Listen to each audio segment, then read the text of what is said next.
all to another day of the Northern DPC Division 2. We've got another action-packed day of Dota 2 action. I'm Gods, will be hosting your panel for today of Fear, Waga, and Breaky. Welcome, gentlemen. Fear, you had your first day previewing the Division 2 teams. How are you feeling coming in today? What have you kind of seen so far from some of these teams? And how are you doing, man, first and foremost? I mean, I'm doing great, thank you for asking. But as far as Division 2 Dota goes, the meta has been pretty straightforward as far as most of the other regions. It's kind of like later in the draft you'll see the surprise picks, but no surprise here. The Lina, the Broodmother, Treant Protector, these type of heroes are highly prioritized. And you know, summon units in North America, like even in Division 1, like they're highly contested. The Beastmaster, for example, we're seeing NP, like whatever's left in the pool, teams will pick like the Enigma second phase as well if it's in there. Like they're desperate to get these heroes. Yeah. And Breaky, Waga, you guys have been here since day one, casting all the action. Any surprises for you, Breaky, so far from stuff you've seen out of any of the teams in terms of people or teams who have stood out? What are the kind of big storylines for you so far? Yeah, it's still early on. In fact, the Cut, who are going to be seen in this first series, this is the first time we're going to be seeing them. After that, then we will have at least seen each team once. But to be more specific about answering your question, personally, in this first series, Penguin Squad, I think they surprised a ton of people, including their initial opponents and including us on the broadcast. They were a really fun team to watch. This squad, we didn't know much about them. Ifrit, their only player, of course, we had a fairly decent amount of history on from Mexico, but the rest, of course, from the country of Peru, and they were fun to watch. They play fast. We're going to be seeing that, I'm sure, in this series. So Penguin Squad for me would have to be a team that I'm excited to look out for more. Yeah. Do you share the same feelings, Waga? How do you feel like some of the action today might go? How do you feel like, and you mentioned some of these NA players sometimes coming over playing the Europe servers. How do you feel watching them now compete in the NA DPC? I think they're, mixing in really well. It's fun to see these mixed teams. I mean, we had Dogchamp earlier performing. I mean, Yaren in there from Israel and playing together with Bloody Nine and the rest there. I think they are a team to look out for so far. Dogchamp have looked really strong. But I agree with Breaky. I mean, Penguin Squad, not a lot of players knew too much about them, but they impressed me particularly a lot. They went, the 20 kill TA game obviously will get me hooked. So I'm a fan of them. Will be fun to see them going up against the Cut here. I think that should be a real exciting game. Yep. Well, we've got 8 wonderful teams here competing in the NA DPC Division 2. I think Snare talked to you a bit about that on the previous day, Fear, but I'm curious, after seeing, last days of action, do you feel like there is any favorites standing out for you at this point in the tournament? Who do you think may take those top 2 slots and make it into Division 1? I'm definitely waiting to see this Penguins game to get on the hype train and everything. But for me, right now, it's got to be Dogchamp, probably Fart Studios, and then the Cut. And maybe the Penguin Squad somewhere in there sneaks in there and gives me a pleasant surprise. But those are, I think, my top 3. Yep. And Waga, Fart Studios, obviously one of the big names here. Are they just a meme team, or do you believe as well, like Fear, that they can go all the way? I think they have what it takes in Div 2 here. I mean, these are strong players. It's a bit of a meme team, of course, but it's a meme with some quality behind it as well, right? Like, they were very dominant in their first matchup. And we see some of their gameplay here, actually. Jenkins on his Magnus. This game, the Huskar the Huskar pick into the Ember was very decisive. Yeah, and their opponents here, CW, we're actually going to be getting to see a bit more in our opening series today. Breaky, what do you think CW need to kind of do to maybe bounce back from this kind of rough start to their Division 2 kind of journey here? Yeah, C-Dub, it was an interesting storyline themselves. There's definitely several cases of that. A lot of these Division 2 teams, certainly interesting to look at their history. But for C-Dub's case, they technically didn't even qualify for Division 2. They were actually knocked out by Fart Studios, funny enough. However, because of a last-minute team change, they were then brought in to replace. And the expectations weren't the highest, to my point, I guess. Now, with that said, as far as what they could do, just keep cool, calm, and collected, as they say. It's just one series in, and to Fear's point, and definitely I agree, and I'm sure many others would, Fart Studios is more than a meme team from what we saw in that first series, and one of the more expected teams to do very well throughout this Division 2. So if you're C-Dub specifically, don't look too much into that first loss. Learn from it what you can, move on. You have another series in front of you tonight. Yeah, well, this is a recap from our last day. This was Fart Studios taking the convincing 2-0. So far, that's all we've seen is 2-0 series. Is there a reason for this one, do you think, Fear? Is there the skill level that different? I know you covered Division 1 where there are a lot of 2-0s as well. Are you expecting to maybe see some more 3-game series going forward? I think this should be more competitive here in Division 2, because like up until this, C-Dub versus Fart Studios match, they were actually 3-3 series from the close qualifier just to get into Division 2 as well. So it's just, it is there. Just C-Dub wasn't there on that particular day, or maybe it's just that Fart Studios just leveled up a lot faster. Who knows what the case is there, but I think these games should be a lot closer, and we have a lot of good games, and when you kind of look at them on paper, you don't really know who's going to win just by taking a glance at them. Couldn't say that was the case for Division 1. Yeah, well, that's great to hear. We see one of that other series that happened 2 days ago on Friday, and this was DogChamp versus Felt. And I think this was a pretty important series because when we talked to Italiano Gangstar afterwards, he kind of talked about Felt as maybe one of the other top 2, top 3 teams of Division 2 who may advance up to Division 1.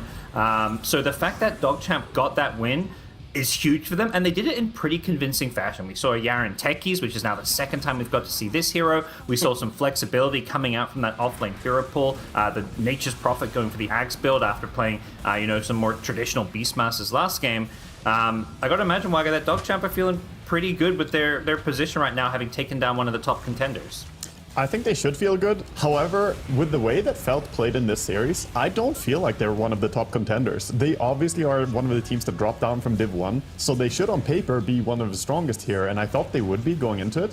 But man, this series against DogChamp, I wasn't impressed by their drafting, I wasn't impressed by their gameplay. Sure, DogChamp did outplay them, but Felt did not look like a top contender here to me. I think the stronger teams to look out for in this division here could be possibly the Cut, Fart Studios, and Penguin Squad. Feel like the more dangerous ones for me if I'm DogChamp here. Yeah. Well, this was the closing moments of that 2-0 from DogChamp. You mentioned the one team we haven't seen, the Cut.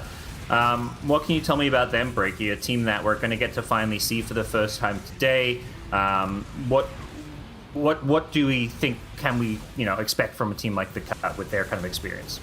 Well, so this is a team that they were Division 1 twice, last season. In fact, when they got to Division 1, they remained in Division 1. They finished 6th place the first time around, then they were able to stay around. Obviously, now they're bumped back down to Division 2 to start the new season. But to be fair, it was also a fairly different squad as far as the makeup of players. Scorch McDuck really is the only player from that previous squad, from what I can tell at least. So, yes, on paper, against one of those cases, they're coming from Division 1 even in a couple of times around, but fairly different roster overall. I don't know if I have the highest expectations for them, knowing that especially. Well, I've spoiled a bit of today's schedule for you. We'll take a look at it. There are those 2 matches that we'll be getting a chance to preview today. The first one, Penguin Squad up against the Cut. It'll be the Cut's debut. And the second one, it is C-Dub versus another North American team, or ANT, as we're calling them. Starting with that second series, Fear, C-Dub and ANT yet to get a win. Do you have a favorite going into this series? Probably C-Dub, because they look like they have a lot of potential there, and I was not super impressed for their first series. Okay, well then we've got Penguin Squad versus the Cut, perhaps a big matchup. Obviously, the debut for the Cut, one of the favorites in Division 2, and Penguin Squad already with a win that surprised a lot of people, surprised us with how well they played. Breaky, when it comes to Penguin Squad, what was it that was so impressive about their play in that opening series? The big part of their play was Spirit Breaker. Not a hero that we're seeing a whole lot right now in general across the board, but this team especially, again, only 2 games to really go off of, but both those games, they third picked, I believe it was, that Spirit Breaker, and you could tell it fit their just mentality so well. They're all about running at you, playing aggressive, playing in your face, playing these melee supports such as a Treant into an Undying the second game. Looking back at the draft, getting a reminder right here. So this is a team that loves to just run at you, play fast, in your face. The Cut's certainly going to have to figure, do they want to try to match that, or do they want to try to adapt, play a bit of a slower game, and make their way through that? You can see the odds there on esports.io. The Cut coming in as pretty heavy favorites. I'm curious what you think, Wago, when it comes to playstyle. How do you play against that kind of aggressive style that Penguin Squad showed us the other day? I think the important thing playing against Penguin Squad, from what we've seen so far from them, is that they revolve heavily around their mid, playing, the carry type mid laners, the damage dealers. They had TA one game, that Sniper the other game, and I think Snow, being their mid laner, is an important player to target. So the cut, hopefully they have, prepared watching the games, because like Breaky said, they played Spirit Breaker, they played a lot of run at you type heroes, and then put that, hard carry from the mid lane to have a lot of space from the way his teammates played. So I think shutting down the mid laner is a big thing in this matchup. Well, speaking of shutting down players and those picks, here we go. We are into the draft of our opening game of the day. It's the Cut versus Penguin Squad. What are we seeing so far with the bans, and what are you expecting when it comes to some of the opening picks here with these two teams? I mean, we did talk about the Spirit Breaker. It would be interesting. Like, a lot of the teams in this region right now for, the early picks, like, we're going to see a lot of Rubik. We see a lot of Clockwork. The DP was already picked up.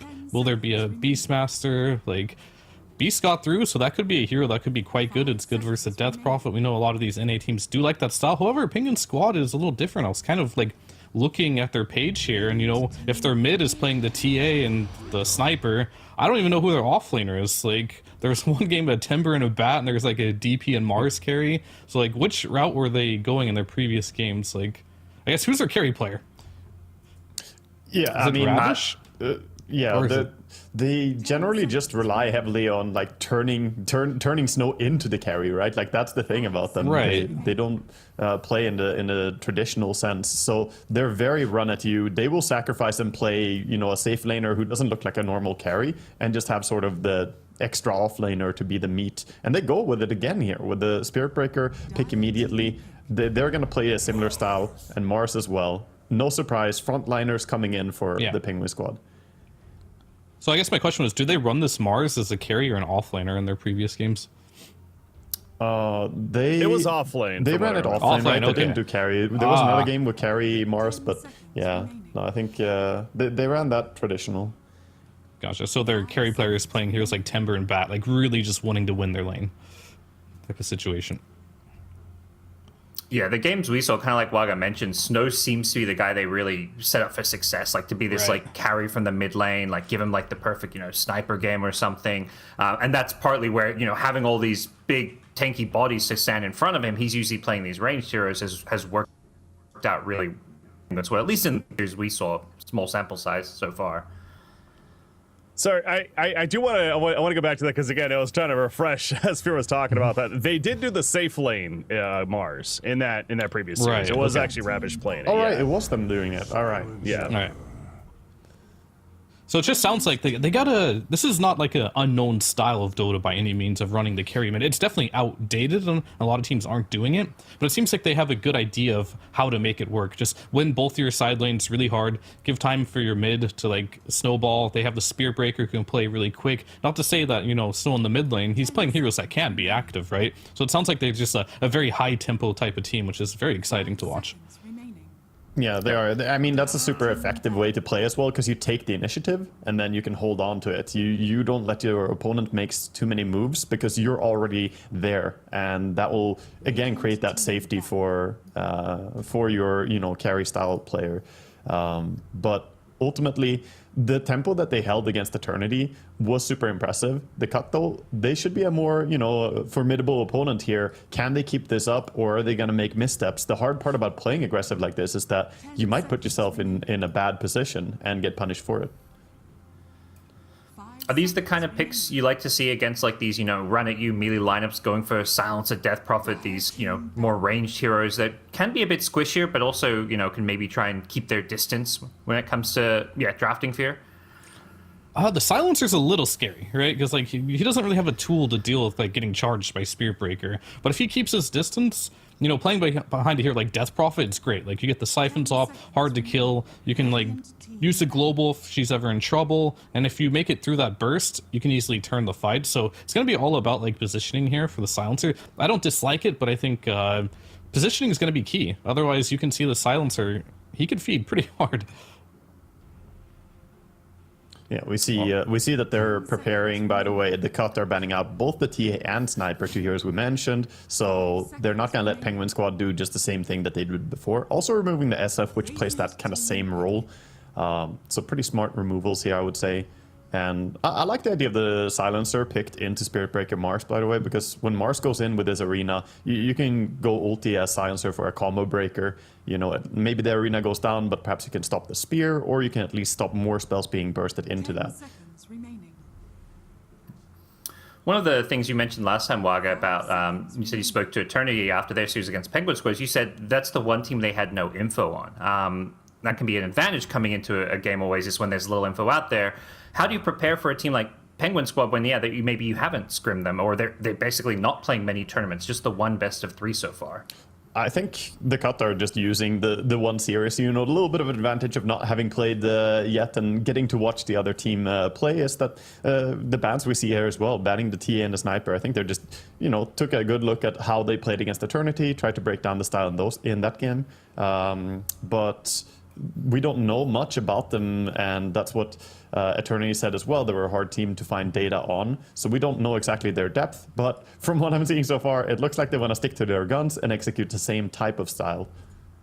Yeah, I think we're even seeing more of that reaction even further. The Undying second ban by the cut right there. You know, maybe not your typical early ban, but specifically against Penguin Squad. Saw that they ran it. They had already taken on Tree and Protector themselves. Not even touching Rubik, who is the most played hero as we've been seeing. Now, to that point, it is going to be a third pick Rubik coming out here from Penguin Squad. And that was going to be the intriguing thing for me here, knowing that they already had Spirit Breaker, so we're expecting this strategy, the Spirit Breaker Mars. They like these dual melee support specifically with the Spirit Breaker, but that's not the case here. They are going to go the Rubik as just too powerful of a hero to pass up. Well, there's a combo. Skyrat Centaur. This is some new stuff coming from the cut. Talk to me about these two picks here. It feels like a lot of burst damage coming out for one thing. I mean, the heroes themselves are great. It all makes sense on paper, but they are kind of like showing what they want to do here now, right? Like, they know for a fact this DP is going to go mid, but I guess they kind of prepared for it in a lot of ways by banning the Shadow Fiend. They banned the Sniper as well, but they don't have a lot of flexibility unless they're going to like take a page out of the Penguin Squad book here and run the DP and the carry route and last pick something else for the mid lane. But the one thing I did want to say about the cut, though, is like their roster has changed quite a bit. Scourge McDuck and Shaggy are the only remaining members. So, like, I'm very curious to see how it works out from the TI qualifiers. They had Little Nick, Bigod, and Jube. Now they have Chives, Save, and Empyrean. I'm very curious to see how they're going to mesh with this squad, and we're going to see a different look from them for sure. Yeah, and one thing I just want to quickly add is also, for those of you watching at home, as well for you guys, you may not have realized, the cut are playing with a sub today. Bigod is playing instead of Save, so he's not on their roster. The old member. Yeah, exactly. Kind of a sub, yeah. He actually played with them in Division. I was noticing that he played part of Division 1 for them last season, so it's an interesting point to bring out, though technically a sub to your point there. But yeah, they're using a lot of time for this fourth pick. But to me, it really feels like that cut, we were getting more of an answer as anticipating this aggressive playstyle against them. They have several abilities now, the Global Silence as well as the Centaur Stampede, a lot of reactionary type abilities for that. But the fourth pick, Broodmother. This hero was ignored all the way until here. Like, I'm so surprised. This should have been a priority ban earlier, I feel, but maybe with the Mars pick, they're like, oh, that's for sure the offlaner. But like we talked about that Mars, they are actually able to flex it. So Brood as a fourth pick, you don't see that every day. Yeah, you seem pretty shocked by this one, Fear. Like they're getting Rubik as well as Brood. I think looking at Penguin Squad, it feels like they're kind of, even though they've got, you know, some meta heroes, it still feels like they've got the draft that they can play that same style as last time. I'm curious, anything standing out? You know, that big X factor last pick, the save, sorry, not the save here, the mid pick for them, their mid carry. What do you think kind of can fill that gap for the sniper TA that they're not going to get to play here?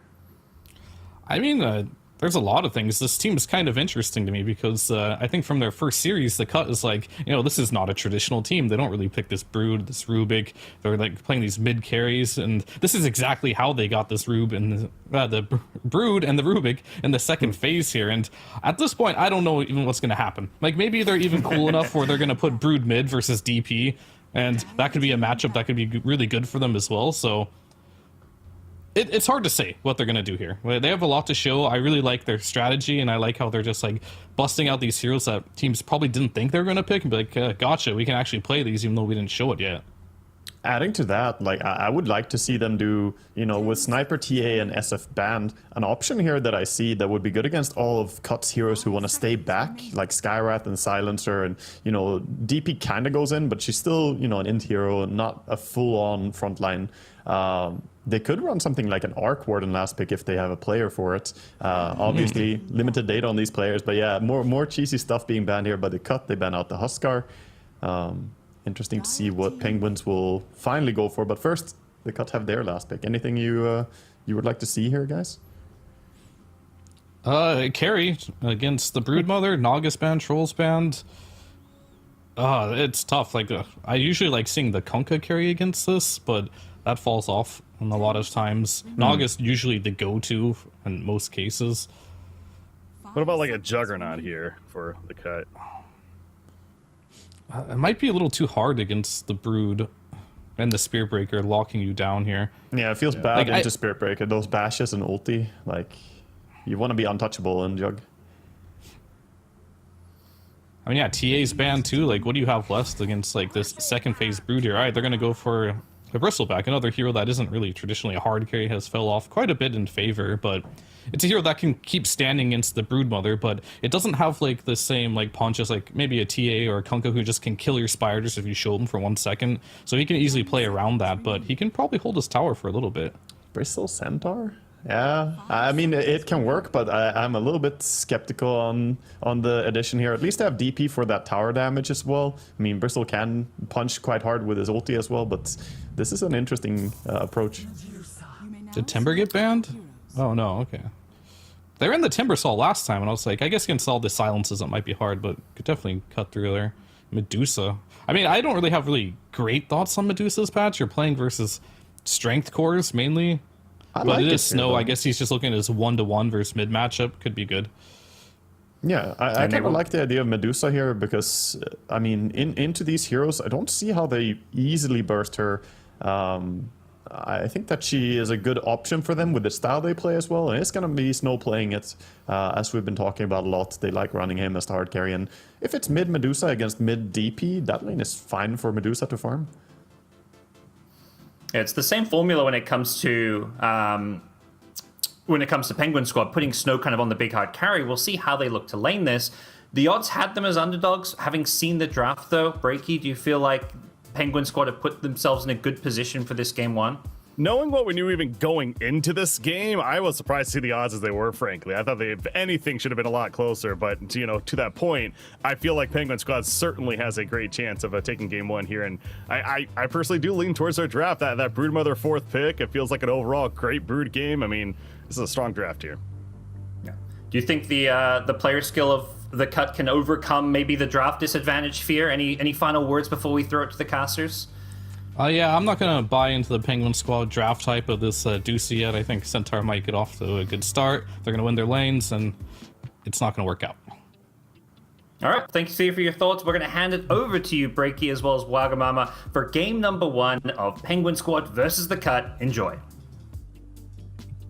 All right, here we go. This is a fun one to kick it off here for day number 3 as we keep popping up. I mean, if you saw day number 1, the Penguin Squad kicking it off for the whole Division 2 of the DPC this season and kicking it off very well. Not only 2-0, but a dominating 2-0. We got to learn a little bit more about this unknown team of sorts, but perhaps a more formidable opponent in the Cut here in this series now, Waga. Yeah, I think so. This will be a true test here, and we see P-Squad East running into his opponents here alone. He is Spirit Breaker, but he's gonna go down. There's no way out of this. Too early on the game, you know, you don't have any wave to charge, no way to escape. So to that point, you're talking about East, again, formerly Ifrit. He is technically he's their position 5 player, and Crawler played Spearbreaker the 2 games earlier in the previous series a couple of days ago. So that's what I was wondering. Were we going to see East just play the Rubik and have Crawler play the Spirit Breaker? That's not the case. It is East on the Spirit Breaker. Yeah, it's probably just a lot of adjusting between comfort zones. Every team does this usually when they have like heroes like Rubik as well are good examples. Perhaps Crawler just really wants to be the Rubik player in the team. So when they pick it, he's like, you can take the Spirit Breaker.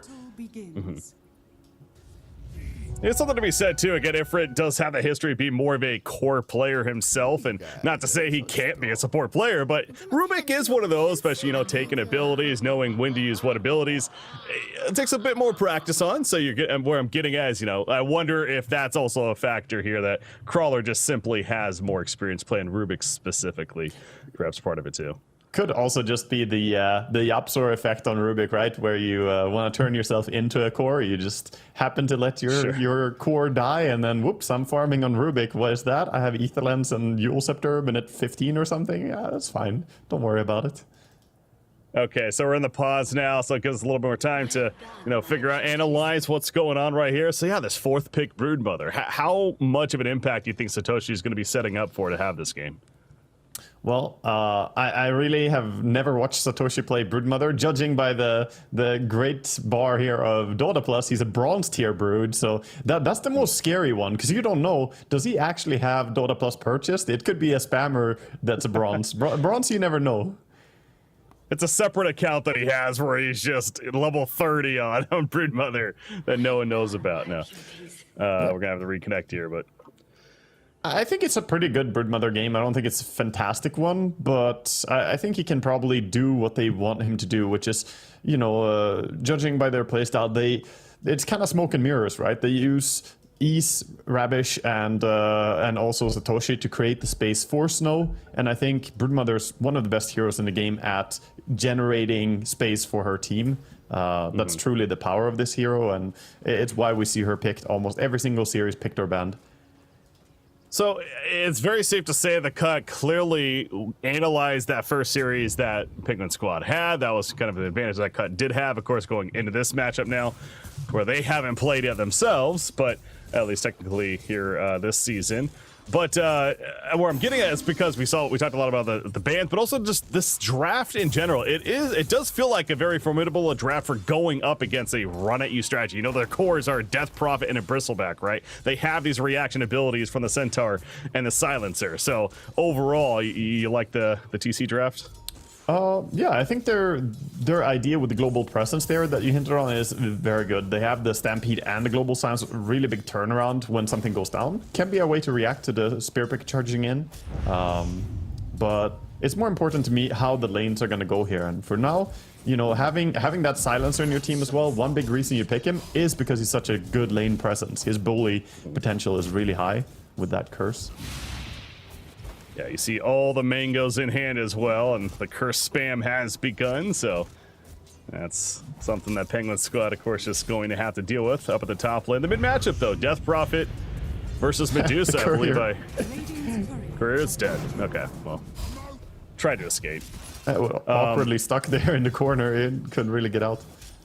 I was going to say, though, Death Prophet versus Medusa, I believe I heard you mention that you think Medusa could definitely have a decent time. I think so. So far, though, Sadman has actually outplayed him quite a bit, I would say. He got a better first wave initiation there. He pulled the creeps in a good way, let the Medusa tank, and when you're a ranged hero on mid lane, you do not want to get 3 melee creeps running at you. It hurts so bad. So, just so far, Sadman is doing a good job mechanically here on mid. 9-6 versus the 9-2. Snow's takes some decent damage there. Has that mana shield up. Not a lot of mana in life, let alone to work with, but he is going to survive and getting that regen, of course, delivered out. And that leaves us the bottom lane. Haven't really mentioned too much on it yet, but it is that safe lane. Mars, once again, Rabish, the one playing it, going up against the Centaur, Sky Warden, or Skywrath Mage. Wow, wouldn't that be so? Sky Warden. Thinking of names here. But the Spirit Breaker protected him. But yeah, how do you see this lane playing out? I think it's a little bit favored, like Fear said earlier, that Centaur should have a good start. I mean, it's Centaur against 2 melee heroes. You're super happy about this. Having the Skywrath as well with that concussive shot, you can set up the stun, and we're going to see just that. That was interesting right there. I believe he meant to spear the Skywrath, but Centaur stepping in front and taking the spear for his teammate, and Obviously allowing Skywrath to even respond a bit with the concussive shot, etc. But yeah, a lot of harassment back and forth. I'm confused he didn't hoof stomp there. I mean, you just use it. You have 2 mangoes as well for mana. Might as well get some extra damage on the Spirit Breaker, but doesn't go for it. Yeah, holding on to that, like you said, 2 mangoes in hand, so that might have been the one thing. It's like, I doesn't want to waste the mana, but he certainly has the ability to gain that back, but either way, holding on to it and using that level 2 double edge. And he has leveled up as they push it into the tower. Top lane, I was going to say Satoshi was getting a little low right there, but Insatiable Hunger comes out and he's he'll taking back so up. much quill damage, though. He's at 6. That's a lot of quill stacks. So even though he used his Insatiable Hunger, he only got like 2 right clicks out. Doesn't get to heal up that much. And he went for a 2-1-0 build on Brood. This is not your average build. This is very strange. Normally you want to go for a 1-1-1, or you want to go for, you know, even a 0-0-2-1. But going for 2 points in the Hunger and not getting to right click, that's the worst case scenario. Yeah, that's those quill stacks. Really got to respect it. Crawler, by the way, is going for this bounty rune. Taking that curse. He gets the bounty rune, but is he actually able to get out of here? I mean, he's a little fast. Silencer, not worth the chase. They're trying to figure out where he's going, I suppose. They're pinging it out, but he does have a TP. He's just going to buy as much time as possible and eventually TP out. So gets the bounty rune. Yeah, attempted a little bit for the courier hunt there, but he's not even going to TP out, Okay. knowing that then he would take so long to get to a lane, so he just runs into a tower. Silencer gets the kill, but not going to get any int for this, since the tower killed and he wasn't nearby. Or that works too, I suppose. The free teleport. Mid lane it's is mid lane, such a though. shutdown right now. Sadman is just playing this really well. I didn't see this lane being that difficult, but I think a lot of it just stems down to that first wave. And look now, coming in with a help here from Silencer. He wants that int. Or does he? Ah, he doesn't have a point in Glaives yet, so he just walks away. He's like, I can't get int. Oh. No Feels point, bad. Death Prophet. Yeah, I mean, Death Prophet had that. The Siphon spam for Death Prophet has to be the key as well. I feel like just any time Medusa gets close enough as Siphon comes out, it's now even level 3 Siphon, obviously setting up for the kill. Bottom lane, charge on in. Skywrath Mage thought he was being sneaky, not sneaky enough. They find him in the trees, he gets taken out. Ravish is going to TP back to base and regen before being hunted down by Chive, so he's going to do some auto attack damage there. But the first kill on the board for Penguin Squad. Yeah, good for him to get something, but it's gonna take a while for Mars to get back to the lane. At least they have Spirit Breaker on the lane trying to get something, but this is more time and space for the Centaur, who already was having a good start. All across the board, CS is looking great for the cut. Laning stage working out great for them. 33 and 3 on Bristleback, 28-7 Centaur, 27-13 denies on the mid lane by DP. Dire's turret has been killed. Rubik gets the courier kill, but he might be regretting that one. The viscous nasal goo adding up. You see the 3 stacks as well as those quills. The viscous nasal goo will actually wear off right there, but another couple of quill spans that should be killed. Snow, by the way, goes down in the mid lane during this, so Scourge McDuck will pick up the top lane kill, diving all the way to the tower. They also take out Medusa. Oh, the cut. They have really found an early groove. I like their move now. They're realizing that they're having a good start in every single core, so they don't need to sit and babysit them with their supports. So both supports are now moving and playing in Fog of War. So instead of just, you know, showing on lanes and letting the enemy be safe, the Cut are activating their supports. And there's really no way for Medusa to farm if they do this. You see these supports, right? Is both Skywrath Mage and Silencer are kind of going back and forth between the top and the mid lane, figure out where to ultimately go. And he's here in the mid is taking a lot of damage against the Death Prophet. He's fine, but had to be careful if he hung around a little bit longer. Might have been ganked, but not the case there. Rubik doing some stacking off to the side, but this mid lane is getting a lot of attention right now with the Exorcism use. Yeah, and with the wow. slow as well. They're really going for this. He's going to charge on to the Death Prophet, trying to help his teammate, if anything, get away. But look at this positioning from the cut in between the towers. They are feeling confident. Yeah, they're just really good using their exorcism as soon as possible. They haven't gotten too much tower damage with it, though, as they ran through there, trying now to get some onto the tower before it ends. Positioning himself nicely on the DP. And the Cut, they're playing sharp. I see what you did there. Exorcism coming back in right now. So this Medusa, we mentioned, we saw in the previous series too. I mean, Snow really more of that carry player for the team as far as scalability. Of course, playing the Medusa right here.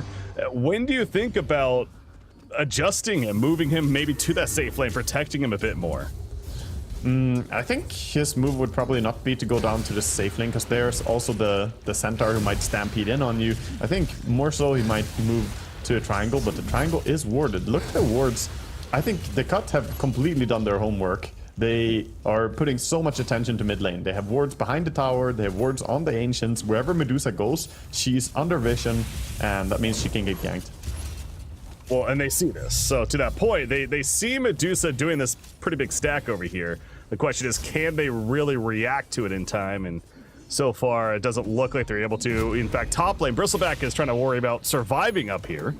As Crawler, telekinesis just out of range, and Bristleback will be fine, but now back to Medusa. So again, we mentioned they saw her this whole time. They are going to eventually dive on top. They realize the support came to the top lane, and they have a free kill on Medusa. So yeah, she got some of that farm, but it's almost all taken away because of that death. I think Snow is getting tilted a bit from the way they're playing. He had TP ready the entire time. That's just a Skywrath and a DP. You can magic stick and TP out just fine. He had no reason to die there. That was just a misplay on his part. Oh yeah, very good point. I don't know what he would have expected to come to style. Yeah, really, they don't have a lot of TP stoppers in general when you look at it. They're on this dire side, so even more to that point, there's not really any rotations that could have happened necessarily. But Rubik, by the way, he is dead. Skywrath just pressing abilities, securing that kill. It also helps secure that mid-tower kill. Yeah, I mean, the Cut is just... everything is going right for them right now. It's an early 3,000 net worth lead. Yeah, and we see his stats there on screen for a second. 0 building damage by any player on Radiant. And yeah, with the way that the Cut are going here, you're not getting close to the towers. So that first series showing of Penguin's squad spoiling us perhaps a little bit. I know it's still early in game one of this one, but the Cut more so, really showing why they're a team that has that history of multiple Division 1 appearances and expected to be one of the top teams here this time around in Division 2. But top lane rotation, Scourge McDuck, Arena's out. This is a Bristleback, but it's 4 heroes and a lot used. So they do secure the kill, and it's now 2-7. And speaking of no tower damage, they're going to get a little bit here finally. Yeah, might get quite a bit. 20 seconds for the Bristleback to respawn. They might opt to try and defend this, but oh, actually they don't have Glyph yet. It's 30 seconds cooldown still. So yeah, that tower is gonna go down. They're just gonna sack that one on the side of Dire here. They might make a smoke towards top though, but this is kind of awkward. You're smoking into 4 heroes with only 3. Can they really take this fight? Well, they know Arena's down. Double damage on Death Prophet. She has Exorcism, so the left. Oh, the Centaur! No! Oh, Centaur MVP, and I don't mean the hero, I mean the minion. That neutral creep doing a work, setting up the 3-player stun. They're going to kill 2 of them, and Mars will at least be able to survive. But yeah, that's one of those forehead smack moments if you're Penguin squad. That's why they didn't pick so many stuns. They knew the neutrals will solve it. That triple man stun there was just devastating. I thought that they were actually in position to maybe take the fight there. They had high ground, they had 4 heroes. Sure, they had cooldown on Arena, but they could maybe have reacted to those 3 people smoking into them, but no, that was an insane neutral moment right there. I thought for a second Centaur Warwarner actually had a blink and showed up all of a sudden, but no, he doesn't even, he almost has his blink. Speaking of that, in fact, another couple of creep kills, he'll have it, so that's something else that they will actually have to worry about, the Centaur stomp initiation here in just a matter of seconds moving forward. So just another thing that's going so well for the Cut. And speaking of Centaur, he might be in some trouble here as they're gonna smoke gank on top, and doesn't have a blink yet. Even with it, not gonna matter. Even the global silence used in response, but there's no way he's getting out of that one. Yeah, they tried to save, but the global silence is not quite gonna cut it there. That was a nice move. Again, they're getting value out of the arena as soon as possible, but they're moving so many heroes for this. Meanwhile, on the side of the Cut, they're just prioritizing farm. You shut down one, it doesn't really do that much because both the other cores are still on the map and farming, playing greedy, and right now, all 3 of them are sitting well ahead of P Squad. Mm-hmm. Look at this Death Prophet. That's when you know you're confident. Literally just running into the Radiant jungle. I mean, it has a little bit of vision, I suppose, but you know, doesn't even have Exorcism, but has a regen revealed. The point is, feeling confident as he should be, and just going to eventually make his way to the mid lane, where the rest of the teammates are. Blink reveal didn't quite catch that TP out there. Got out just in time. Nice by Crawler on his Rubik. Didn't stick around too long. Purple Bounty Rune, meanwhile, taken out by Scourge McDuck right there, so nice little bounty for the team as a whole. As Medusa's just trying to farm the bottom lane, but it's gonna have to deal with some heroes soon, and here they come. Silence is up, Stampede already used. Spirit Breaker is doing his best to help, but what can Spirit Breaker do other than be like, ah crap, now I'm in trouble? I think East might be dead as well. I think he's gonna go down too. There's no way to really get out of that one. Oh, unfortunate right there for the side of Penguin Squad, but more so, again, the cut, they're playing so well, and look at that right there. esportsbet.io, it's launching soon, a watch to earn platform. For more information, join their Discord, but right now, Penguin Squad behind in those odds, and understandable now. It's making a bit more sense, I feel like, at this point. Yeah, the cuts are coming in here and playing very, very good. Very controlled Dota. They had great laning stage and they're using the most out of it. They have now the blink and they're gonna get another kill here on Medusa, I think. Dead again, and East also dead again. Can he at least get a turn kill? Yes, they can. Onto the Death Prophet. You see Crawler taking advantage of that level 4 siphon that he stole, using it to even help run down the Centaur War Runner, and we'll make the kill happen there. So double kill for Ravish, but this Medusa only with a Yasha, 14 plus minutes in, 4,800 net worth, 3,000 behind the Bristleback on the other side. It's they need to really find any kind of room for Snow right now to recover. Yeah, they're completely doing exactly what we were talking about, what I was hyping up on the panel as a necessary action against this team. Shut down that mid laner. He's died 5 times now. He's the least farmed out of all cores, and he is the one core that actually only wants to farm. He's Medusa. So yeah, this is a great showing so far by TC.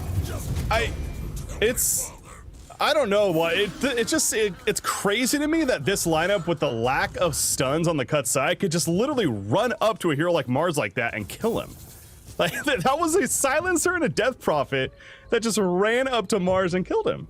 I feel like there's so many moments where they have died where they just didn't use the fact that they had TP ready, to be honest. It is a lot of misplays or, you know, not abusing the weakness of the cuts draft. When you play against a team that has literally 1 stun, then you need to abuse. If Centaur is not there, you can always opt to just leave if you TP in time. Sure, the Exorcism can do a lot of damage, but oh, Sadman might be in trouble. Nice silence. This would be a big kill, but as you mentioned, the global silence in response, that's one of the reasons they picked up a silencer, to respond to that arena. And now without the arena lockdown and buying more time for supports to come in, Death Prophet not as easy of a kill. They're still trying to make it happen though, as Insatiable Hunger is active for Broodmother. Charge on through. Is it enough? It is. Finally, they take out the raid boss as Death Prophet. Oh, there's a big stomp from the Centaur War Runner, but it's too little too late. Gonna turn into that little piggy and try to make his way out of here, Peacock. In the distance, and Bristleback also teleporting in, so that's the cue for P-Squad to retreat. But hey, that's one of the very few fights, if the first one really to go the way of P-Squad. Yeah, they got some ganks earlier, and now they got an actual fight that they got under their belt where they won it as well. They did move everyone for it, though. The thing is that the kills that they're getting, they're rotating 4 or even in this case 5 heroes to get the takedown. Meanwhile, on the side of the cut, they're not moving as many. And look at Scourge McDuck here. He wants to take Roche. He has the Aghanims on Bristle, and he can now stack up to 8 on this Viscous. That nasal goo, the snot everywhere, amplified. Yeah, this Roshan, it's being scanned out, but you're not looking for a fight right now if you're Penguin Squad. No arena, you want Medusa to farm. You gotta just accept the fact that this is a free Roshan kill, as they do. And there's 5 minutes on that Aegis now in the hands of Bristleback, so it's your age-old story of Bristleback was already so hard to kill, and now you have to kill him twice in the next 5-minute phase here. Good luck. Yeah, I think you just have to fully ignore him. Oh yeah, they didn't nerf it down to 7, so it's 7 Viscous, but this is so good against Broodmother as well. He can now throw that at all the units if he gets close to them. And Bristleback Aghanims, it's a massive power spike now. They can turn up the pace for the tier 2 towers even with this Aegis. You don't have to go immediately, but before this Aegis times out, I'll be very surprised if the cut haven't started forcing those tier 2s. Well, Waga, we can't, and neither can the cut forget about Broodmother. You know, it's one of those games where Broodmother's kind of quietly been doing her own thing. And the net worth is showing, keeping up with at least the Centaur and the Death Prophet. Obviously, Bristleback on a league of his own, but, you know, has the Guardian Greaves, Hooded Defiant. This is a very aura-heavy, ready-to-teamfight build, and Gonna see a little bit of impact here as it's a free kill onto the Skywrath. Can they also take out Silencer? No, Stampede away. In fact, Centaur, he charges in, but now he's the new focus. He's a little tankier. Bristol coming in from behind soon. Oh yeah, and that's, he pointed out that's the cue to maybe think about getting out. But Global Silence is going to be activated right as that death takes place though. So EMP down, however, Spirit Breaker calling a response down here, and there is Bristleback. He does indeed show up. Nice spear. Keeps him out for a couple of seconds. Although Broodmother's having so much trouble getting away, he's hiding in the tree. He says, please don't stick around. No, I'm not here, I swear, but the ghosts are giving it away. And the Centaur finishes the job. Man, that's so strong. The ghosts just keep chasing you into the fog of war. If you're Broodmother, you feel like normally you're safe when you run into trees like that, but nah, they've got your number, they follow you. And this is why they straight up just can't team fight at this point on the side of P Squad. So I think they need to really split push and try to generate space, but they have been shut down. The way they generated space previously in their earlier games was by being aggressive, was by going for those ganks, but the Cut are so far ahead. Radiant's bottom tower is under attack. All right, so again, so much to praise about the Cut as we've certainly been doing, but trying to still figure out the game plan for Penguin Squad here, and also what is going good for them, or maybe the directions. You know, you have the Mantis just finished by Medusa, so a start, and BKB for Mars it's coming. He's 1900 gold saved up, has the Ogre X currently. Yeah, it's a fantastic game for BKB as well. It's going to be very, very good against the Cut and their draft, so they can play around him. They have had pretty good game going on Rabish. He's 5-1-4 right now on Mars, so he's the one to lead, but oh, what? That was fortunate. that was not intended. Meant to do that. Yeah, he just wanted to nuke the creep wave Centaur. Unfortunately, he jumps right into it, takes a bit of damage, but he has a good regen with the pipe that he went for, so he's going to heal up fast. Yeah. Yeah, this Medusa just sitting in the ancient camp waiting for a new spawn at 20 minutes, and they're going to farm that down again. It's a very, very scary map right now. Lack of map control on side of Penguin Squad. Of course, the opposite for the Cut, as they have pretty much the Radiant jungle control themselves. Yeah, and Bristol started doing exactly what we were talking about. Just take these towers. 1 minute 30 on the Aegis still. Brood is responding in turn by trying to focus the top tower, but she's just behind in tempo. Oh, you got Exorcism ready to go. Aegis still a minute 18 remaining, so Scourge McDuck on the front lines, of course. Currently, backdoor. Yeah, he's got that Arcane Rune as well for the Exorcism, so he can have a low cooldown one popping off. Top tower is going to go down finally to Satoshi, so they do get a tier 2 and can now take the outpost as well in the mid jungle. I didn't catch what pushed the creep wave away, because again, the backdoor protection was up the whole time. That, as well as Satoshi pushing top. Yeah, I mean, that's really good for Penguin Squad as far as considering where this game is at right now. They're kind of making the best of that situation. Yeah, what Ease is doing now is just quality. It's really important that he's pulling this wave away, because as you mentioned, that backdoor protection is gonna keep the tower alive, and this Aegis timer is ticking down. They're not getting more tier 2 towers yet. Man, looking at the vision game right now looks crazy. How do the Cut, they just have vision everywhere, the entire jungle. There's so many wards. Oh, like, yeah, the Radiant jungle, that mid lane is just totally in control. They obviously have even the ancient area over here, so Medusa has to be careful about that. You got to expect that's something, but of course we'll see if Medusa is caught out by that or not. But yeah, keep going back to Satoshi is doing a fantastic job of doing what he needs to do, and also doing some damage to Chives up here at the top lane. I mean, is he actually taking a lot? Stampede going to be activated for this, and Spirit Breaker is going to charge as well, so they got the vision, but you don't want to chase too far. He's running to Bristleback. That's his safety. Yeah. Bristle, help me! Oh, and a global silence, so now East having to be careful. Ravish popping the BKB, they're going in to spear, but nothing to spear him too, and Ravish realizing that he's got to get out, so there's that free TP. Yeah, a bit awkward for Ravish there. He tried to get the blink in with the range for a good ulti spear, but didn't quite have the range, so his BKB was kind of for naught there.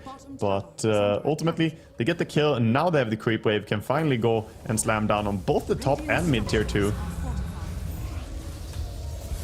Well, immediate fortification coming out, but as soon as that drops, so is this tower most likely. Mars does have the arena, so you mentioned no BKB use, but can still get a good jump. Charge on to Death Prophet. Gonna be canceled right there. Look where Medusa is farming now. She's like, the safest part of the map is the enemy triangle at this point. You can't really farm anywhere else, so she is losing her top tier 2 already dead. Mid tier 2 probably gonna go down as well, but she's using her meta style to cut the next wave to try and delay this. Making the best of it, absolutely. That's what this comes back to. I mean, the Cut's done a fantastic job of getting such a hefty lead early on, but P-Squad certainly not showing signs of giving up. Snow is going to TP back to base, realizing that they're missing now, and that was the smart decision, as you do see. They're moving, and they even use a scan on their side of the map where she was, obviously missing now, but that's where you can tell they're just about 10 seconds too late. If I was on the Cut, I would feel a little bit pressured, actually. You're 5,000 gold ahead, you're getting all these objectives, but you still didn't get the tier 2 mid, the creep wave being cut there, and Medusa is building up. She did get shut down super hard in the laning stage, but at some point, she will be a threat in this game when the Skadi comes up, and he's not too far away from it right now. Well, and Wyatt, it's also one of those cases where the Cut, they have 5 of the 6 outer towers killed, and at 6-1, a half-life, but there's still 4 towers up to kill for Penguin Squad. So, from that perspective, that's that much more bounty that they can make up, right? So it's the optimist way to look at it, yeah, that I said the other day. The downside is that these towers, the mid and the bottom tower, they're not going to get those before they win a team fight. So it's the paycheck after you manage to take down your opponent, but they're going to have to do it without that extra money that, of course, Team Cut are enjoying, all that map control gold. But yeah, you gotta give it to Penguin Squad. They're actually hanging in there pretty good in this game. As I say that, Crawler immediately dies. Well, and they're on a razor's edge at the same time, right? It's the example right there. We talk about the map control, and Rubik just oversteps a little bit too much, but Silencer overstepping. Oh, Global Silence used right before his death. The TP coming in for Scourge Protect as well. They are going to turn into Mars with it, and the kill on a Spear Breaker. That Global Silence right before the death. Hoping to secure a couple of turn kills at least for the Cut. Nice stun by Centaur there. He didn't have fast enough reactions on the BKB on Mars. Could maybe have BKB'd that, but it was from Fog of War on the Centaur. He didn't show himself before. So good fight for the Cut, and now maybe they can shrink the map just a little bit more and really contain Penguin Squad. What they want to do is to stop them from getting out on the map and stop them from farming. And now Medusa is in her base. So previously she was over at the Ancients happily farming. Now it's very dangerous for her to try and get back in a farming position. Yeah, wasn't able to finish the Eye of Scotty just yet. Only needs the point booster, so really a couple of creep waves will be there, maybe even one. Does get a level 15 talent as well, that minus 10% split shot damage penalty. Fairly significant one when you're thinking about recovering and farm. So good news there for Penguin Squad. But yeah, the map control continues for the Cut. They're just trying to restrict as much as possible. Only so much you can do against Broodmother. And I wanted to get your thoughts on this, Waka, and that this going back to the Brood, the item build. I mean, the early Guardian Groove, sure, but still going a bit more aura heavy. The Hood of Defiance was thinking about a pipe. Do you like this over even more of a right-click threat?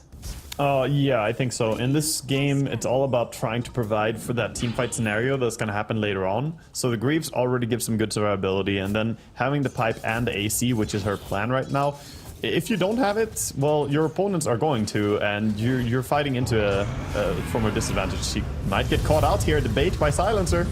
That was phenomenal bait, yes. That's exactly what Silencer was doing with Centaur and crew nearby. That was the game plan for the Cut, and Broodmother got a little too antsy.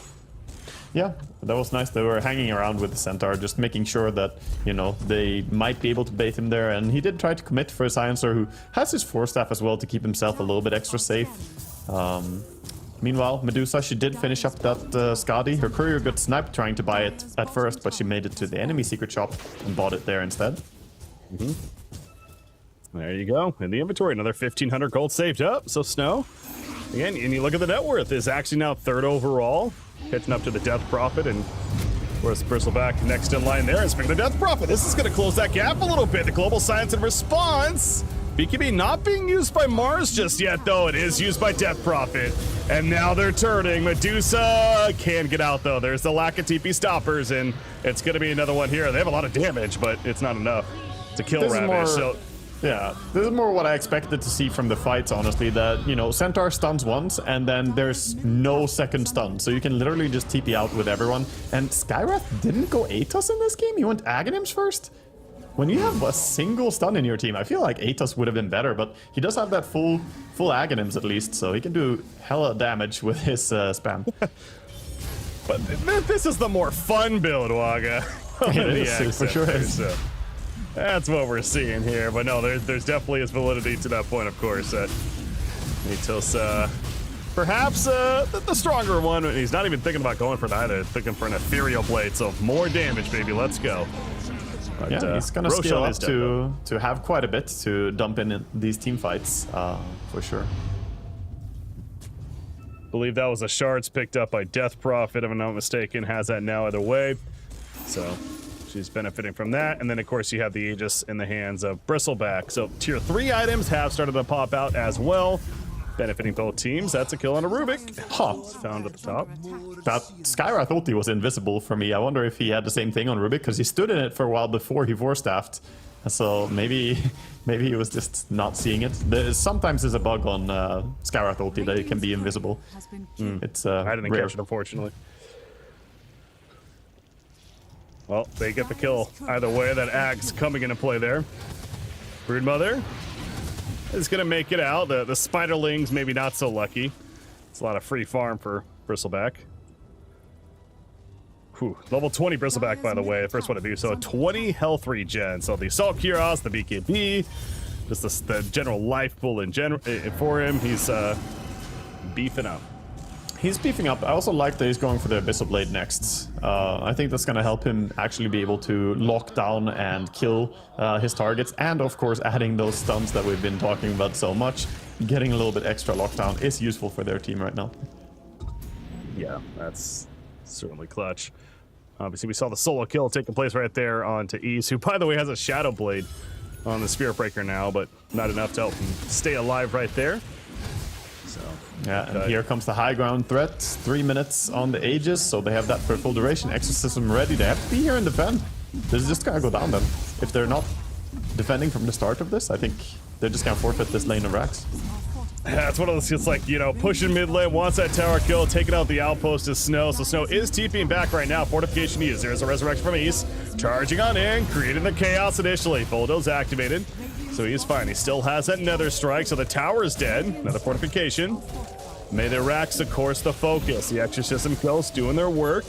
Rubik doing what he can with the Crypt Room that he stole, but they are just going to give it up. I mean, you see what Broodmother's doing this whole time. Does they're get keeping 2 mid. They tower could punish kills. right now. Oh my gosh, she's going tier 3. Thinking twice about it.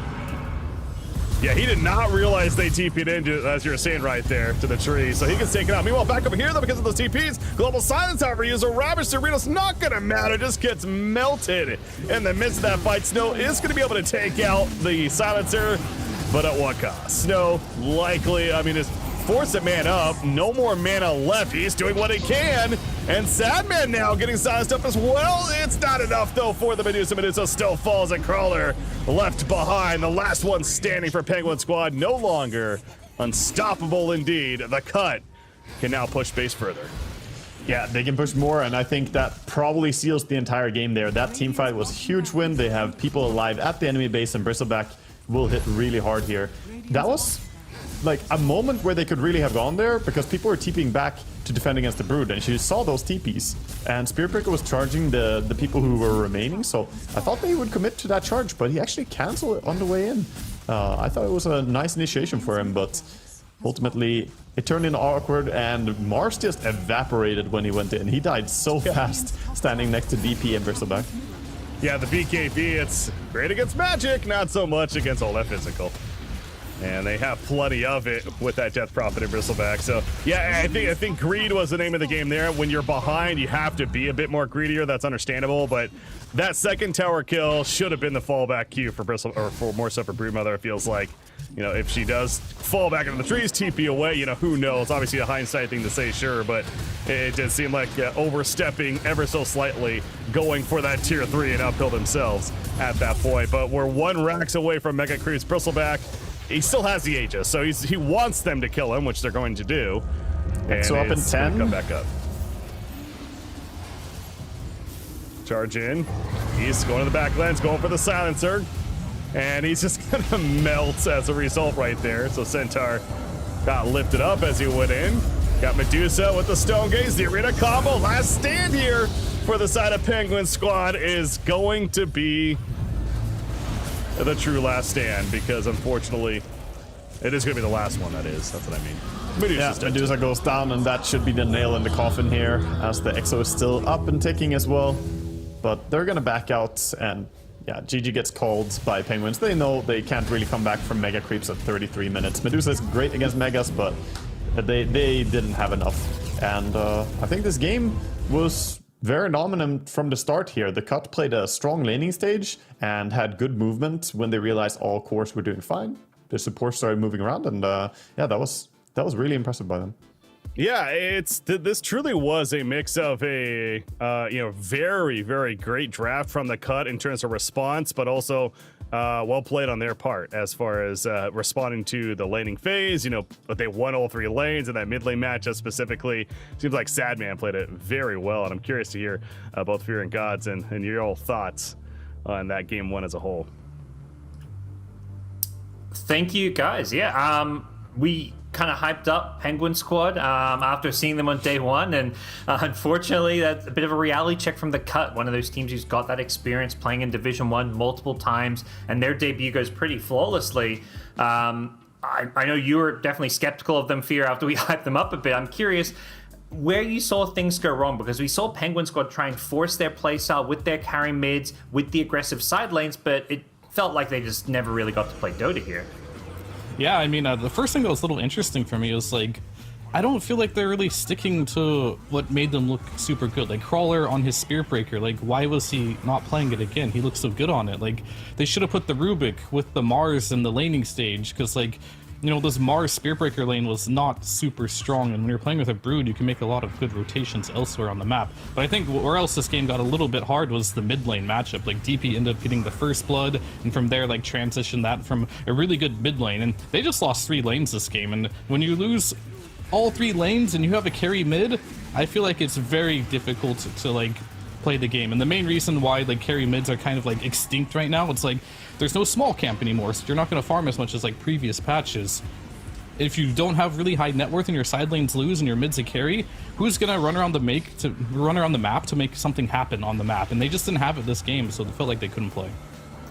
We're seeing a lot of the slaughter here. 31 kills to 11 here at 30 plus minutes as they go for the killing blow. So much does go back to that laning stage you mentioned. I guess to talk a bit about the Cut, what did you see from them, Fear, that allowed them to win all 3 lanes and that made them look so convincing in this game 1? They just played standard Dota for the most part. Like, they counter-picked every matchup they saw. They went in with their dual offlane, the Centaur Skywrath. Just a solid lane that's incredibly strong, and I think, unfortunately, this game, for the most part, Penguin Squad just kind of messed up their laning composition a little bit, and the Cut just took, like, an easy, like, laning stage win because of it. And I really like their level 1 smoke, by the way. I think that first blood on DP was huge. All right. Really, really nice stuff there. We see some of the score lines. I'm curious, Waga, any players stood out as far as, contenders for an MVP? Who do you think was kind of the standout when it came to the Cut's performance here? I think they all played really solid from the laning stage, but I mean, looking at the Skywrath with the Aghanims there, going 11, 3, and 10, I think that was definitely a contender. If not him, then Sadman, but between the two of them, they both had a fantastic game here. He was, very often where he needed to be on the Skywrath. He was there for the kills. He got some solo kills as well. So impressive by him, impressive stuff. And like Fear said, when you have a good lane combo like that, the game becomes more natural to play out of, and he made the most out of that as well. Yeah, when we first saw some of these picks, Silence of Skyrath, I think the first concern for Fear with the Silence was like, it's not, if positioning is so key, because if you get gone on, it can be a potentially vulnerable pick, and then Skyrath, you're kind of doubling down on that, but it felt like in a lot of ways that they just really drafted to have like the strongest possible lanes with Skyrath as well as Silencer, just having these like, these combos, like a Centaur plus Skyrath. Like it almost felt like, you say, Fear, they just kept it kind of simple with the way they play Dota.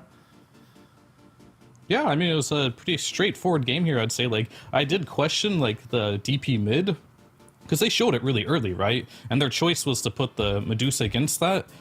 maybe the first blood was the big difference maker, but the fact that they ended up putting that carry mid, the DP got huge. Like, I think that was like a big source for a lot of their problems this game. And last thoughts, Breaky. We, obviously Penguin Squad looked amazing the other day. Are you losing some faith in their ability to contend with maybe some of the top teams like the Cut, like DogChamp down here in Division 2, or you think this is just a small little hiccup they can fix going into game number 2? I think I'm in between those 2 points right there. Like, yes, maybe it was a little bit overreaction for what we saw in that first series of Penguin Squad, but also to the point, props to the Cut, honestly. They clearly analyzed those 2 games very well. They had a game plan going into that game 1, knowing what they knew out of Penguin Squad, and that seemed to really throw Penguin Squad off their own game. Obviously, that was their game plan for the Cut. So they played well across the board. They won all 3 lanes. They executed as they should have. Well, some great play and preparation coming in from the Cut secures them game 1, but it is a best of 3, so we're going to see if we are going to get that first 3-game series or if the Cut continue to steamroll their way through Penguin Squad. After a quick break, we'll see you there.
And we're back. It's time now to get ourselves ready for the Game 2 draft between the Cut and Penguin Squad. Not quite the showing we were maybe expecting from Penguin Squad, but the Cut with their debut looking like they're picking up where they kind of left off in the past when it came to Division 2 and a DPC. Pretty much always being one of the top dogs down here in Division 2. And even with the new roster, things haven't changed too much, at least as far as this opening game goes. When it comes to game number 2, I want to start talking about what we may see with some of the changes here. Any expectations, whether it's draft playstyle, as far as what the teams may switch up when it comes to game 2 for you? It's hard to say for Penguin Squad because like it looks like they're pretty hard locked on this style of like just having a hard carry mid. So if they do want to continue to play that, maybe don't get you baited by the Broodmother. It didn't really look that good for them compared to like the other heroes they're playing. Get the Spearbreaker on Crawler. He was playing it every game before. Build some stronger lanes here. And I say, why not? Still go with your carry mid style. You can still pick your Medusas, but you got to win your side lanes. Yeah, I think it's a really important thing that you said, win the side lanes, because they need to be free to make the moves to help their mid laner. You saw how the Cut played, how they ganked him over and over, the moves they had. Maybe you need to pick heroes that are better for reacting towards that hatred towards the mid lane, you know, some form of supports that can come in and save and turn it around. And to do that, you need to have lanes, you know, side lanes that you can actually leave as well. That was the difference to me in game 1 here. The Cut were able to leave their side lanes with both supports and didn't need to stay there. Whereas Penguin Squad, they felt like they needed to be everywhere. We're going to see some different openers already. The Cut going for the Treant Protector and the Tusk band on Penguin Squad. Do you like this little switch up with the Death Prophet band out and Penguin Squad saying you're not going to get this in game number 2? I don't know. Yeah. No, sorry, go ahead. Well, that's fine. No, it's one of those cases, you know, pick your poison. Obviously, a bit of a reaction to that first game with the Death Prophet ban instead. But yeah, giving up Treant Protector, especially for a team that likes to play a strategy where they, you know, run at you, whether it's with that Spearbreaker, whoever else in different places on the map. Treant's, of course, great at responding to that. So I think, you know, that's definitely a very powerful pick to give up.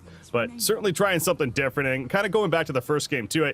I was a little also surprised to see Penguin Squad first to pick the Spearbreaker. I mean, I understand this is kind of their identity that we talked about going into this series here today, but they third picked it both of those games in the last series, you know, on the first day of this whole event. So I think they almost got ahead of themselves. Like, we just really want to run the Spearbreaker strategy. And again, the Cut was completely prepared for it. So I do like that we're already seeing a bit of a difference here with the Tusk Snapfire opening instead. It makes me curious, though. They picked this Tusk Snapfire immediately, but, you know, we see a lot of mid-Tusk. I don't feel like this team is going to run mid-Tusk at all. It just doesn't, you know, strike at all like something that they would switch into here. So this is either going to be a side lane core Tusk or it's going to be a support Tusk. I guess it could be a core Snapfire offlane with a Greaves build, very common, and pair that with Tusk in lane. It's a good 1-2 combo. Well, first phase Ember in response from the Cut. You've had some strong words about first phase Ember Fear. You still on the hate train for this hero being picked up so early, or is this maybe a situation where it can work? I think in most cases this is a debate because you pick the Tusk, and you know this isn't every team. This is Penguins, right? As Waga said, we're probably not going to see the Tusk mid. Most people like playing the Batrider and the Ember versus Tusk mid. They could just not do that, right? And that's really good news for Penguin Squad here. Snow goes against a hero like Ember mid if he's going to play that carry style. There's a lot of heroes that can win versus Ember mid. And if he has a good game and he's the carry, this could be a good matchup for him. 10 seconds. Yeah, at the same time, there's that Treant armor, you know, to try and help the Ember a little bit. So the Cut are always setting up that they can, you know, in a way focus towards the mid lane. Treant is just a great hero overall, so no surprise going for him. But I like the way they're shielding their Ember pick here, adding in the bans on Huskar, Monkey King, you know, some heroes that are problematic, and also Batrider being removed. We saw that matchup being played, was it yesterday or the day before? But the Batrider versus Ember also a bit tricky, so they're making his life easier here. And I love the SF ban as well, because that hero fits Penguin Squad style, and it's a hard one to play Ember into. I feel like correct me wrong, there's a lot of matchups still against this Ember that can go south really fast. One of them could be like the OD, for example, that could ignore the armor from, you know, everything. I guess the shield or trees, could win mid lane. I don't know if he plays it, but feels like there's lots of heroes that can punish this Ember mid if he plays. We'll see what some of those options may be as we get out of this second banning phase. Brood and Bloodseeker banned out by Penguin Squad. Something you mentioned, Fear, is it seemed like they didn't look comfortable in Brood, and the fact they're banning it out now in game number 2 really seems to kind of double down that maybe while they did try in some ways to force their playstyle in game 1, they weren't necessarily in their comfort zone when they picked some of these heroes like the Broodmother. Yeah, I mean, as Walga mentioned earlier during the draft, I'm not sure, during the early game, his skill build was a little strange, and he was bronze on it. I saw him play throughout the game. It didn't seem like something he played a lot of, so maybe he should focus towards heroes that he has a bit more experience on. Yeah, also not a single time that game, I think. I saw the Brood split, you know what I mean, the tab split. I don't know if he even plays with that option, but if you play Brood, you should abuse the vision you can get. You can literally get vision for the entire enemy jungle, and that will keep, such a big advantage for your team. So if you're gonna play this hero, I think you, at bare minimum, need to be comfortable enough to be doing that all the time whenever you want some vision. Are there certain heroes you think, Breaky, that Penguin Squad are going to look more comfortable on the offlane? Are you liking maybe the Snapfire, or what kind of style of play do you think is going to look better for Satoshi from what you've seen out of Penguin Squad so far?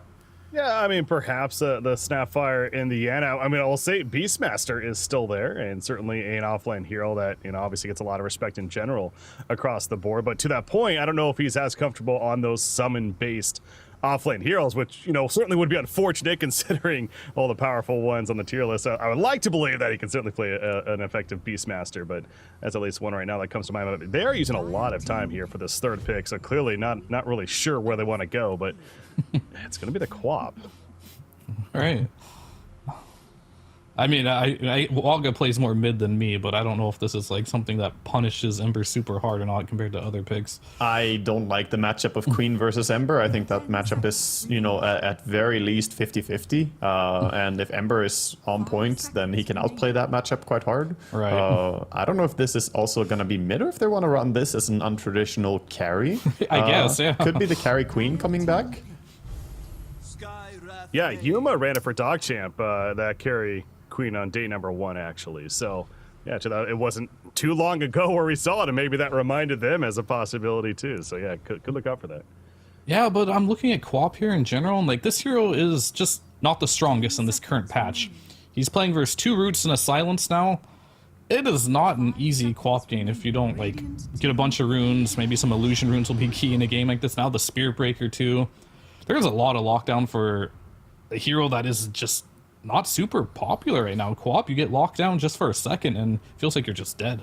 Yeah, I think picking her into Treant and Ember revealed, and then with 2 counter picks coming in immediately afterwards, potentially, is a surprising pick, to say the least. It adds a lot of damage, though. If we look on the bright side for what Penguins are building here, Snapfire and Queen, they have tons of teamfight damage now coming in with these ults. They don't have the best lockdown, though. Only Tusk and, cookies from Snapfire, kind of, to control your opponents, whereas the Cut are way ahead in the control department. We're getting a core Spirit Breaker? Is that what this is? It looks like offlane Breaker? That's exciting. Yeah, and to go with it is once again the Skywrath Mage. I'm curious if you have an idea for why do you think the Cut are valuing Skywrath Mage so much? Because we're not really seeing this hero from any of the other teams down here so far in Division 2 and A. 5 seconds. Well, I don't think it's the best per se. I think Rubik is almost always better than Skywrath, but it is a hero that is incredibly strong. Even Division 1 Stomon played this hero a lot alongside the Rubik as a replacement for it. It does a lot of damage if you have the stuns. It wins your lane. It does a lot of the things that you want from your position 4 right now. But I am a little shocked that Rubik has just gone untouched. So it's just a preference from the Cut here. They just prefer this hero over Rubik. Yeah, I feel if he could make the Skywrath work as well as he did in the last game, where they only had 1 stun, like you said, the more disable you have, the easier it is to play Skywrath. It's a bit like playing Exort Invoker. You want those knockdowns so you can dump your ulti into it. In this case, the Searing Chains and the Treant is some great combinations. You might be bashing people out of Sky Ulti sometimes. Yeah, that's kind of unfortunate.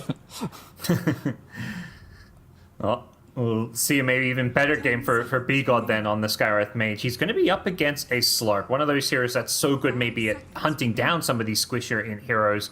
A lot of disables, but that's also where maybe some of the Slark strength comes into this game. seen a decent amount of Slark carry across Division 1 and from various teams. It has been one of the go-to carries. Do you think this is a good pick? Do you think this is the right kind of carry that's going to suit Penguin Squad? Because it does seem a bit different to what their old playstyle was. I'm curious to hear your thoughts on that one, Fear. It's a pretty good Slark game. There's a lot of things you can dispel, chains, roots, silences, even the Spear Breaker stuns. But at the same time, they have so many of them, it's going to be hard to like continuously dispel them. And with Quap and Slark, they're kind of like doubling down on like the in and out fights. I'd really like to see them round this draft of. Tusk offlane could be fine, but this is like going to be really committal. The hero that can just get in there and start the fight, so Quap and Slark can come in a bit later in the draft. 5 seconds. Seems to be something the cut recognized with their bans, because that's exactly what they've kind of banned out with Primal Beast and Mars, those tanky offliners that just get in, force a fight, and enable the rest of your team. Meanwhile, Penguin Squad banning out Faceless Void and Phantom Lancer. Looking at some of the carries, it is going to be the cut picking first, and Nature's Prophet, they don't hesitate at all. They knew exactly what they wanted, and again, it's a very high-tempo draft, Waga. Are Penguin Squad ready for this kind of fast-paced cut draft? Because it didn't look like they were in Game 1. I love this last pick coming in. I think the cuts draft looks very, very strong, to be honest. That Nature's Prophet, they can now run Nature's Prophet Treant lane. That sounds like an awful lane to go into. They're just very, very powerful. Not just thematically. The Treant is so strong of a lane bully, and then Nature's Prophet is a hard carry to reach. Penguins, I think they have a very tough order here to take down this. I like their draft, the draft possibility for them more in Game 1. This looks tougher to me. And Penguin Squad's round things off with a bit of a surprise pick in the Phoenix. This is not a pick I would have expected to see. Fear, what do you think they're looking to get out of a last pick Phoenix? That's not your typical 10th pick of the draft. I think they're just looking for some more team fight potential here, just so they can take the fights. But the only problem I see with their draft here is, like, they don't have any Roche damage, they have no building damage. Like, how are they going to get an advantage even if they get a kill or two? It feels like the cut can make quite a few mistakes and not get punished, but if they do win a fight on the cut, they got the NP here, they got the Treant, they can just keep going, and it seems like a very difficult game for Penguin Squad. Yeah. Also, some questions about who's playing what role, because Satoshi, the offlane player, has actually picked up the Slark. He was the brute from last game, so I'm wondering what the hell's going on. We're going to be throwing out cast in a second. Fear, what do you make of this? When you see players swapping roles, is this doom and gloom for Penguin Squad, or is there still some hope for them? I mean, if Slark is going offlane, I would imagine it has a reason, but it's going against NP carry, and that does not sound like a good lane matchup, so I don't know, man. I'm just in for the ride at this point. We'll see what happens. Have you ever seen an offlane Slark break in any of the games you've cast? No, it doesn't come to mind. This is something. I'm very curious how this is going to work out for Penguin Squad with the players playing different heroes, different roles, even potentially. Who knows? Yeah, we'll see. Maybe they're just going to swap the roles and we'll get that safe lane Slark. But to find out, we'll head it over to Breaky CPK and Wagamama for Game 2 of Penguin Squad versus the Cut. All right, thank you very much. So, Waga, you've had a little bit of time now to think about this, to sit on this. And for me, too, because they were taking a little bit to lock in after the Phoenix pick happened. I'm like, I said, who's actually playing what? I can't say I expected this. With Satoshi playing the Slark, they have the safe lane Tusk as a result, at least. Who's playing it? It's Ravish playing it, so... It has to be offlane Tusk, though. There's no way. There's no way that Slark is going offlane. He's going for a zero region build as well, with the double mangoes here. I cannot imagine that they're sending this guy to the offlane. So he has to be safe lane, which means they're flexing it between who plays what role, and both teams going into each other here. Oh my gosh, yeah, looking to brawl right off the bat, but just like game number 1, it was the Cut that actually, well, more so found Penguin Squad alone and got a free kill, but never mind. EMP's gonna be the one going down for Satoshi. Actually, credit for the first blood. So the Cut technically had the initial jump, but it was Penguin Squad that has the last laugh. Yeah, they had the first initiation there, but Tusk is a pretty tanky hero, 5 armor and, 760 HP, so trying to burst him down, not the easiest. They don't have, super strong level 1. It's good, but it's not good enough to burst someone. And they revealed their cards. They showed their heroes, whereas Penguins were able to wrap around a little bit better and find that initiation, getting that dream start on Slark. He gets 1 permanent Agi and gets first blood, so immediately sending out a circlet and some tangles. So to me, it's the third and fourth picks were very interesting from Penguin Squad, especially again, we mentioned they third picked that Quap, and then they got the immediate responses. Already a pretty tough Quap game, but then a Skywrath and even a Spearbreaker on top of that. And then they responded to that though with the Slark. So it's like a give and take. A Slark's certainly a lot better against all of that. But this Queen of Pain, it's going to be a difficult time for Snow, it feels like. I would say it should be, but a lot of it comes down to skill on this mid matchup still. You can outplay, but I would definitely say picking the Queen into the Ember, it's not like you counterpicked him or anything. This matchup is pretty good for Ember. He gets 2 denies on the first creep wave here. We'll see if Snow can get any return denies, otherwise it will be a nice advantage. Gets one, you know, at least. I expected maybe a little bit of trickery here from Penguin Squad. Like, there was a thought that ran through my head is, are they going to just bait this out as far as responses from the cut and then make Ifrit play the Queen of Pain as a support or something like that? But no, that's not the case in the end. It is indeed Snow playing it. But it's safe to say that, you know, where they have been relying on Snow to kind of be their carry in the first 3 games we've seen of them, in this case, it's going to be Satoshi that they're relying on to be their carry as he is playing that safe lane slug. Yeah. He's having a good time. Meanwhile, in top lane, the Tusk and Snapfire lane versus the Fury and Treant. I think this is the high octane lane. This should be very, very fight heavy. And they've done a good job cutting all the trees. They got double Quelling Blade to cut all the trees from the Treant here. So he's not able to just walk up and bully them nonstop. And that's a nice little move that you do when you play against the Treant like this. Just get an extra Quelling Blade in the lane. It's a theme of trees up here at the top lane for the cut. And the Nature's Prophet with the Tree Protector. So the safe lane Nature's Prophet, as that's a kill though. That was actually at the bottom lane. Yeah, bottom lane going down right there. Apologies. Talking about the top lane action, but Phoenix gets taken out. Again, that was that 10th pick Phoenix. I believe you were mentioning that, Waga. It's like a little bit odd almost seeing that 10th pick Phoenix. Well, what's the concept behind it? It surprised me. I think Fair is right. They're just grasping for more team fight, trying to add what they can, but the lane matchup is not very nice for Phoenix here. He can't really outtrade the Skywrath. Both heroes have, you know, very bad armor. They have only 1 armor each, but the range advantage for Skywrath allows him to harass. We see top lane, that combination, Snapfire and Tusk. They hit really hard with the help of the tag team. They can bring down Treant if he gets too close. I was going to say, this feels like a lane that needs to go well for Penguin Squad and certainly has that chance, right, of that Tusk Snapfire. We can kind of see right there a bit of able to brawl early in that laning phase and even get kills, and they do so on the Dream Protector. So now looking at that 2-1 hero kill lead early on in this game so far. Yeah, it's a lane that they probably shouldn't struggle too much, but at the same time, they're not pressuring the Nature's Prophet. He's getting free CSing pretty much. Treant is taking up a lot of the aggression on this lane, so he's doing completely fine on Nature's Prophet. And sort of same can be said bottom, though. The Slark is not struggling too much, but he does get charged up and takes a lot of damage from Skywrath. I'm going to pop that Tango and heal up a bit, but of course, as seen right there, and we'll continue to see throughout. A little bit vulnerable. Not a whole lot Phoenix can do to assist if they really wanted to go for a dive or a bit of that kill. But right there, he's fine. Regenning. Good to go. Mid lane matchup. It is that Queen of Pain at 19-3. Ember Spirit at 16-4.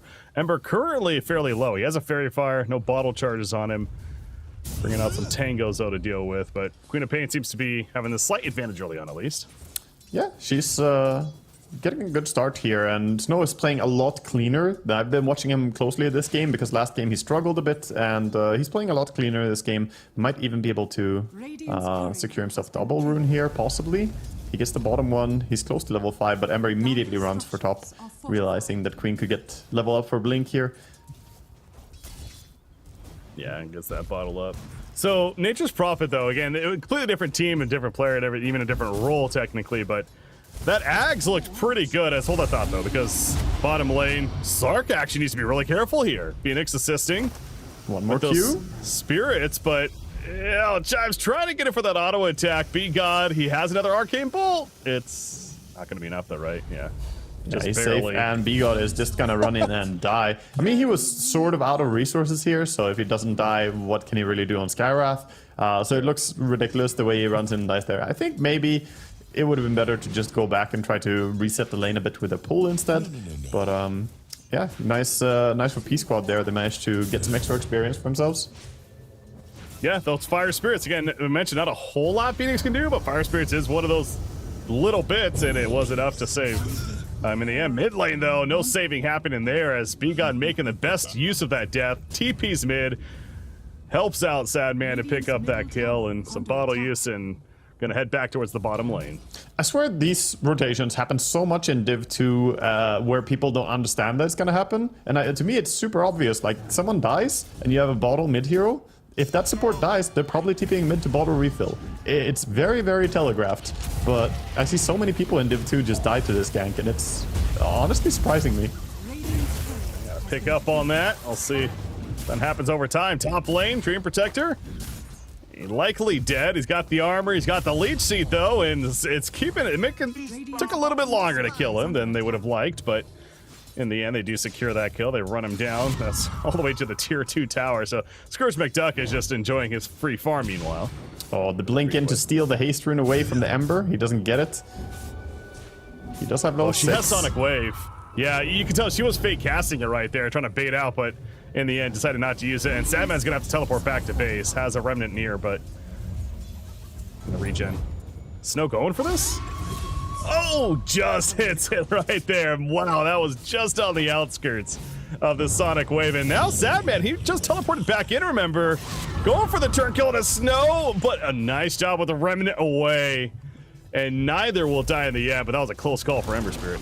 Yeah, very, very close. Close for Queen as well, though. He is gonna go back and get the bounty rune. Meanwhile, Ember trying to farm mid. Gets another TP bottle refill from the Skywrath again, so he's gonna be just fine. Queen is pretty low now to get back on the lane, though. She's sending out a salve? No. No salve. She's gonna get one tango passed over from the Phoenix. There's a lot of dire mid creeps now. They could go aggressive on the tower with Skywrath and Ember. Look at all those creeps. That's a chance to make a play on the tower. Well, EMP also nearby, but because he's nearby, that means Scourge McDuck all alone. The tag team activated, the snowball in, and Ravish will finish the kill, so the Sprout not enough to save it mid lane. You mentioned they could possibly do a dive, but unable to successfully do one in the end, as Snow still at half-life and has backup from Phoenix. That was a good kill they found on Nature's Prophet, because he's been, you know, the danger in this game, him getting more and more farmed and them not being able to reach him to shut him down. So even just a single kill on him in laning stage will slow him down a little bit and you cash in some gold. But we see a lot of attention towards mid lane this game. And that leaves Slark in a 1v1 against Spirit Breaker bottom, so he's doing fantastic for himself as well. Oh yeah, it's showing the net worth. And what did we say about Waga? The first game, especially why it went so well for the cut, they built their strategy around winning all 3 lanes, and they did. I mean, they dominated, frankly, all 3 lanes, especially that mid lane, and it's not the case here. It's, oh, dare I say, the opposite of sorts, as 3 of the top 4 net worth belonging on the side of Penguin Squad right now. So it is a completely different game number 2. Yeah, they're certainly coming out ahead in laning stage at least. I wouldn't say that they really won top lane, but they did just fine. Maybe a very, very minor loss on the top lane. So much better shape this game. And last game, even though they lost all lanes, they didn't get quickly shut out and like lost the game. I think they held on really well on P Squad, considering how bad the lanes were. So I'm still thinking that this team, they could certainly win game 2 here against the cut if the cut don't sharpen up even more. Treant Protector, level 3 Treant. I mean, he's a big hero, but he's not so Beautiful beefy shards. yet. Yeah, the shards give him 0 chance to survive. The Sprout comes out after the fact, and Scourge McDuck, I suppose, doing all that he could right there. Wrath of Nature even used initially, but they want this kill and they might get it because here comes the silence. Ravish, though, he's too tanky himself on Tuscan. Snow shows up with a Sonic Wave. Scream of Pain combo. Take out Nature's Prophet. Is being charged with the Queen of Pain. She is going to fall. Double kill for Sadman. That Sleight of Fist cutting through 2. Numbers-wise, that favors the cut. It looked great for them at first, but then all 3 of them got hit at the end there by the Sleight of Fist and the charge coming through as well. Heroes just got deleted. So looked like it was going to be a great fight for P Squad, but they did stack up a little bit too close to each other, and that level 4 Sleight of Fist does a lot of damage at this stage of the game. And now look at the mid lane. Nature's Prophet resurrects. He TPs to that mid lane to assist this push and also go for a kill in the Snapfire, apparently. They find him in the trees. He cookies on out. He's good for now. Phoenix nearby. Level 5, though, so no egg will be happening. Charge coming just through. yet. Charge connecting on a Snapfire. They're going to secure that one. The silence on Queen of Pain, and she will end up dying. Oh no, she blinks out. They didn't finish the job. The Slight will do just that, though. Tusk showing up, putting the charge down. Slark now. His first big fight, but he's got to be careful. He already used a Shadow Dance. With that now on cooldown, you got to play really safe, and he will do just that at the tier 2 tower. So the cut is ready to fight. Yeah, they're using their Nature's Prophet as well. Here you have a bit of a difference that Nature's Prophet is stronger at this stage. Tusk getting charged. Might be in trouble. I love the snowball comes up. They immediately turn around, but baiting him in now. He's going to shard, do all that he can to survive. There's no supports coming, though. I figured on the minimap we see something, but they're coming now. I mean, he's lived so long. The seal hits, and there's that egg, our first egg of the game, and that will force the cut to fall back. But now Spirit Breaker, he's trying to charge out. No, they bait in Tusk far enough, and they do secure the kill onto him. So they kill B-God, but an eye for an eye. Yeah, they dropped the egg and they dropped the Snapfire ulti, but they don't really have lockdown for it. Something that was talked about during the draft as well, that they have great teamfight ultis, but both those ultis were kind of just walked away from there by the cut. They realized, okay, we don't want to stick around here, so they get back on the map, play the side lanes, and try to, you know, split up for a moment here before going aggressive again together, probably. Now, in typical fashion of what we've seen throughout the season so far, Waga, it's been hard to bring up a couple of questions that I want to bring up to you because of all the fighting, but a little bit of dead time. Again, Nature's Prophet, obviously he's not going the Ags, but No. we saw that Ags impact Nature's Prophet in recent matches. Is that something that could have been a thought, you think, or does this just make too much sense? I don't think so at all in this game because of his role. Wow, they get a kill on the Queen mid using the Skyrath Silence and the Ember as well. But to answer your question, I don't think it's good when you play hard carry. Yeah. Phoenix in trouble. Might get brought down by a charge into ulti here. Yep. Kill potential so high. This is what we saw Spirit Breaker by Crawler those 2 games in the previous series. But by the way, you look at the odds right here, esportsbet.io. Check it out for yourself. Watch to earn, and it's favoring the cut, but it is very slight. And I tend to agree with that. I mean, again, net worth technically is favoring Penguin squad right now, but December Spirit is actually proving to be a bit of an issue. Oh, he ran into a sentry though. He was in fizz, he thought he was safe to walk up here, and he was not, and he explodes. That is an unstoppable streak taken down and goes towards the Queen of Pain. That is exactly what they needed over on the side of P Squad.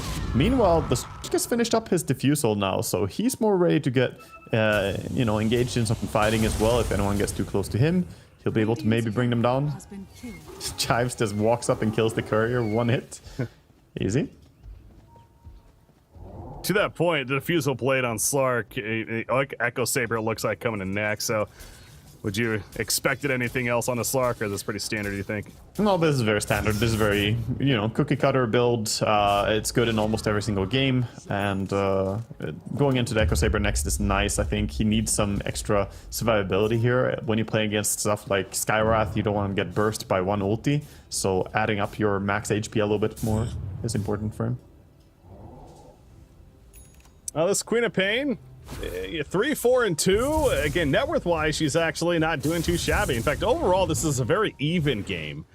No one's really that far ahead. Slark is the top slightly, but overall, all the cores seem to be, you know, having their own game of sorts. And again, back to the Quap, it's set up on paper to be a fairly difficult game, but she's transitioning towards her first item, which looks like to be Sage and Kaya from what we're seeing here. But by the way, Slark gets away bottom.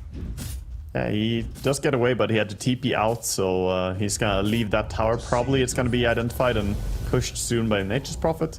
But like you mentioned, this is one of the most even games we've had so far at this stage of the game in Div 2. And I think both these teams could be evenly matched if they don't mess up the laning stage, to be honest. I still do rate P Squad quite highly, even though I think they made a lot of mistakes in the last game. They look like they're tightening up their game a little bit here.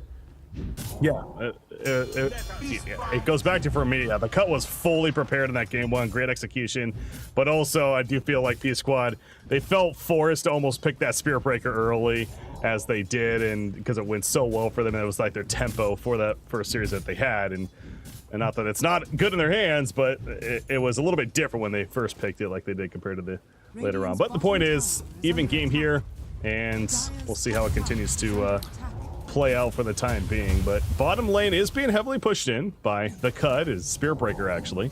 I'd like to see them increase the tempo though. They don't have too much vision of where P Squad are. They're hanging around top, but they could kind of assume that they're hanging around top the way Crawler is playing.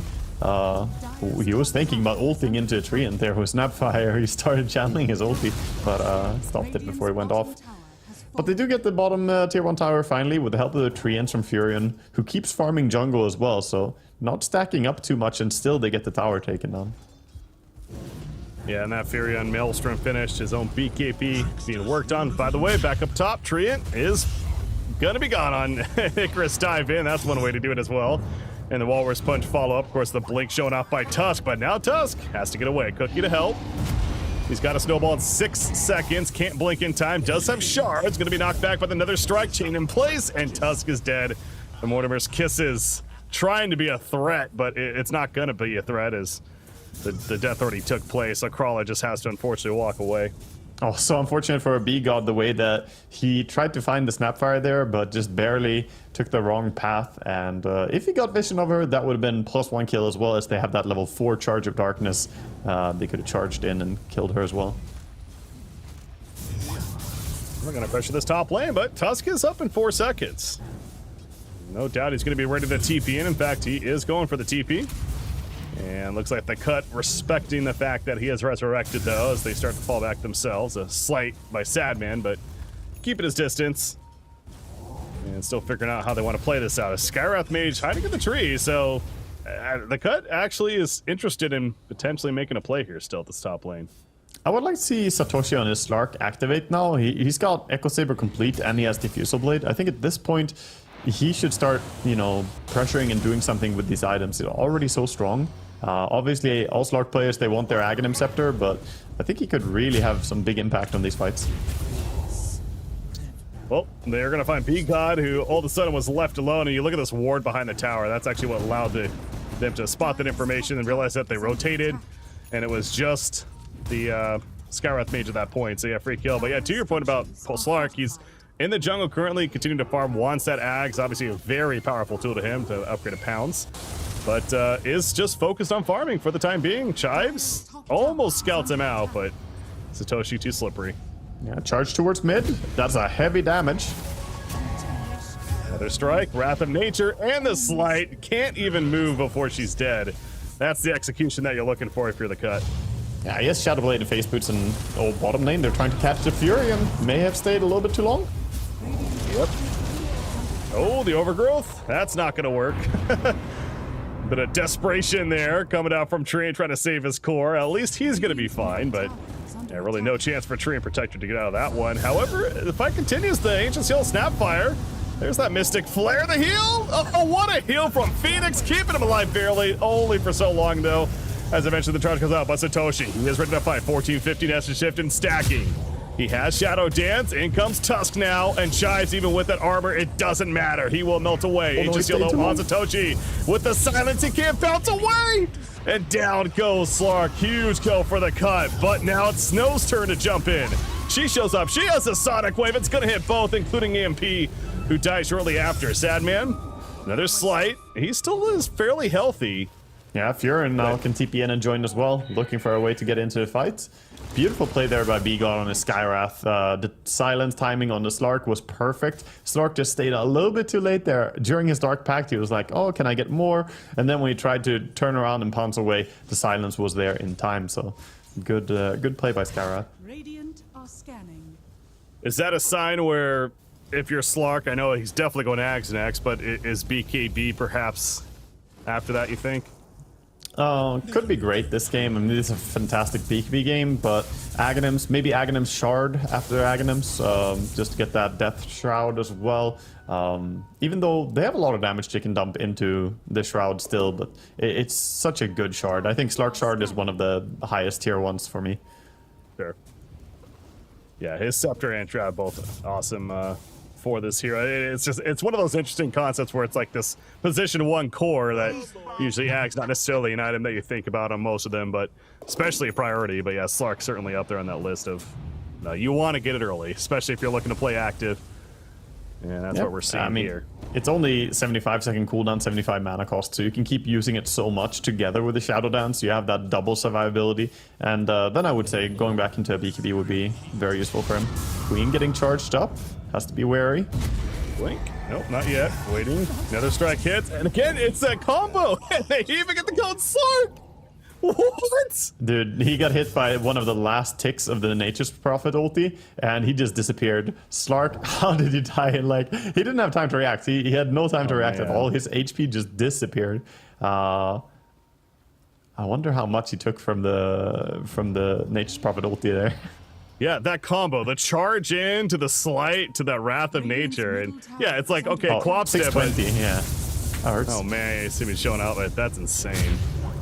And they're gonna steal these ancients, or at least they're gonna try, but Ember Spirit will die trying.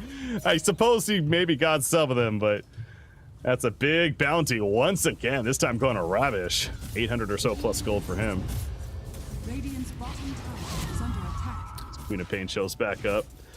I mean, hell, we have what? This 33 hero kills in 21 minutes. Again, there's been so much of this here in the DPC Division 2 so far. North American region at least, so maybe not necessarily a big surprise, but it's hard to truly gauge the game, I feel like, because of that. Just so much fighting constantly happening. I mean, overall net worth, though, is favoring the cut, and Nature's Prophet continues to be the biggest one right now. Shout out to Imperium, by the way, on his tree and protector. He's showing, you know, how to do it as a tree, and he is keeping this tier 1 tower alive for so long. He's just sitting here protecting it. 21 minutes into the game, still no tower. This is really good for him.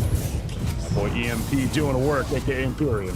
Snow blinking out. Phoenix Egg is down. Snow actually got snowballed in right there. Sonic way to blow up Ember. No, it's not enough damage. He's able to slight and get the hell on out with the Remnant. Ravish also will fall. 3 are dead on the side of Penguin Squad. Just when you think Ember's dead and an opening for Penguin Squad, the turn is there. Sad man's feeling happy. Yeah, they're gonna go for more as well. Spirit Breaker just charging in, gonna bring down the Phoenix as well here as he tries to get out, but the Skywrath and Spirit Breaker are too strong, and everything is just crumbling right now. And the thing is, when the cut win team fights, they have the Furion to keep taking towers as well, so immediately they get to top tier 1. Fear was highlighting during the panel how this draft from P-Squad, it doesn't take buildings. Like, even if you win a fight, how are you gonna get more advantage? And that's what we're seeing. They have 17 kills, but they have taken 0 towers, whereas already all their tier 1 towers are gone. Yeah, great point. I know you brought that up in the draft, and yeah, it's something when you kind of see it in action or lack of action because of the draft. I mean, you look at the damage on the 3 towers that are up initially as well for the cut. It's minimal damage. The top tower maybe is a half life, but the other 2 are still fairly healthy even. Yeah, being at 23 minutes into the game and having 17 hero kills, I think that's actually the biggest thing that you're pointing out, Wog. It's like, usually you would think with all these hero kills, okay, transition into objectives naturally, but Trying to get not Ember? the case. Can they burst him? He has Invis Rune. We've seen this before. Slate, he's out, and this is a turn again. The Wrath of Nature, the explosion on his Slark, and Tusk as well. And now another tower coming for the cut. The combo is just too much to handle. Every single Slark death is like him not using ulti because he gets chain stunned. The Spirit Breaker charging in, getting stunned. Now Phoenix also getting caught out by B-God here. Yeah, he's gonna live. Spirit Breaker actually choosing not to commit to it all the way. Well, for now, Scourge McDuck is in though, and the Phoenix Egg is going to be killed. Yeah, Queen ultis to get 1 kill at least. They do manage to get the kill. The kill going towards the Phoenix there, where they get the kill on the Skywrath.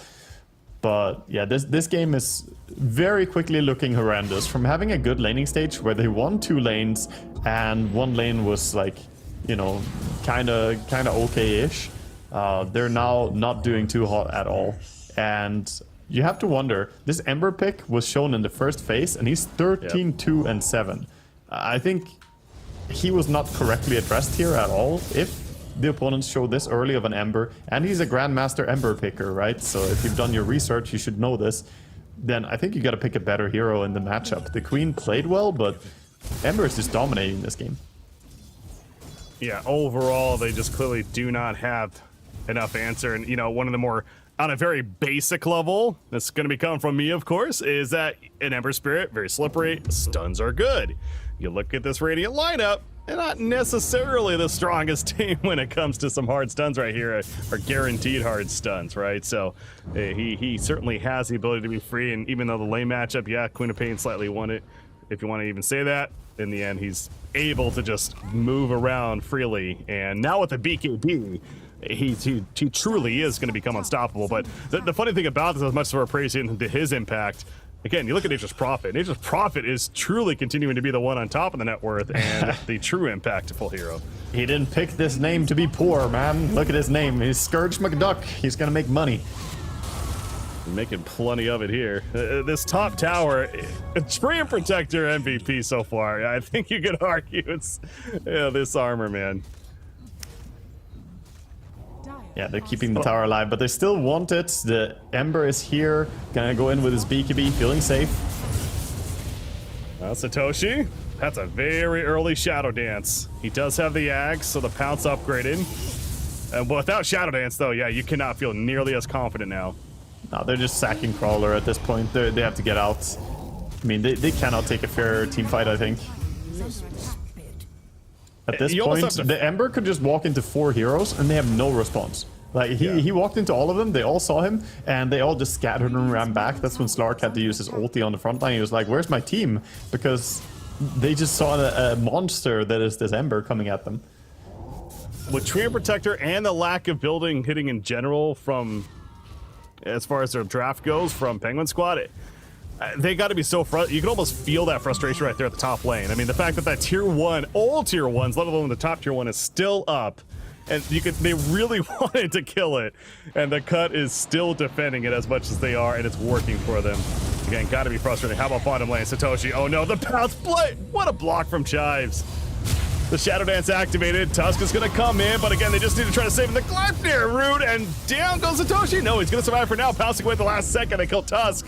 Never mind. Slark is just dead, and so is Quap. All 3 cores are just dead. Just like that. Yeah, they're just sending them straight to the morgue here. The cuts are completely in control now. There's very few ways that you can come back, and that's where the issue of P-Squad's draft is enhanced a little bit more, that the team, they have a lot of team fights, but they don't have, you know, a setup to execute it. And now that they're on the back foot like this, they just seem frustrated because there's not really an opening. And now going straight to Roche, wanting to get their advantage even bigger. This Nature's Prophet is looking like a monster. If he takes the Aegis, he can just start sieging high ground even. And you see they scan this happening, but obviously going to be they way on too Ember. late. Yeah. Makes sense too. Sure. The Ember picks it up, and Quap and Phoenix are going to smoke off to the side here, but not sure what the game plan is, especially with the cut all 5 together. Well, it's 4 minus Nature's Prophet. Of course, he can join whenever needed. Look at the top lane. The creep wave's pushing. They're pinging it out. It's like he charges up here on Spirit Breaker. No tower kill. Oh, the Sprout Leash's talent is insane this game. It's so good against them. There's so many heroes that just can't do anything. The Phoenix can't dive away, no blink away. You can't jump away on Slark. This is really good. I don't even know if you can cookie yourself during it. I think you can, but I'm not sure. Even if you could. Yeah, even if you can. This Sprout Leash talent is spelling trouble. I mean, I'm more impressed by the fact that he's already level 20, but so is Ember Spirit. I mean, there's 28 minutes in. Both of them are level 20. Ember Spirit gets a sleight of fist hero damage. We've seen the damage coming from that, and we're going to see more of it right here. Sonic Wave response, Slight immediately comes out that the overgrowth, of course, used to start this off, and Queen of Pain, she is, yeah, I'm not going to go there. She's trying, and it's proven to be a difficult game, as we expected.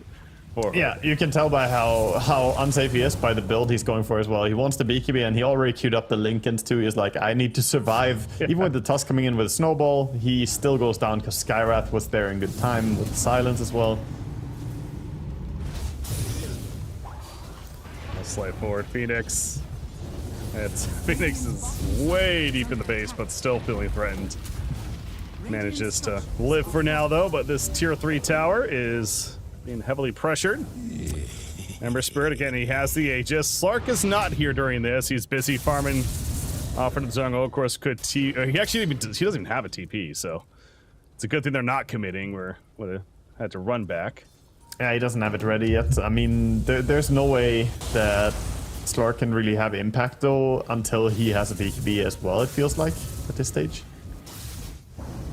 Yeah, it's an impactful item to have, especially for this Radiant squad. But Queen of Pain still doesn't have it. Tusk does have it. Has had it for a little bit, but with all three of them truly need it and ready to go if they have any chance in these fights. It feels like obviously Snapfire is falling easily right there. Yeah, there's the BKB difference, right? You got 3 on the side of the cut already. They all have it. They're all ready. All their heroes are online with the items that they want. They have Blink, Ghost Scepter, Kaya on Skyrath as well. Not going for the Aghanims this game, so he's got much more early utility items. Rax, gonna be a fairly easy one down here for the looks of it. Snapfire's up in 5 seconds. Again, everything's ready to go, but not the BKBs. That's distressing. Queen of Pain and Slark still without it, so not necessarily looking to go too deep here. Backing out safely here, playing it cool. Scourge, McDuck, and his crew, they're just gonna go back to farming a little bit more. 23,000 gold advantage. They secure themselves the first set of racks, and they do still have Aegis for a while longer, so Ember can keep playing aggressive, but this is just, you know, slowly getting to the point where there's absolutely nothing that can happen. P-Squad, they have like one good fight in them until this game is already over. Waga, look at the top tower, tier 1. Oh yeah, it's got a little dent in it though. Can you fix that? It's got, you know, has this tower been to war or something? Come on, man, fix it. Gosh, I feel for Penguin Squad, really. But again, that's the power of Treant, and like I said, like we've been talking about, mixed with the lack of just building damage in general. Oh, he fixed it. It's going to be full HP. Perfect. There you go. The go. top tower is going to be back to 100%. I feel like that's almost just one of those achievements that the Cut's looking to earn here, not lose a tier 1 tower. Yeah, and really. With the game going for that. I mean, they're definitely on their way to doing so, as Penguin Squad just can't really seem to find any bit of an answer. But it goes back to BKB on Quap. Okay, it's now finished. Yeah, 1,500 gold in Slark, though, so he still needs all 3 components before his own BKB. Yeah, he did go shard, so he has that at least. But yeah, this is pretty rough. Slark, how did he die so fast? Oh, E-Blade.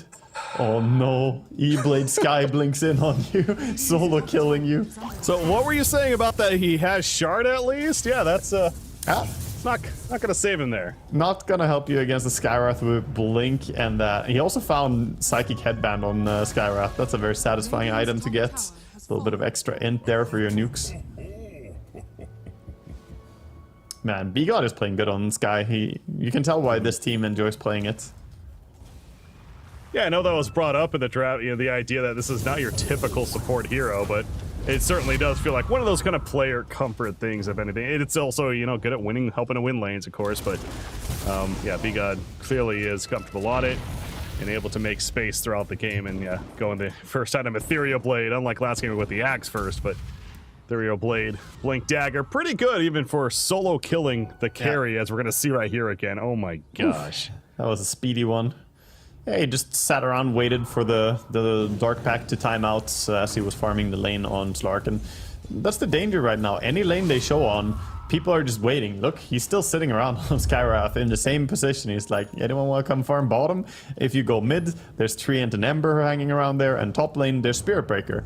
And of course, Furin is able to be anywhere. Here comes the smoke, though. They're trying to go out. Satoshi looking to get a jump, but Sadman a little too slippery, not surprising. Charge on through, gets stun on 2, Overgrowth as well. Slark has just stunned this whole time, finally pounces out, but really doing minimal damage in the process. But now he's found by the Silence. Got the Dark Pact off, however, he's good for now. Off to the side, Queen of Pain also blinking away. Somehow nobody dead after that initial clash, but we're not done yet. Crawler slowly crawling away. Gonna go for the cookie. Gets on out for now. Satoshi jumps back in, able to get some damage. Nice Sonic Wave as well, but Sadman with his BKB, he's still feeling pretty healthy. Chives is finally taken out, but now they're falling on the side of Penguin Squad. Tusk, that TP's not gonna work, especially with Cyrath showing up. And now Slark is also going to go down. Double kill for B-God. 4 are dead on the side of P-Squad. There's just no way you can kill this Furion or this Ember. It feels like they're so uncontested in the fight. Everyone's just running away from them. Now maybe Furion is possible, but he has Satanic. He's completely fine here. Radiant's middle tower is Going all the way almost to the fountain at that point, but the cut is trying to close us out with authority. Of course, this would be a 2-0. Unless Penguin Squad can some way, somehow find a bit of a stall and start Yeah, no, I very think slow comeback. the Cuts, they, obviously had some advantage in being able to prepare here against P-Squad from the first series, but you can tell that they definitely did their homework, and the way they played is, stylized a little bit to counter P-Squad, but they're also just playing much better here overall. All of them are having outstanding performances. Yeah, I do feel like at game 1 they were absolutely just completely prepared after that first series that they saw of them. Game 2, there was some more adaptation for me that came from the cut, which even makes that much more impressive in my opinion. That this is a team that, like I said, that although it's a bit of a different roster, ultimately a bit of a core, specifically Scourge McDuck kind of leading the way. This is a team that has that Division 1 history, and they are showing that they're going to continue to be a force here this new season in Division 2. Yeah, as they call it. GG gets called by GG's. P-Squad. They realize there's no way to get back into this one, and that was a good start to the laning stage, but you could also really tell the downside. I said that I liked their chances better in the first draft, and the first game was also very tough for them, but game 2 here, I think it was pretty big strategic victory overall for the Cut. Yeah, absolutely. This is a team that looks very impressive, and now we finally have our answer of what are we going to expect out of the Cut going into this new season. Had a bit off with the break there, but we have a bit more of an answer, a clearer picture. The Cut is definitely a team to look out for. I assume Fear and Gods would both agree on that as well.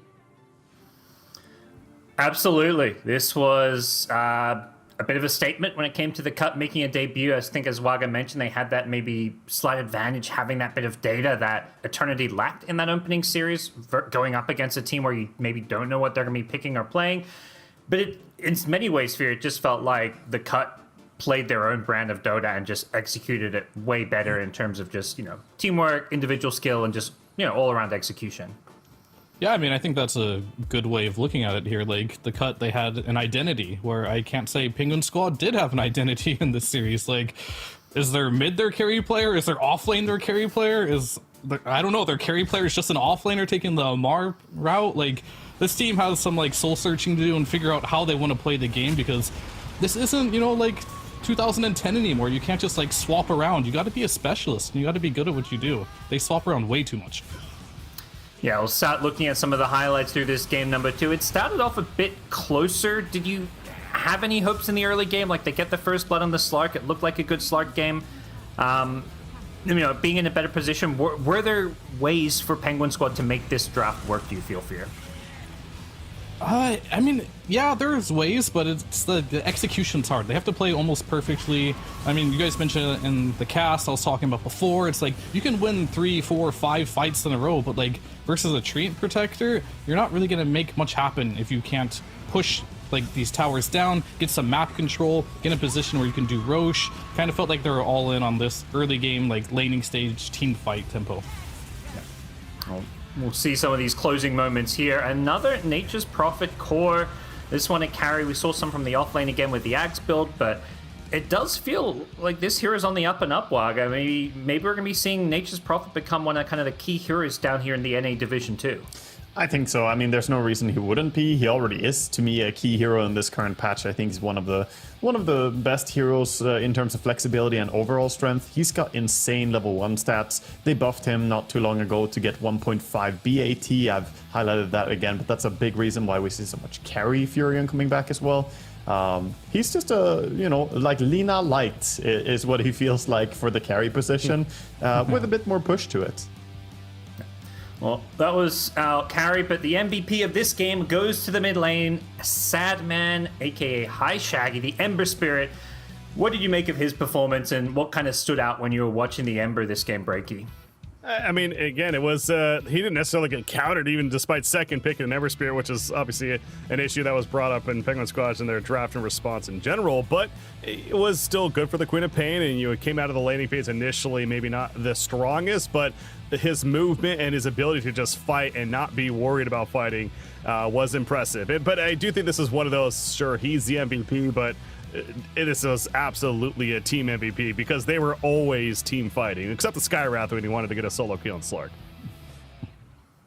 Yeah, fantastic showing from him, the animation, and just way he played this game. Only, 2 deaths in a game where there were things that could lock him down. You first phase your Ember, and it just felt like they didn't really ever fully address the hero. And I think one of the things that also said to me, maybe you can comment a bit, Fear, is everything felt a bit disjointed. It almost had that pub game feel when there's a Skywrath running around getting solo kills. How does a game like this end up in a place where things are maybe not happening in the most, tactical or methodical way?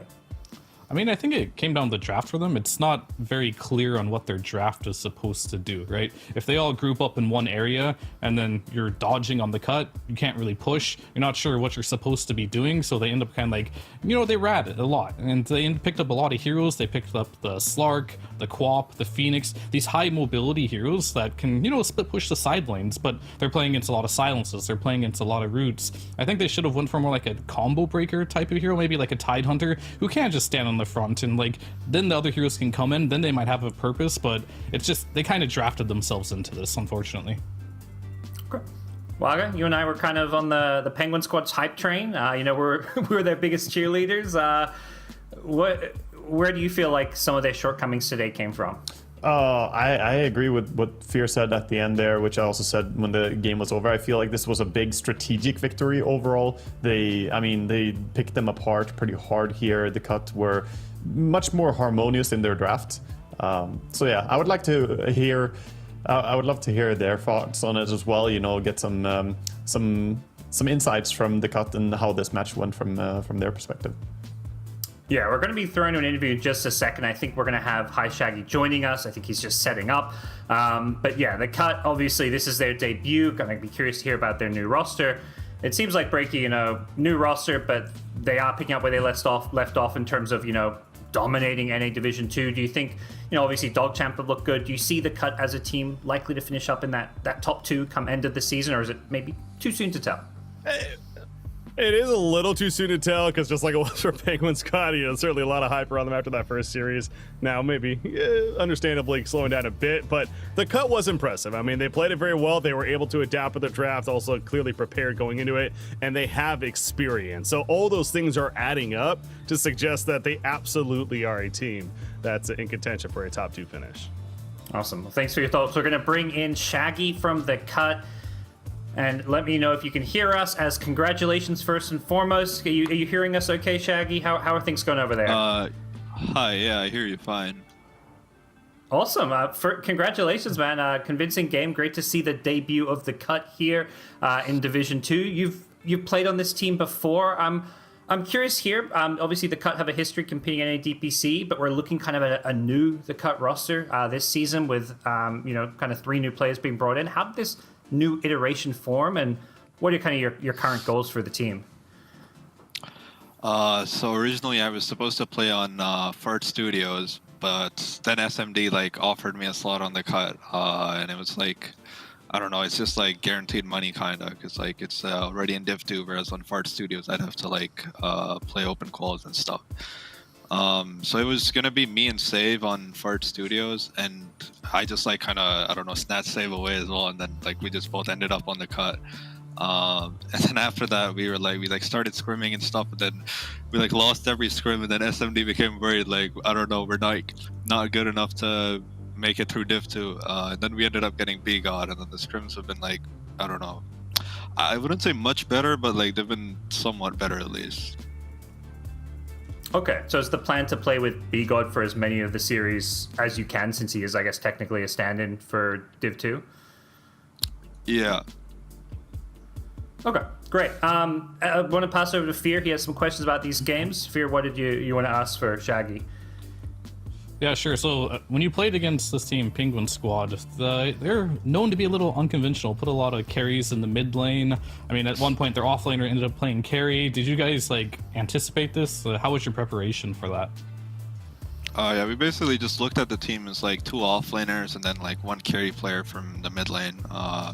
And then it's like kind of easy to draft against because like there's not even that many carries in the mid pool. I feel like there's like TA, sniper, SF, which like I think we banned most of those. Not much else. They picked up the Dusa in the first game, which I don't think is like a strong enough hero to just function. Like that hero can like barely play if it's safe lane, and then they just like put it mid against Death Prophet, which is like an awful matchup. Kind of just snowball from there. All right, one more question here. So, this Division 2, right? You know all the teams, you played against all these players. Who do you think is going to be your strongest competition, like, this tour? I'd say definitely Dogchamp. Dogchamp's like the highest MMR team in Div 2 by far. I think on the flip side, our team, at least the original roster, would say we're like the lowest MMR Div 2, or like the lowest MMR DPC team. Like SMD like says it a lot, like across like all DPCs, all region, you know. So I mean that'll be an interesting matchup. But I mean we've got like, I don't know, I'd say we have like more experience than Dogchamp, maybe like Italiano Gangster. I don't think he's played professionally that much. So I want to say congratulations as well. And you said that your scrims had at first been going kind of rough, and then you kind of started finding your groove. Have you had a lot of time to like look at the other teams to prepare stuff against them, or is there a team that you outside of Dogchamp that you think could be interesting to follow? Like, what are your experiences with the rest of them? Honestly, we've just been losing like every scrim. Like we just scrim all the Div 2 SA teams, and they're like, I think they're like way better than the Div 2 NA ones. So we just lose, and then we like tell ourselves it's like okay to lose because they're like better than what's going to be our opponents. So yeah, we haven't really looked at much Div 2 NA. I mean, the only team we actually scrimmed was Penguin Squad, and we went 1-1 against them before. So I mean, we're definitely improving. It's just a matter of like, I guess whether we can get our groove back for the Dogchamp series. Yeah. All right. Yeah. Well, good luck in your future series for me. I think that you guys are playing, you know, what looks pretty cohesive from our point of view. So we haven't seen all those scrims that you guys lost. So from our perspective, you're looking good right now. Yeah, I mean, we just got like a bunch of comfort heroes today. Like honestly, Imperium like destroyed them with the draft fab. That's all I'm saying. Glad to hear you feel like you got your comfort and all that. Breaky, I'll pass over you for some final questions here for Shaggy if you've got anything. Sure, just a couple come to mind. The first really important one I know everyone's curious about. What was if you had any pre-game meal for this match? I had like a cup of yogurt and like I had some dim sum from some Chinese restaurant earlier. That was nice. Oh, nice. All right, cool. Oh, thank you. As far as the actual more of a intelligent question, I suppose. You mentioned Far Studios. You were a part of that squad initially, perhaps, or there was a chance, but obviously no longer the case. Should we be looking for a little bit of a feud there? Is there like some bad blood, or was it just all on good terms? I don't think so. I think I left like at a good enough time that like they were able to find replacements. Gotcha. All like, right. I gave them, what like, we saw today, though, more than, I don't know, it was like over 2 weeks of time or something. Like if they have a feud about that, I don't know, that's just life at that point. I don't mean to be creating drama that's not there. I was just genuinely curious. It doesn't sound like that's the case after all, so that's good to hear. Only good sportsmanship. No, but yeah, what we saw today, you guys definitely look good. I know, as Waka mentioned, maybe we not look at the best in scrims, but hey, in the match, you guys look great, and I look forward to seeing you guys continue to perform here in the Season 2 so far. One last question to wrap things up here. I would just want to ask, when this team, your roster got announced, you guys mentioned this was the only fully North American roster in all of the NADPC. Was that kind of a goal at all when forming the team? And you know, you didn't want to join the dark side and bring in any of those European or South American imports. What? How do you feel about being the fully North American team? Let's go. I think SMD just like prefers playing with people he like already knows how they're gonna function and stuff. I think that's like the biggest factor contributing to it. I don't think it was really a goal for him to end up with like this all-American team, like let's go NA boys, but it just sort of ended up that way, I guess. All right. Thanks for that, Matt. I appreciate the interview and hearing from you. Congratulations again. Any last shout outs before you let you go, or if not, you're good to go, man. No, not really. Thanks for the interview, though. All right. Thanks so much. We'll hopefully get to talk to you again. You guys look great today. So that does it, the cut. I mean, hearing from him, no beef, I guess, with Fart Studios, but it is kind of interesting, I guess, to kind of hear about how some of these teams get formed. I kind of find that a bit curious, he's trying to join a team, then he gets a different opportunity. What do you feel like? I mean, you've gone through that experience a bit at different points in your career, Fear. What's it like during these roster shuffle periods, and how do you feel like, I guess the cut handled things with the team they kind of ended up with here? I mean, it's always like a balance between loyalty and opportunity, right? So he went with more of the opportunity route, getting that guaranteed Division 2 slot there. So, I mean, can't blame him for it, especially when there's so much instability. Yep. Well, with that, all teams in the North American DPC Division 2 have played a series now, so we get a chance to take it where teams stand. Here is the current standings, the leaderboards for Division 2. DogChamp currently 2-0, undefeated, with a couple of teams behind them. The Cut as well as Fart Studios also yet to take a loss. Anything jump out at you as far as seeing these standings here, Waga? I mean, didn't really know too much what to expect from some of these teams going into it. I wouldn't say that there's necessarily a big upset here. We'll see how far Fart Studios can be undefeated. I guess that's going to be the interesting thing for me, as they're, a mix between meme team and still pretty skilled players, right? Yeah. Absolutely. It's going to be exciting to see some of those matchups. I know, Break, you're mentioning, let's hope maybe for that little bit of drama between Fart Studios and the Cut. I don't think we're going to get it, unfortunately, but I tried. We're going to get some good Dodai I feel like, between those two teams, nonetheless, when they play. Yeah, that's what matters. And I was kind of looking at the schedule. Speaking of that, I believe we're going to be having a graphic on the screen coming up here. But when they play, it's going to be later on, from what I can see, one of the later matches. And that could be telling of where, I think it's like both their final two matches of where they are in the standings. That could be for a first place spot here in Division 2. I mean, I'm just saying, the storyboard is certainly there. So whether or not there's that bad blood, sounds like that's not the case, but it should still make for an entertaining series nonetheless. Yeah. There's that schedule. C-Dub versus Ant is going to round things off here on the Sunday broadcast for everyone here in NA. Two teams yet to get a win, so one of those teams will be putting up their first W on the scoreboard. Breaky, you cast those two other teams the other day. Do you feel like there's a favorite going into this one at all? I would probably lean towards C-Dub, but both did, were on the 0-2 side. I will say C-Dub in their matches, seemed like they put up maybe a bit more of a fight, but again, they both lost their opening series 2-0. It's still early on. This will be, a little more telling naturally as far as what to expect of them, though. Yeah. And from knowing some of these players, Fear, what are we looking out for? Any players that you feel like, you're kind of looking out for? This will be your first time seeing Ant compete. Ush is a guy you probably used to compete against back in the day. He's an old timer.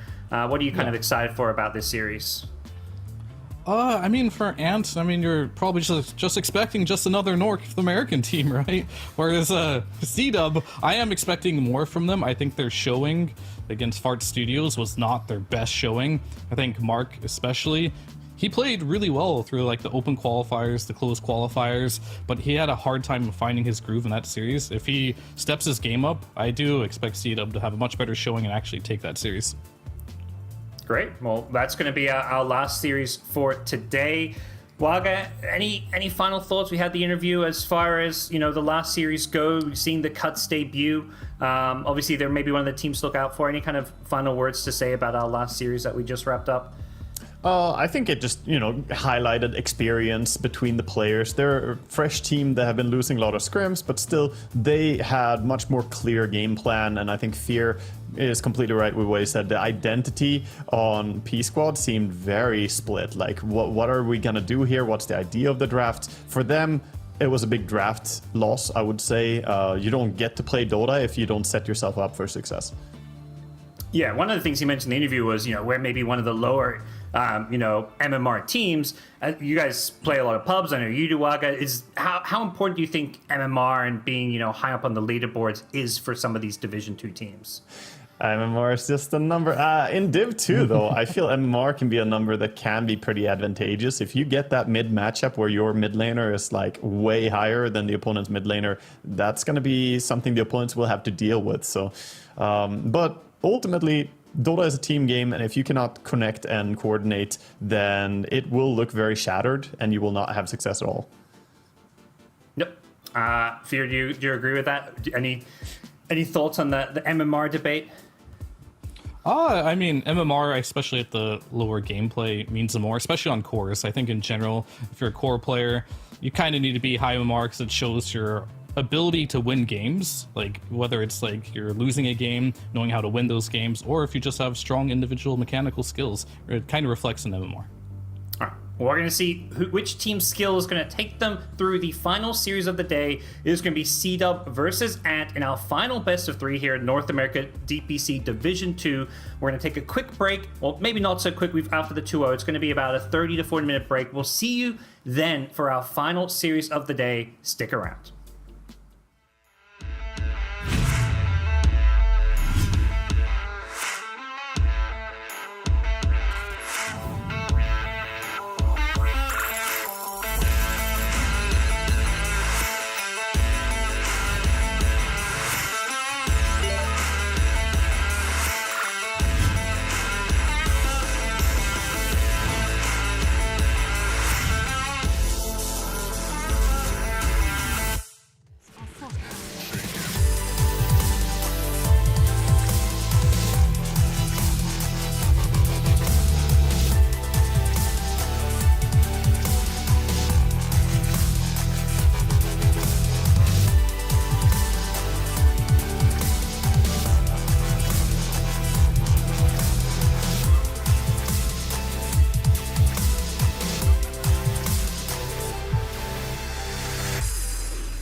Welcome back, everybody. The action continues here in Division 2 of the North American region. It's the Dota Pro Circuit, and I'm Gods. Joining me once again is none other than Fear, Wagamama, Breaky CPK.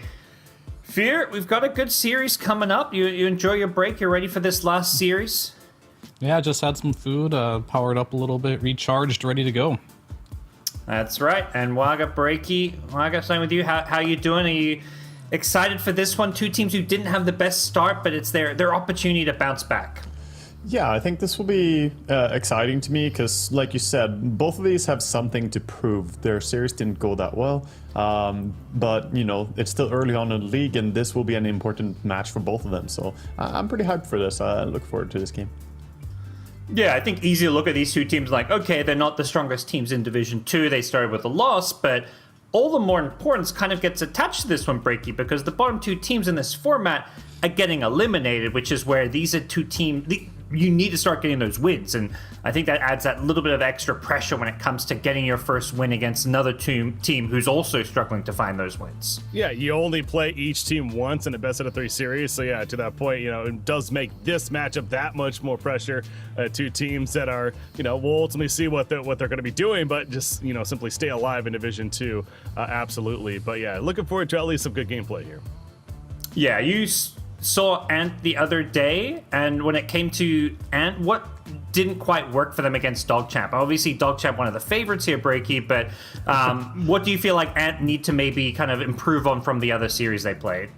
Yeah, I think it definitely is part of that. I mean, DogChamp, a very impressive team, already 4-0 individual record themselves. So just getting that matchup, you know, fairly unfortunate. But as far as what need to improve on, I mean, just, you know, sticking to their guns as far as being confident with their strategy. You know, maybe don't do anything too crazy. Don't try to, you know, adjust too much. Just stick to your guns, stick to your confident strategy, and see how it competes against a team like C-Dub today.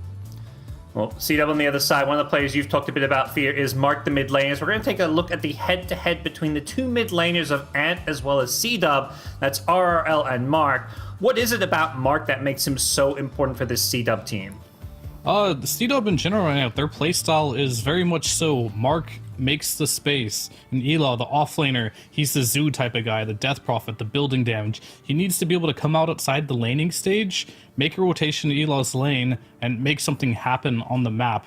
And unfortunately, they are 0-2, and I think a big culprit of that is, you know, he likes playing his Void Spirit a little too much. In the closed qualifiers, the only hero he was not able to get a win on, not yesterday, the day before, he pulled it out again. Also, another loss. He plays a lot of heroes like Tiny, you can play the Primal, Tusk, undefeated in the closed qualifiers with, plays Pango. You can see a trend in the style of heroes he likes to play, but maybe pick some of the stronger ones for the meta. Maybe put Void Spirit on the shelf for a bit, because it's not working out.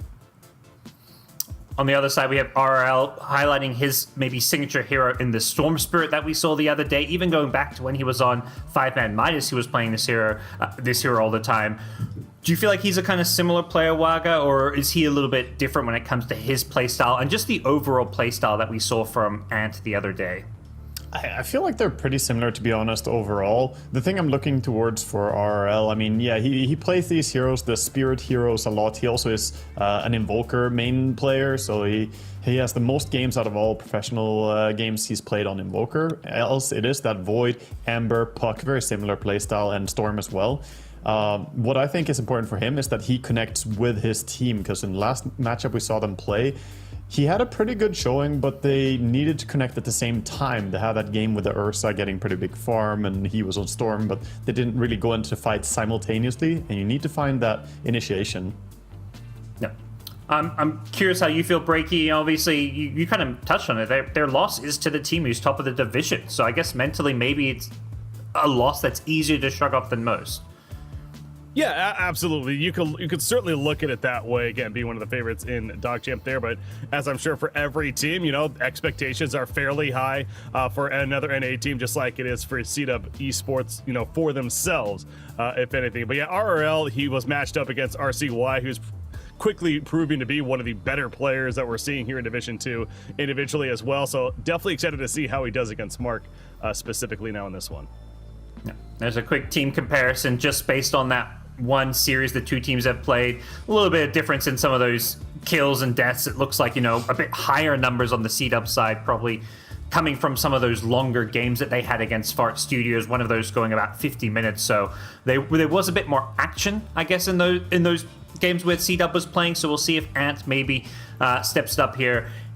It does feel like, just maybe we could be in for our first 3-game series here when it comes to these two teams matching up here. Yeah, I mean, I definitely think this could be a game where we could get 3 games. Both these teams, they looked a little shaky to begin with, but they both have the potential to bring it to some of the better teams. I think they should be on a similar tier here, where I think draft is going to matter a lot. Yeah. Well, we're going to hop into that draft. One of the big things you mentioned about C-Dub and Ela is he is the Zoo player, and right off the bat, Broodmother gets banned. Last series, it was the Beastmaster right next to it being banned. How do you feel like C-Dub need to adapt if Beastmaster and Brood are getting banned against them, Fear, since that does seem to take them out of their comfort zone a bit? I think they have a good strategy going on here. If they don't get the Brood, they don't get the Beast, they go for the Death Prophet, which is also pretty strong in the meta right now, right? So it's kind of like pick your hero, and they're not afraid to pick them in the first phase either. So we'll see if they do want to continue with that DP route, because, Beast has been banned a lot, but Lina got through, so, screw that. We're going to get Lina in the game. Very interesting to see this hero made it through. Premier carry hero right now, strong laning stage, hard to lose your lane with this hero, scales like a beast. What doesn't Lina do? Yeah, Lina is just an absolute monster, and that also goes to the way that these teams are batting here in the first phase is very different from what we see a lot of the other teams do. Mirana, obviously a high priority hero for a lot of teams, but batting at the Hoodwink and the Dawnbreaker here coming in as well. The 3 bans that we don't very commonly see in the first phase, so that leaves some of the prime heroes here. Lina comes through, but a hero that's good against her is Tusk, and still available in the pool here. Yeah, definitely a strong option if Ant want to go for this. They, left Beastmaster in the pool intentionally, maybe expecting C-Dub to pick that, but C-Dub obviously recognizing, hey, Lena's still here, just snap pick that. So it does feel like an opener that, at least based on, they're ticking at their reserve time already. It really feels like they maybe weren't ready for or expecting a Lena first pick, or at least weren't ready for those bans from C-Dub.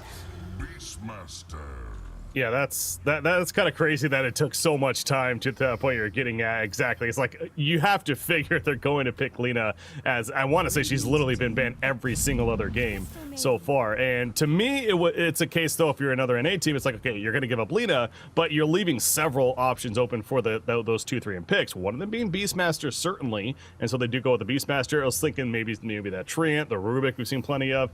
They're going to go the Crystal Maiden route, which certainly brings good synergy to the Beastmaster. But yeah, curious on others' thoughts on the Crystal Maiden now second pick here. Yeah, I think you can just react here with either Rubik for yourself on C-Dub. They go with the Tusk. Again, works great against Lina, but works even better with her. Now you have good chain stun. I thought Rubik would also be an option here, possibly. Good to set up with it. But yeah, this looks very comfortable first phase for C-Dub. I mean, that's a strong combo. Yeah, I mean, it's very rare to see Rubik get ignored this much. I thought another NA team, you see Lina, you go Rubik Tusk, you don't think about it, right? You have yourself a good counter to it. Instead, they're playing their own game. I'm very interested to see here, but C-Dub has cream of the crop meta right here. Mark, I hope he plays this Tusk. He's really good at it. He's undefeated on it, actually, since the closed qualifiers. And then, of course, they have Lina. These two heroes work really well together. C-Dub's draft is looking very promising, where another NA team, maybe they're thinking a little bit too much about this Beastmaster and making sure Ela doesn't getting it, maybe banning out the rest of his heroes in the second phase. We'll see how that choice really pans out for them. Yeah, great to have that bit of insight from that, closed qualifier coverage you did. I'm curious to kind of go a bit further. When it comes to the carry role, I feel like we've been talking a lot about, the different ways, the offlaners fit in with Zoo versus, more traditional. What do you feel like are the big carries of this patch, Fear, and what, for C-Dub specifically, do you think they may be trying to get to pair with? Oh, so they're playing the Lina. Okay, got it. Yeah, I mean, Lina is the best carry of the patch. They've already got it. It's one of the few heroes outside of maybe NP you can pick as well. These two heroes, you can just first phase anytime you want. Just look at how strong they are at laning and how well they scale.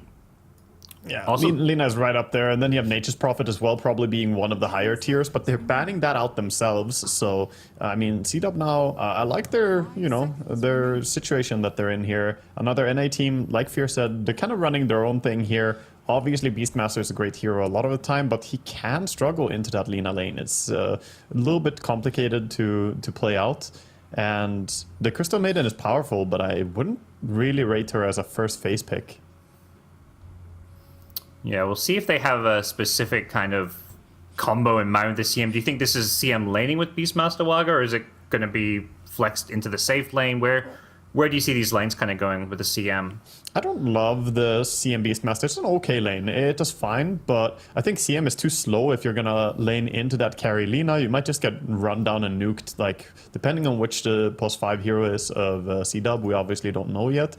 I think CM can become food on that lane, so rather see her pair up with some safe lane. Maybe you can think towards something like Ursa to have power to burst Lina later on during the BKB. Have some hero that can go through there.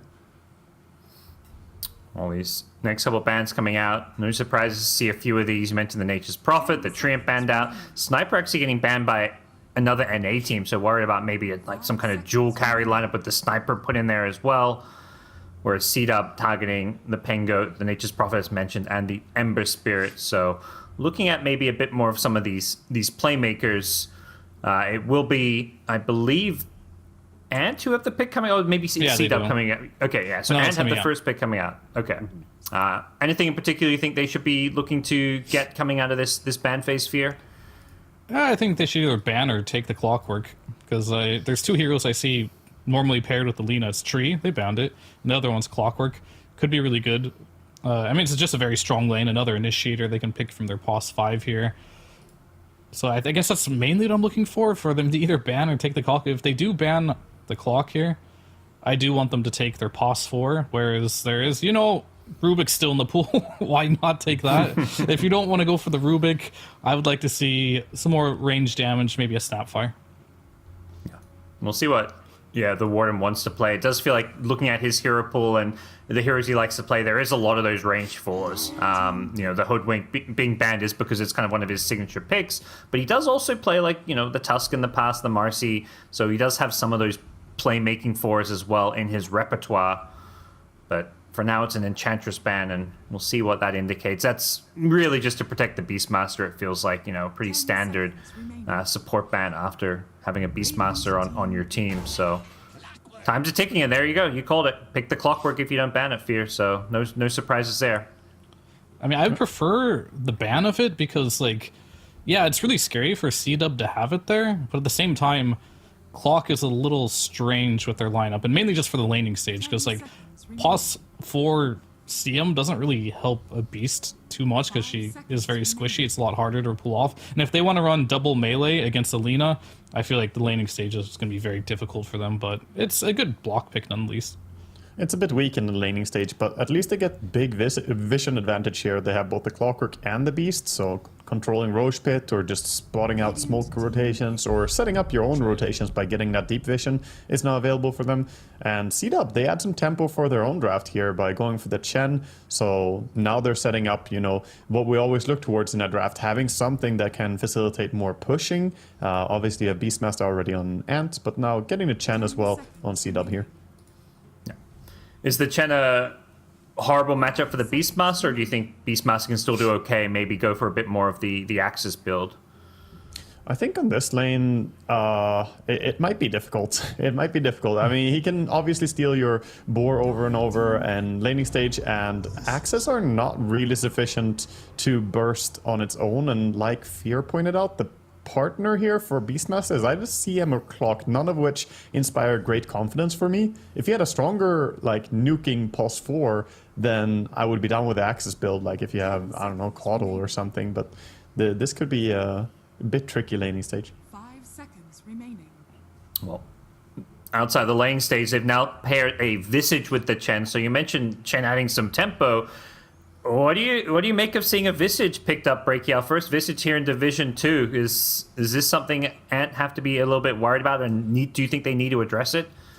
Yeah, I mean, obviously, I would think so. They're not going to have a lot of extra time here to think about it. They're down to 15 seconds. But to me, it's like both teams are playing this, as we're calling this tempo lineup of ones that are not afraid to fight and want to initiate first. But it does seem like another NA team might be falling a little bit further behind with that potential tempo. Now, they go the Chaos Knight as their carry of choice here, though. Okay, CMCK is a very strong lane, to be fair. If you have sufficient mangoes, then this lane can burst really hard. But that means that you want to run Beastmaster Clockwork. I mean, I like the safe lane here from Ant, but the off lane, I'm very concerned about.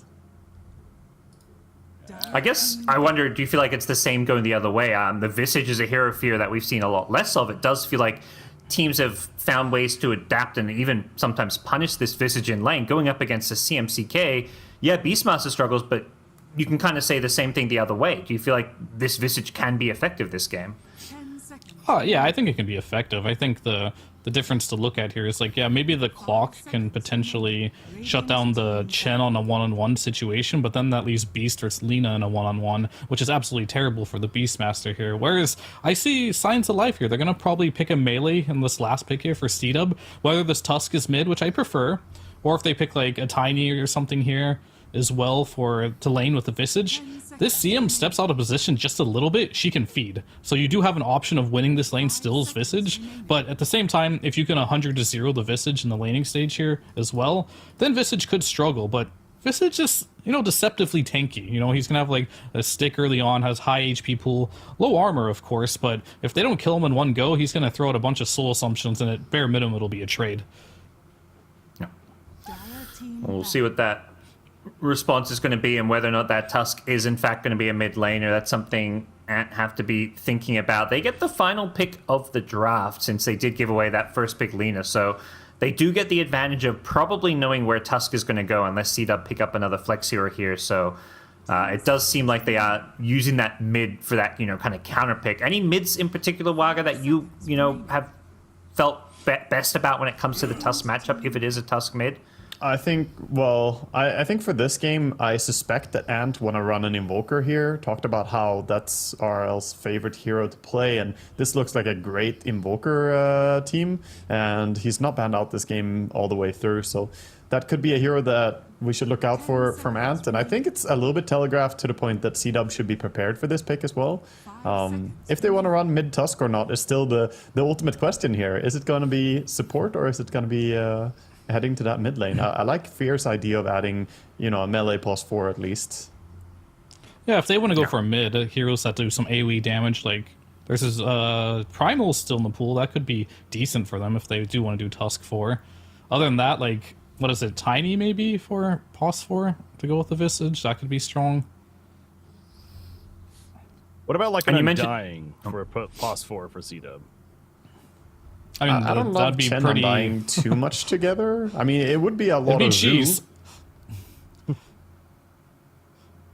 mean, it'd be a really strong lane, right? But it's just like, you do want more stuns, right? Oh, there's the Tiny, so they're going with the stable.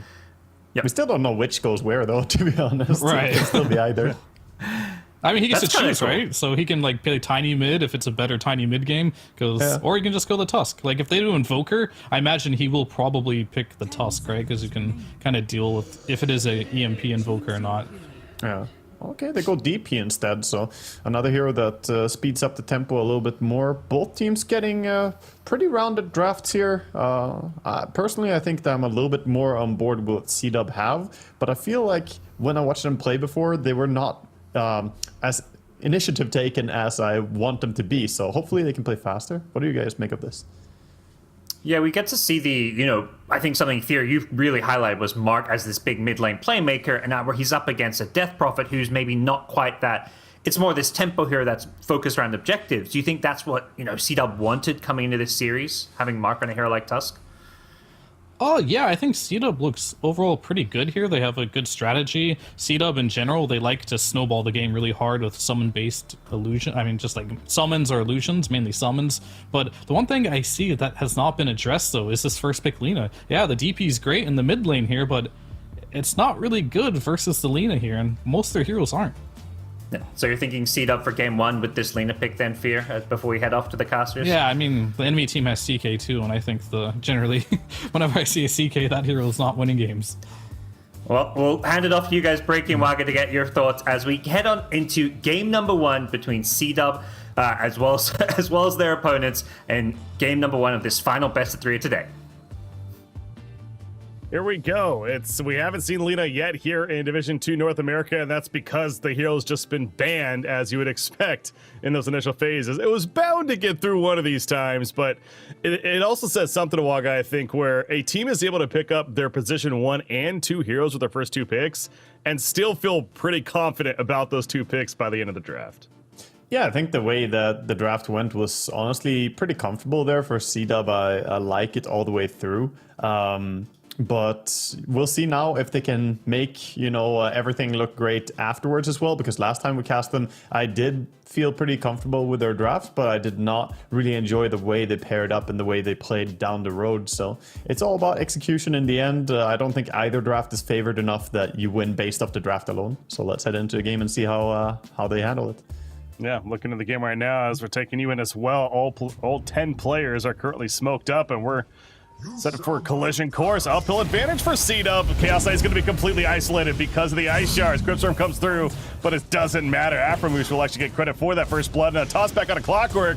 That battery assault's not going to do a damn thing, or maybe it is actually. I was going to say there's too many heroes, so it's doing a little bit, but in the end, it's not going to survive. Mark gets low, Fairy Fire popped, and he'll live, and now Feeling is also going to go down. So far, 3 kills for the Radiant side. Finally, 2 of them fall, though. RRL going to get tossed back.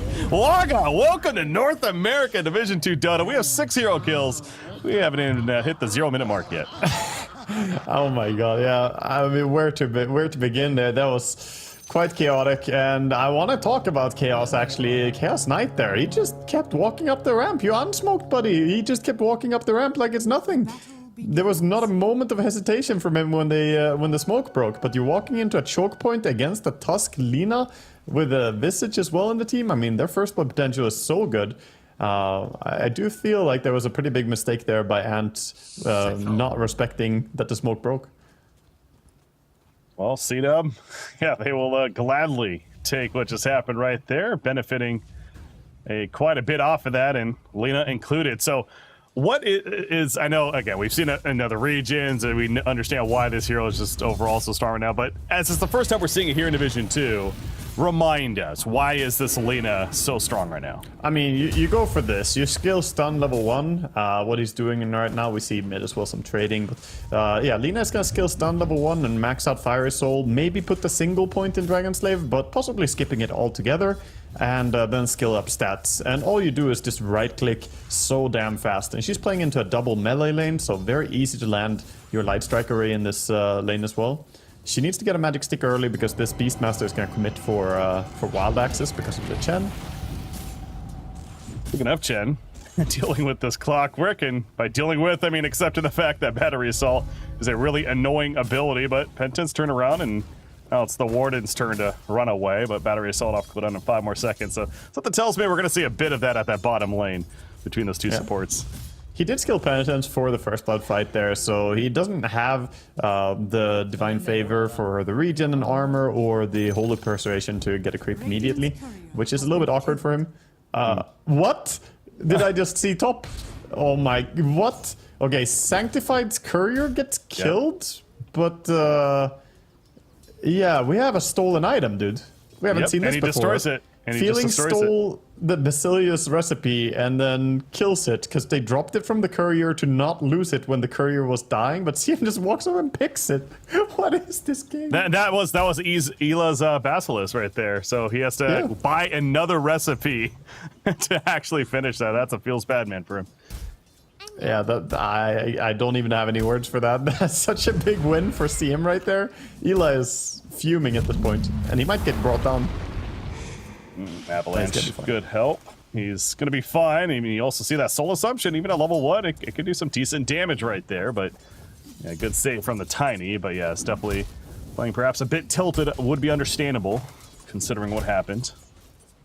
Yeah, to say the least. That was. I guess he thought that his teammate was close enough to take the Bastion time, but You know, that is such directly costly mistake, right? You can literally put a price number on that mistake, and it's you can't afford, you know, missing a full creep wave worth of golds just for one misplay like that. Clockwork bottom lane, going for this creep pull here. Now Chen sitting on top. He does have that harpy to throw out those lightnings and doing some decent damage. I think he's going to be fine in the end, though, but we'll take plenty, obviously. Eating the tree right there, so has that Tango regen. And going to make this creep wave pull successful. Yeah, he's succeeding in pulling, but Afro is on top of his game here, just following, dealing with damage he can. Of course, waiting for the mana regen to keep nuking. Warden has to be careful going in like this. Well, he's not afraid. He has to be careful, but Warden's not afraid right now. I mean, he is going to live, but again, living life on the edge, that's for sure. These Tango regen. Yeah, so Lina did opt to take 1 point in the queue as well, getting a little bit faster way to get your Fire Souls up as well, but now maxing out that Fire Soul, she will quickly go to a point of right-clicking like a monster. Alright, it's a mid-matchup. About time to look at that now. We're 4 minutes in. Death Prophet 20-7. Tusk 14-1. So is this going as you'd expect? Sorry, I'm just watching top right now as they're trying to chase down the CK, living just barely with no HP. They toss back the CM instead, but gonna get the CK as well. Yeah, the CK goes down. He went in right there to go for the quick turn kill. Now they do eventually get tiny, but it's a double kill for Ela. I don't know about that CK going back in. Again, it's in hindsight, it's easy for us to say, and obviously in the heat of the moment, he thought he had a chance there to get the first blood, or not even the first blood, but the kill there first.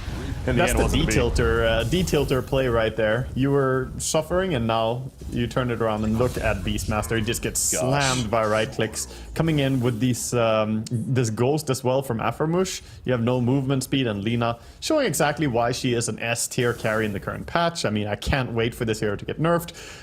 The nightmare that is Lina currently. He is feeling the full impact of it. Yeah, just yet again another reason why that hero is so highly regarded. As we see right there, that damage, just Beastmaster did not stand a chance, especially with Clockwork not being nearby. Top lane, Ela getting very low right there.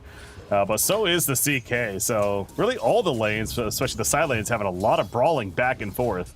And Sanctified, I thought he was going in for maybe a toss play there of sorts, but nope, he's going to be pulled in actually by the Reality Rift. Avalanche immediately.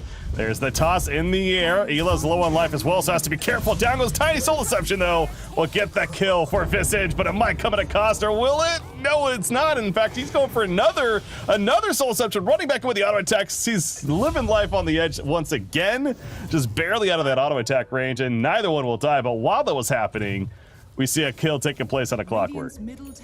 Yeah, making a little move there. Mark helping out the bottom lane as well. Mid though, tower damage being dealt. They're gonna try and bring down the DP. Tag team, Penitence. But with that exorcism, oh my gosh. Yeah, he never stood a chance. Emphasis on the try.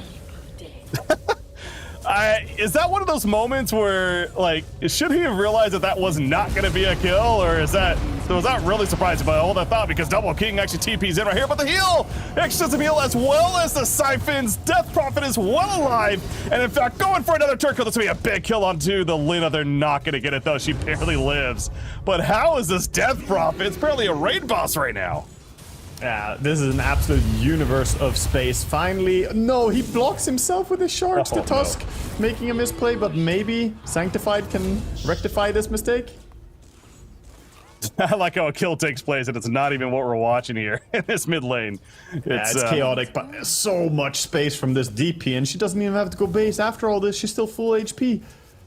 Of course, Ela getting that kill top, though. He is level 7 and has had such a strong recovery from what was, you know, not the best start to the lane there, to say the least. But he's now 3 levels ahead of the CK, who should have done better in this lane, I feel, after that courier disaster that happened as well. Look at this Death Prophet. No exorcism, doesn't care. Literally just diving Aframush at the bottom lane. Meanwhile, Beastmaster trying to help. He takes an LSA stun, but Double King's gonna die too. The Death Prophet just doesn't care.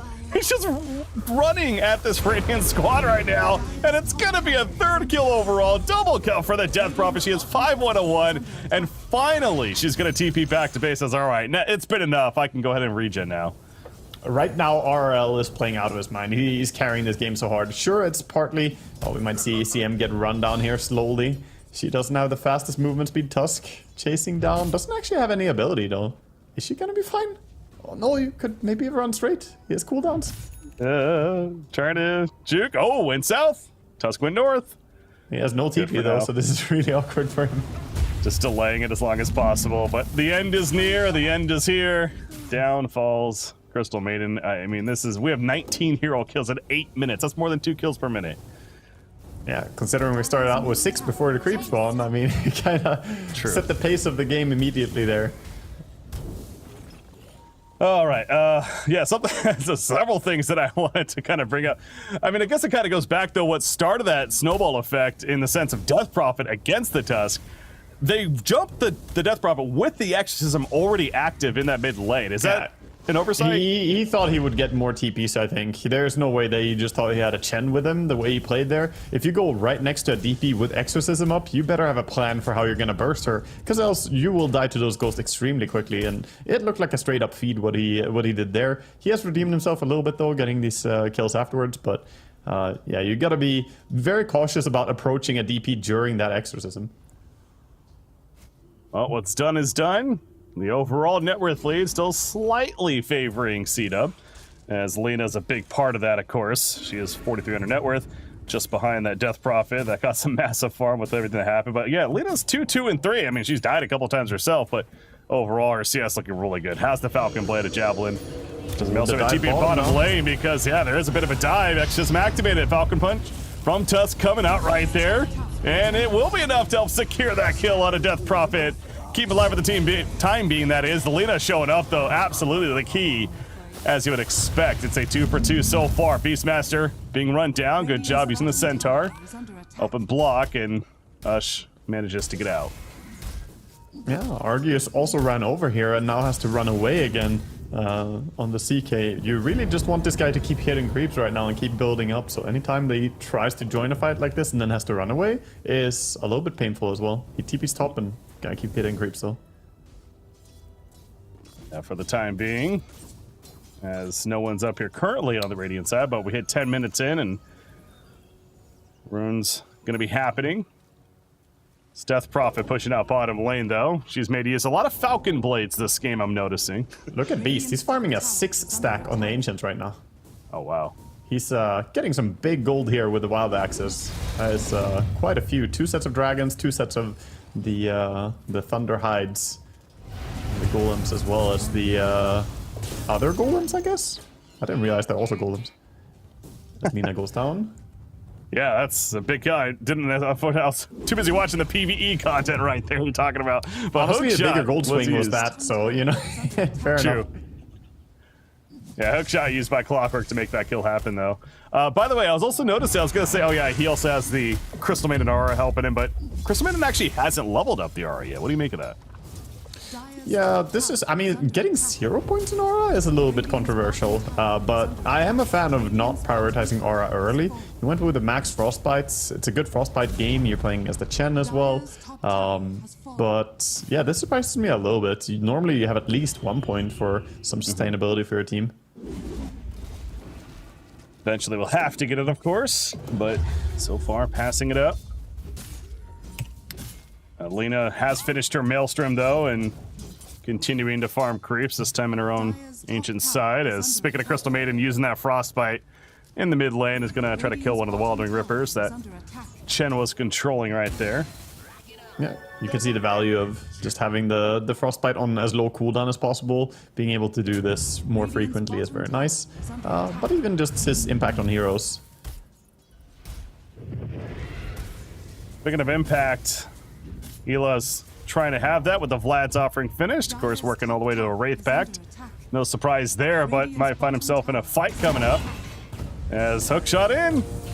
It hits Tiny initially, tanking in the trees, so they're gonna get the free kill out of him. He's gonna make it take as long as possible, but could have been a lot worse, so this will support Tiny, he'll tank it. I like the way Argius played that. He actually stayed cautious. He didn't just blindly go in like, okay, I'm gonna use both my abilities. He actually sat back because he didn't know how many people are up here. So throws the stun at the Tiny first and then kind of assesses the situation while his illusion goes in. You know, a lot of times here in Div 2 we see people kind of overcommit in situations that are not great. And here he respected that they didn't know for sure if they can commit here. You see Lena getting that 20 damage talent at level 10. So again, I feel like her talents also are just what helped make this hero so good. But esportsbet.io, by the way, watch to earn. You check it out right now. It is favoring Ant. It was favoring Ant going into this, from what I saw as well. So yeah, it's but overall, this is definitely a series where we all kind of agreed. I mean, could even see it go in the distance. And here in game one, it's a 3,000 net worth lead for Ant, but it's Lena, and Lena's getting farm, so you never want to count that out. Yeah, Lena's getting big, but meanwhile, there's a huge, discrepancy on the mid lane. RL is playing such a good game here, 7,000 net worth ahead, or 7,000 net worth and well ahead of the Tusk. Now looking for a move top with the smoke. Breeze on a Tiny as he was running in, though, for the initiation. Silence, meanwhile, hitting Visage off to the side. Snowball in. Coming out from Mark, he's immediately stunned up, though, by the Clockwork. Chaos Knight going for the pick on a Tiny, but the Avalanche hits. Heal handing on from Chen, allowing Ant to feel even more comfortable diving in on this. RL's making it comfortable. He's too comfortable. He went too deep right there at the tower with Exorcism, but into all 5 heroes. Not what you necessarily want to be doing right there, including the buyback from Tusk, and now it's the turn of C-Dub to go for more of an answer. Feeling blocked in by the shards. Fan of Ice, but not the Ice of Tusk. And a couple of auto attacks later, double kill for Double King. This could also spell tier 2 tower immediately here since you lost the fight. Or even Roche, they're going towards it. I think they want to get a big objective here. And this is exactly what I was talking about. A lot of times, people are just diving into situations that do not seem completely safe. But I was giving credit for CK earlier. This was a DP just running under tier 1 tower with no vision. He gets very easily punished by Lina.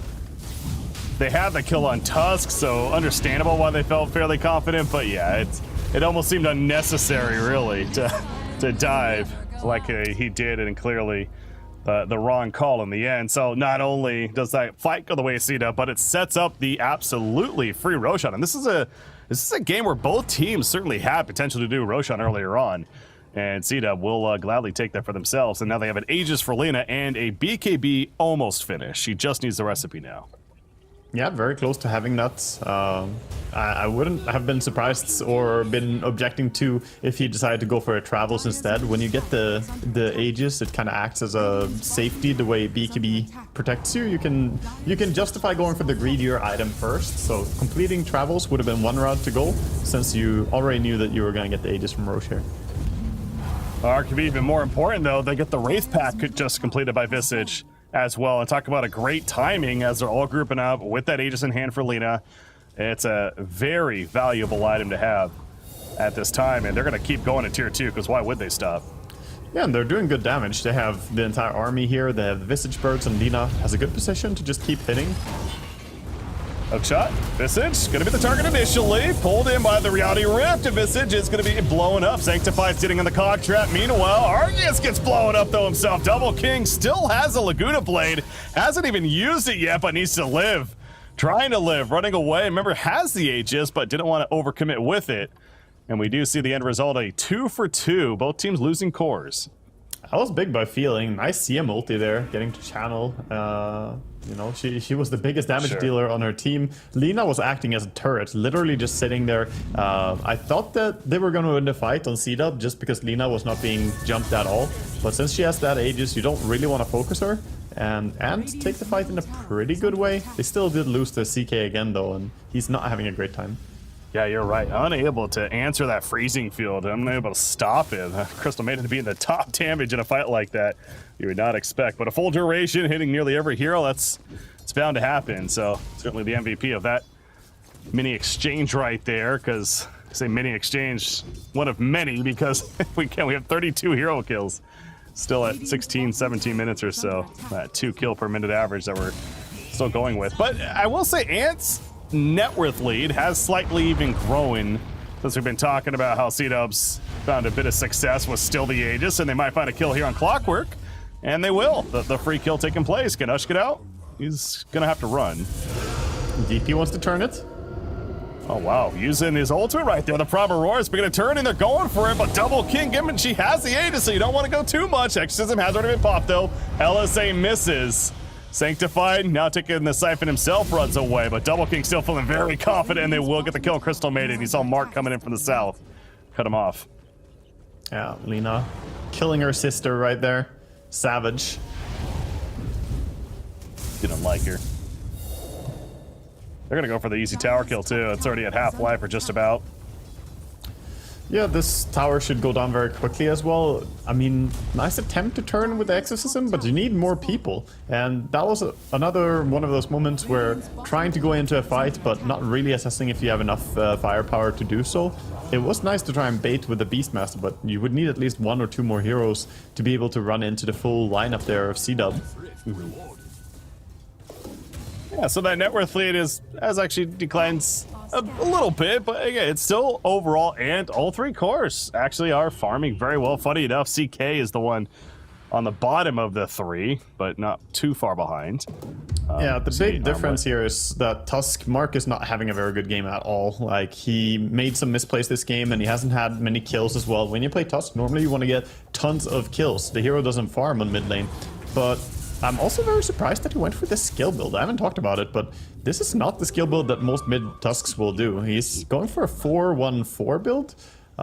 He does have a team that benefits greatly from the tag team, but it sacrifices himself so much to not have the nuke. Yeah, basically kind of makes him more of this initiator, solo initiator, not necessarily a solo ganker killer that you'd almost expect to see out of that mid Tusk instead. But oh, he's going to be spotted right there, trying to be a bit sneaky, setting up for the gank, but not the case. Yeah, I mean, it helps his team more. It's less selfish, you could say, in a way, but there's the only reason they're not ahead right now, I feel, is that he's not able to, you know, quickly farm. If you have the max points in clock, getting caught. Yeah, clock figured now was the time. I mean, he's going for the hook shot in on the tiny. Off to the left, by the way, in the backlines. Chen's going to be killed off. He could not hand a god. So he's dead. He has buyback, but not using a double key. The Aegis just got reclaimed. Oh, the timing was perfect there from Ant. That killed Lina a second after the Aegis gets reclaimed. They take out Visage, and 4 dead. Mark the sole survivor for C-Dub. Yeah, I misspoke there. Clock not getting caught. He was getting some catches there for his team, and his team wrapping around as well into that perfect timing to fight when the Aegis is timing out. That was absolutely beautifully synchronized to take the fight during that. And Lina goes down when they actually all are around and can focus. And you know what? They won that fight without Exorcism. That is massive. I can't believe it looked that easy for them, but goes to show how much positioning matters here. Look at the way they came in here and how they surrounded Lina quite quickly. Yeah, specifically that Chaos Knight coming in from the left and killing Chen right off the bat.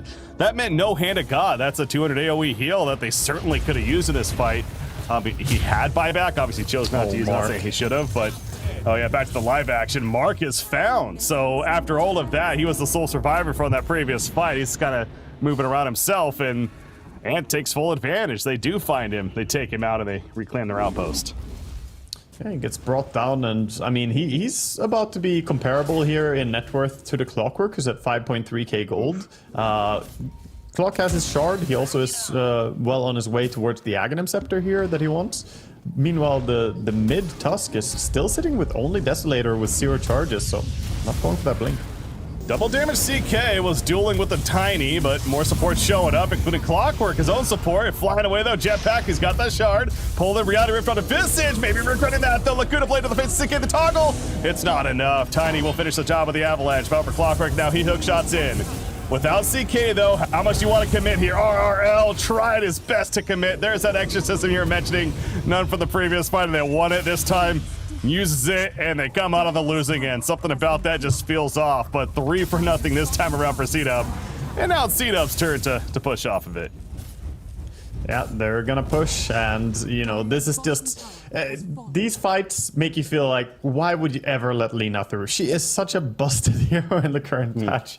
Like, obviously she's the most farmed in the game right now, but she is for a reason. Her laning stage is superb, and like Fear said on the panel, she scales really well. She now has you know, her full Gleipnir coming in as well, and gonna go Travels next. And her reset capability is just so good. It's yet another thing that makes her so powerful, right? Where that previous fight, obviously, you know, Dai came back and able to just join this next fight, what even seems like maybe a minute later, and help dominate in it. By far the most damage. Obviously, the Laguna Blade a big part of that too, but Laguna Blade's already back up. I mean, of course, all her other abilities are good. Her Fiery Soul is always that passive, and she's level 15 now, by the way. Another thing worth pointing. I mean, look at 2,600 life. The thing about Carolina is that Laguna Blade is almost, not even worth casting sometimes, because your right-click damage is actually very much comparable or even higher than that, with the Maelstrom procs coming in as well. So sometimes the cast animation time of the ulti feels like you're, better off just keep right-clicking, is how hard she's hitting. So yeah, they're doing a good job now just bullying everyone out of their own jungle here on Ant. Ant, meanwhile, recognizing that, okay, we need to go get this map back. So they go down to bottom and try to get the lanes out.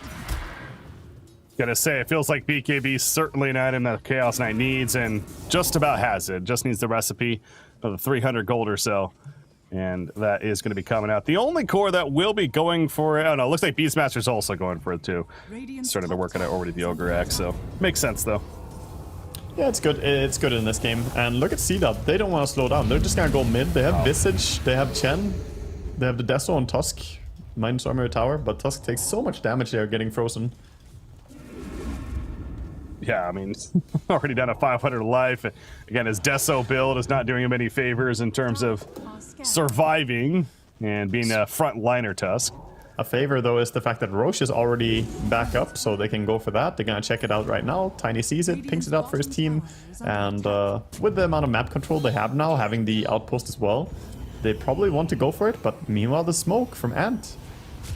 Get this jetpack as well from Clockwork. Yeah, so they're gonna figure this out. Ela will bait this. The hookshot misses even, though.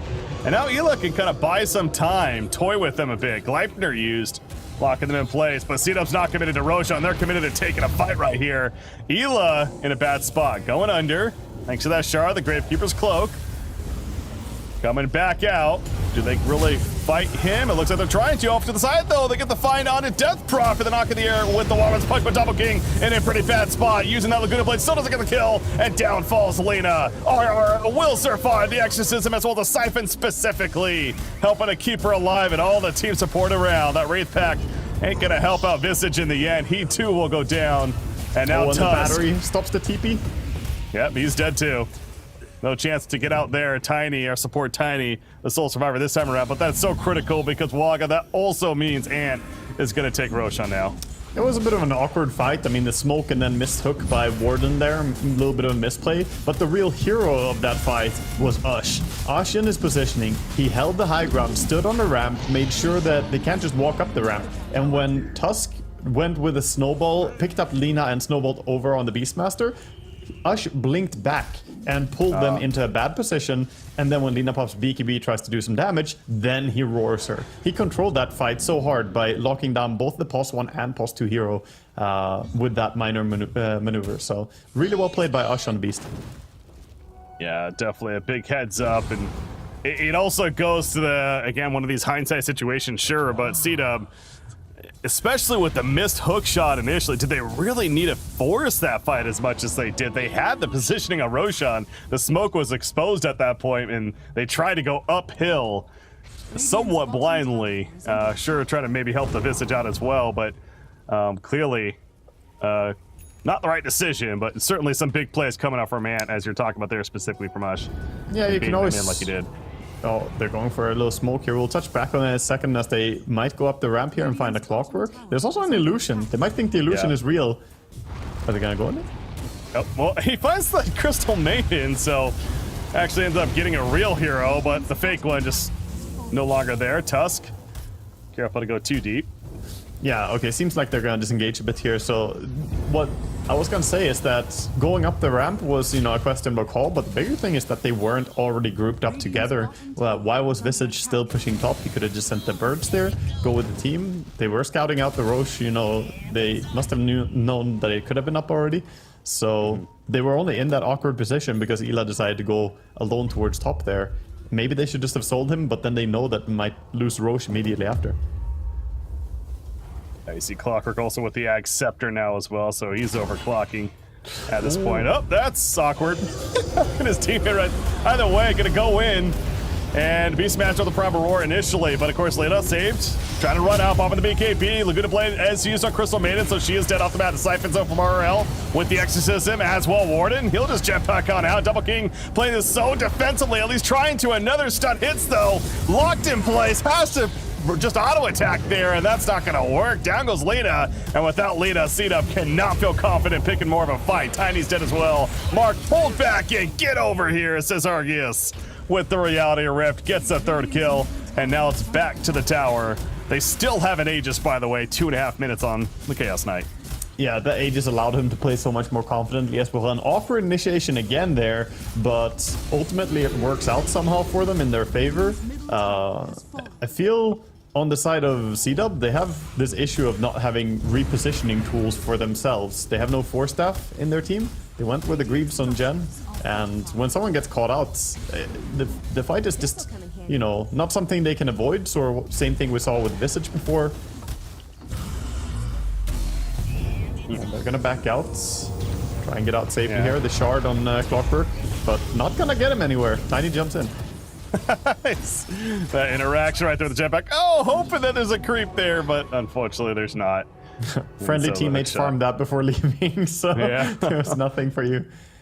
The greed killed him. Oh, overall good decision though to fall back by hand. I mean, the tower literally one hit away from dying, but it's not worth it, you know. Just get out, lose Clockwork, that's fine.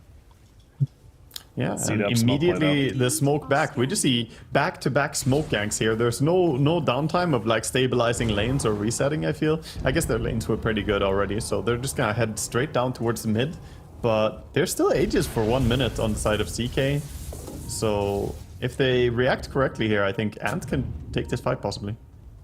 Oh man, yeah, talk about C-Dub really feeling it right now. I mean, despite this deficit they're in, they're all the way at the base of Ant right now.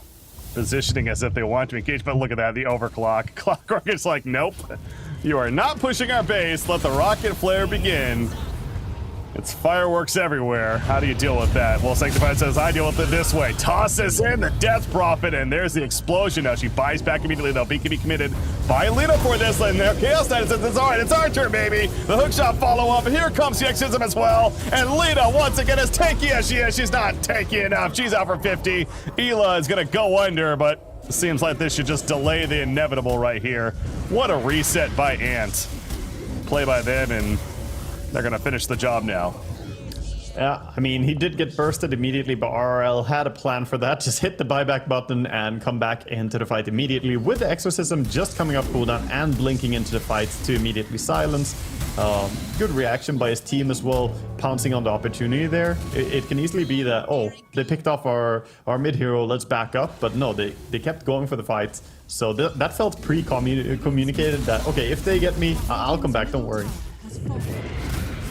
I think there's something to be said too about Lita, where obviously, yeah, she can still do some great damage, but she really comes online, if you know what I'm saying, at level 20, right? With that Fiery Soul talent. She's level 17 right now, so her damage output is still somewhat lacking, not where they would like it to be, especially when you look at all the other levels in this game, the other cores on the other side. We have 20, 19, and 19. That's just behind. I think Lina is completely fine before 20 as well. Like, her damage is absolutely absurd before that too. The bigger issue that I see is that, look at the bottom two on net worth. Your mid laner is less farmed than every single enemy hero right now. Like, this to me is a huge issue. Sure, Chen has made up for it by, you know, getting 9.7k net worth, but this doesn't look like a mid Tusk to me. I was trying to stay away from the call out there, Waga, but yeah, you're right. It's Mark is having a bit of a struggle. I'll say it, don't worry, I'll take the blame. Hey, facts are facts, and that's for sure. I mean, that's the fact here. I know, the thing is, he's having a rough game, but I feel like he put himself in this situation by going for this more of a support build by maxing tag team instead of maxing snowball. I don't see many mid Tusks do this build, and it's for exactly this reason. Tusk doesn't farm very well. He ganks extremely well, but then you need to skill so that you can farm as well. You can push out lanes quickly and then move to the ganks. And right now, looking at like CS, he only has 94. Yeah. So he hasn't had any time to really shove lanes. I am noticing a trend though, Waga, that we're even seeing right here once again, where C-Dub, even despite being down 15,000 net worth, losing yet another fight, they're the ones that seem to be playing aggressive. I mean, again, the previous fight was because they were pushing the tier 3 tower of Ant, at least in that area. Yeah, they tried to play on a timing though. There was Exorcism on cooldown, but now Exorcism is back, so now I expect Ant want to get out on the map as well. With his Aghanims, they can scout the map so well with Clockwork. It even does quite a bit of damage if you keep spamming it on heroes like this. Now, they were seen smoking, by the way. There's this ward right here that actually did spot the whole team smoke on the side of Ant, so you can see the retreat from C-Dub. They knew this was coming, but it still doesn't matter. Hookshot hits, and now Tiny, what do you do if you're C-Dub? Do you try to defend your Tiny? The answer is yes, apparently. The jetpack on through, so Clockwork is going to go down. I guess the follow-up wasn't really the greatest. That was one of those cases of, hey, Clockwork's in, but no one else is really there to join him. Yeah, it was a little bit strange. The CK went for the bottom DD rune at the same time, so they weren't really on the same page to go in there. Clockwork did catch the Tiny, but he didn't have the follow-up that he needed, so he goes down, and again, C-Dub retained the control of the map despite being so far behind in net worth. You could play right here. I know it's both teams get it in the end, but, you know, we do have tier 4 items potentially coming out at 37 plus minutes, so another 4 minutes or so. That's something that C-Dub could try to use to their benefit, but they are continuing to control this dire jungle. That's what I was kind of mentioning there.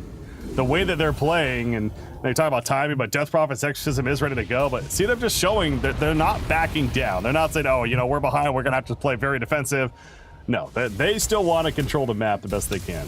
This game is so action-packed, I can't believe Roche is already up again. But yeah, that's the third Roche is available now. So the next move is going to be very important. The smoke comes in again. Still didn't really D-word though, so this is pretty obvious, but hook lands. This time the Clockwork gets his follow-up and Visage is no longer in the game. Oh, now he is. He buys back, so was ready, Sanctified. Similar story there, though. Can he buy back? He can. Will he use it? Yes.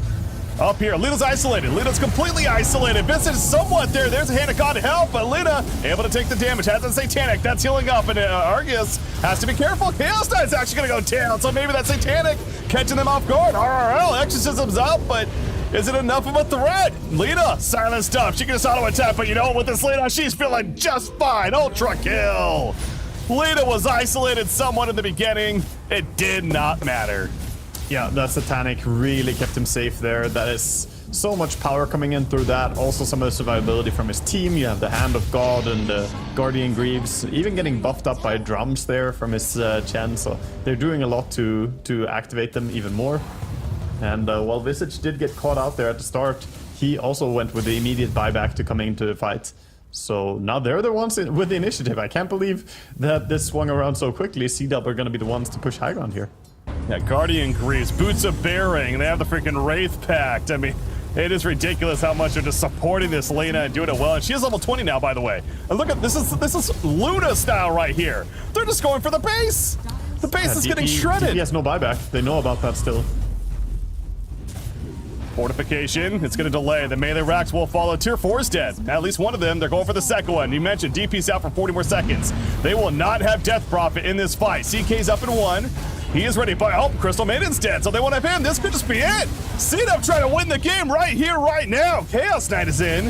BKB ready, not activated yet. Lena gets locked down by the Primal Roar, but the damage follow-up is not there. They're killing the Ancient. That's just it.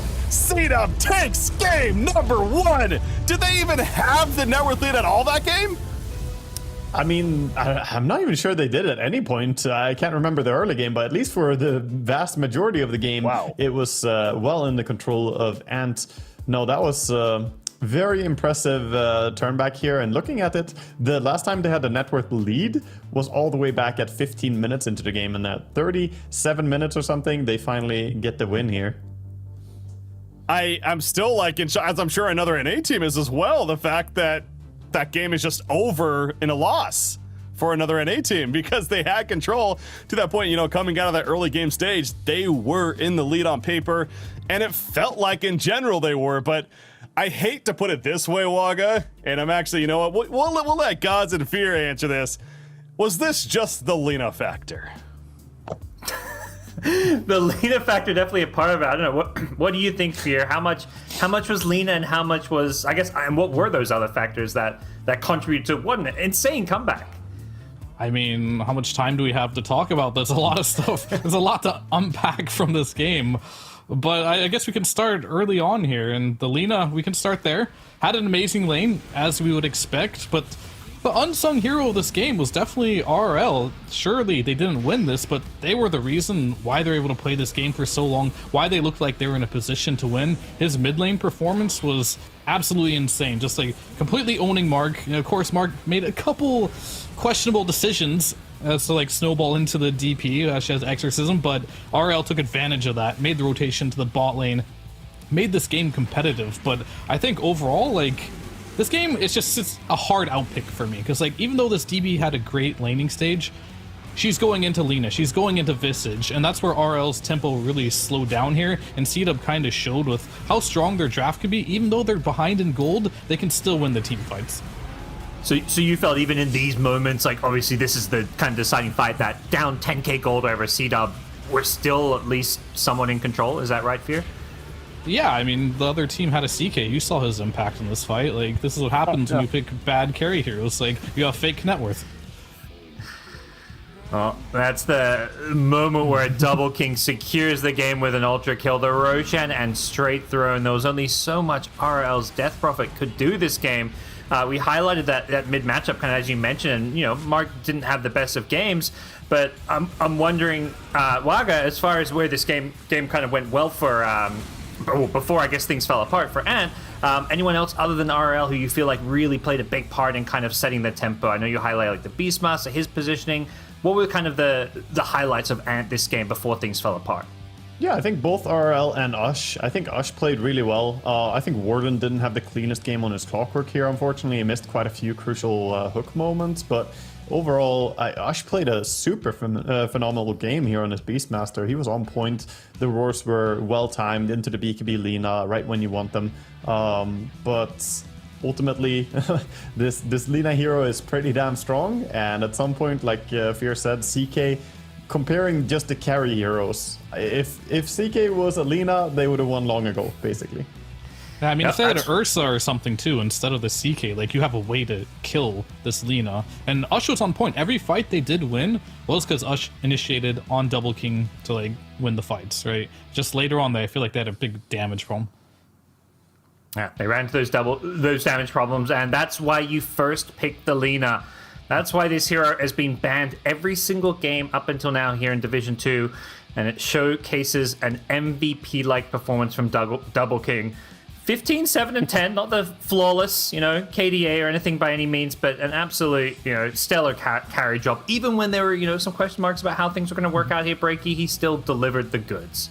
Yeah, it almost feels dirty giving the MVP award to Lina. It's like, oh, great, he did well on Lina. Good job. No, but of course, yeah, Double King did his part on Lina and certainly did it very well. And absolutely the main reason why the team was able to win it. I definitely want to give a shout out to Afromush, though, on Chen. I feel like Chen is one of those heroes that's hard to appreciate sometimes, especially in a game like that where it's just so much chaos going on and micromanagement from him with all those minions and everything going on. But he certainly played a big role too there. And just the team fight around the Lina, we were stressing that as that final push was happening, the items, the Wraith Pack, the Guardian Greaves, the Bearing Boots, and just in general, the heroes all playing together to help keep Lina alive and let her do her thing. They performed it very well. Awesome. Given how much you obviously harped on the outpick and the draft, Fear, I gotta say, despite it, Ant will put up a great showing. Do you feel like if the draft is more even, then that Ant go into this Game 2 and potentially Game 3 as favorites then? Because they did seem to outplay C-Dub at many parts of this game. Yeah, they did, but at the same time, I feel like for Mark, my boy here, like, he couldn't have had a worse game. I think going into this next game, we're not going to see him have as bad of a game here. Like, Double King and Ela really stepped up in this game to just throw him on his back and be like, come along for the ride. I'm expecting more things in the next game. Yeah. Is there anything you feel like Ant can do to kind of answer this kind of play style? They love, these zoo heroes from the offlane. What can they do other than, obviously not pick a CK that's going to, provide some better answers? I think one thing they could really focus on is like, I think when they're trying too hard to counter Mark in the mid lane. I think when you do pick this type of Beastmaster style, even though Mark had a rough laning stage, you do want someone that can rotate to the Beast, make things happen, and really be able to initiate the fights a bit better. Even though RL was really farmed, had a good early game, it felt like they didn't have that really good initiation. Clock tried to do it, but he was kind of alone in that effort. Okay, yep. We'll see if there is going to be some of those switch ups. Obviously, for C-Dub, I say, well, you know, they get the win. Is this a win you feel good about when you kind of had to kind of claw your way back in and you had the first pick Lina, or do you feel like there's certain areas they need to kind of improve on for game number 2? I mean, you should feel good about winning overall, but this was not clean. Like, if you're this team and then you're gonna hear from, you know, a coach or something after the game, you're gonna be ready for like a smackdown. Like, what was that Basilius feed? What was that mid lane? What was, you know, there's a lot that you could probably feel bad about. But right now, you're 1 game up. It's a best of 3, so you just gotta win 1 more. But ultimately, it could have looked a lot cleaner than this. Yeah. That's what it comes down to, I guess, is just getting those wins on some level. It doesn't have to always look clean. Definitely for future matchups against some of the stronger opposition, that's what they're going to need is, you know, that clean play if they want to stand a chance against some of the tops of the Division 2. But for now, the job was done. They get the Game 1 win, and I believe we are going to be heading to a quick break, and we get ourselves ready for game number 2, and we see what... Sorry, before we head there, I got to give a big shout out to one of our sponsors. It is going to be ESB.io. Big thanks to them for obviously supporting the NADPC Division 2 broadcast. For those of you who don't know, they are launching a Watch to Earn platform. You can see some of the details there. You can join the Discord. There is a link below on the PGL Twitch channel. So be sure to check that out if you are interested. And of course, big thank you once again to the sponsor, to ESB.io. So that does it for game number 1. We'll be heading to that break as mentioned now, and we'll get ourselves ready for game number 2 of C-Dub versus Ant.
And we're back. C-Dub get the dub in game number 1 off of an amazing carry performance from Double King on that carry Lina. Hero I'm not sure he'll get his hands on again in game number 2. But as we get ourselves ready for the game number 2 draft, I do want to ask Waga, these carry players, the matchup between them, we saw the Lina and probably unlikely to get that hero again.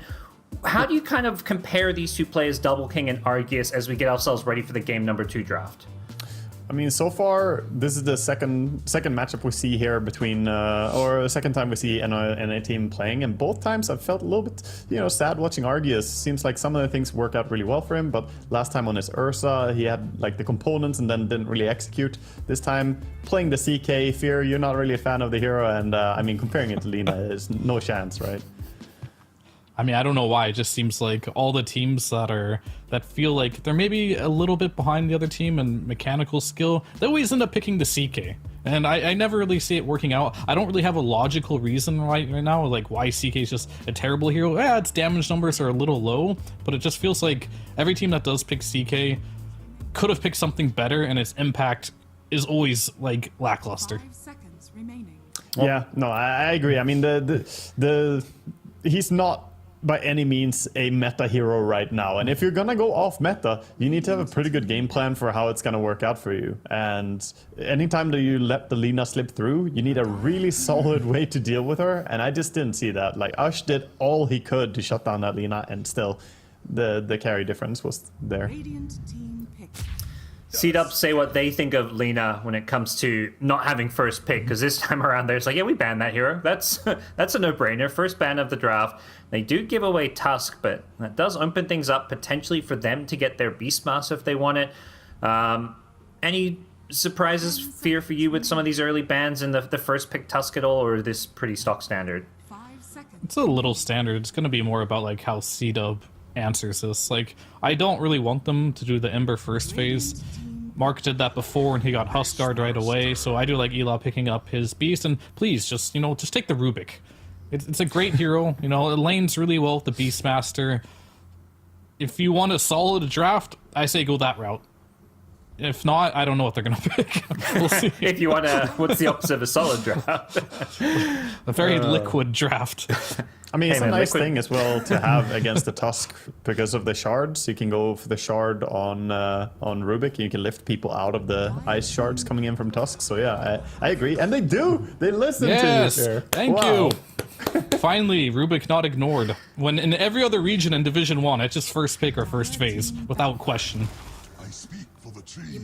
This looks pretty solid too, though. Like, this is solid Yeah. meets solid. Like, we're getting We got ourselves meta a draft, boys. I am a little bit for another NA team.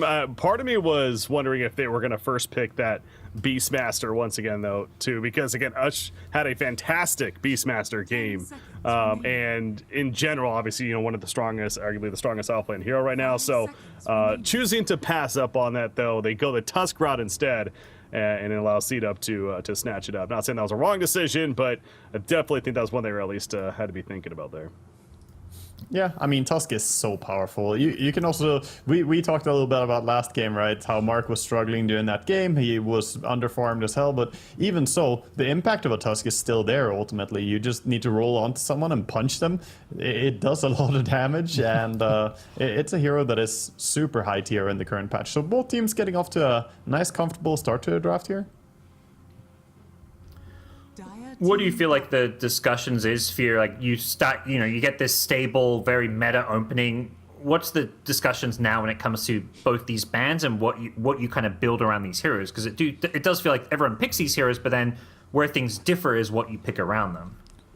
Yeah, I mean, at this point, like, you got, like, the strong meta heroes, and now you just try to round out your lineup, right? So if you look at another NA team's draft, they got NP, they got Tusk, maybe they're looking for some more team fight now, because their draft is really lacking team fight here. As far as C-Dub, kind of in the same boat here. As Rubik is great, he can be team fight if you are playing against team fight that you can steal from, right? But if not, you're going to have to implement your own style into there. But both teams have, they solidified the building damage and kind of like the zoo into their draft, as well as like a bit of rotation. So they got a baseline here. Well, We'll see bans onto at least a couple of those team fighting options with Mars, Dawnbreaker taken out, the Slark ban from Ant, as well as the Death Prophet from C-Dub.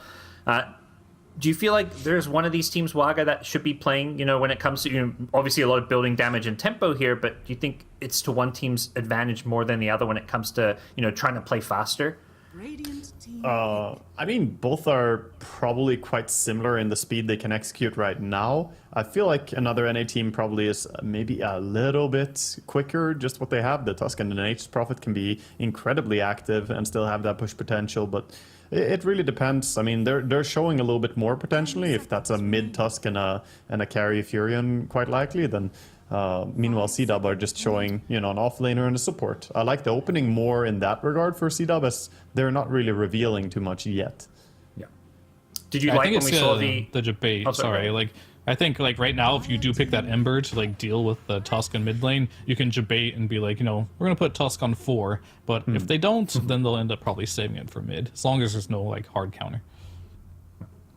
Well, who picked that? I was gonna ask, Waga, did you like when we saw the offlane Nature's Prophet, the Ags build coming out? Yeah, I think that worked out extremely well before. That was cool to see. It depends a lot what you're playing against, what type of safe lane hero you're playing against when you do that. But I think Carry Furion is a little bit more likely that we're gonna see in this game.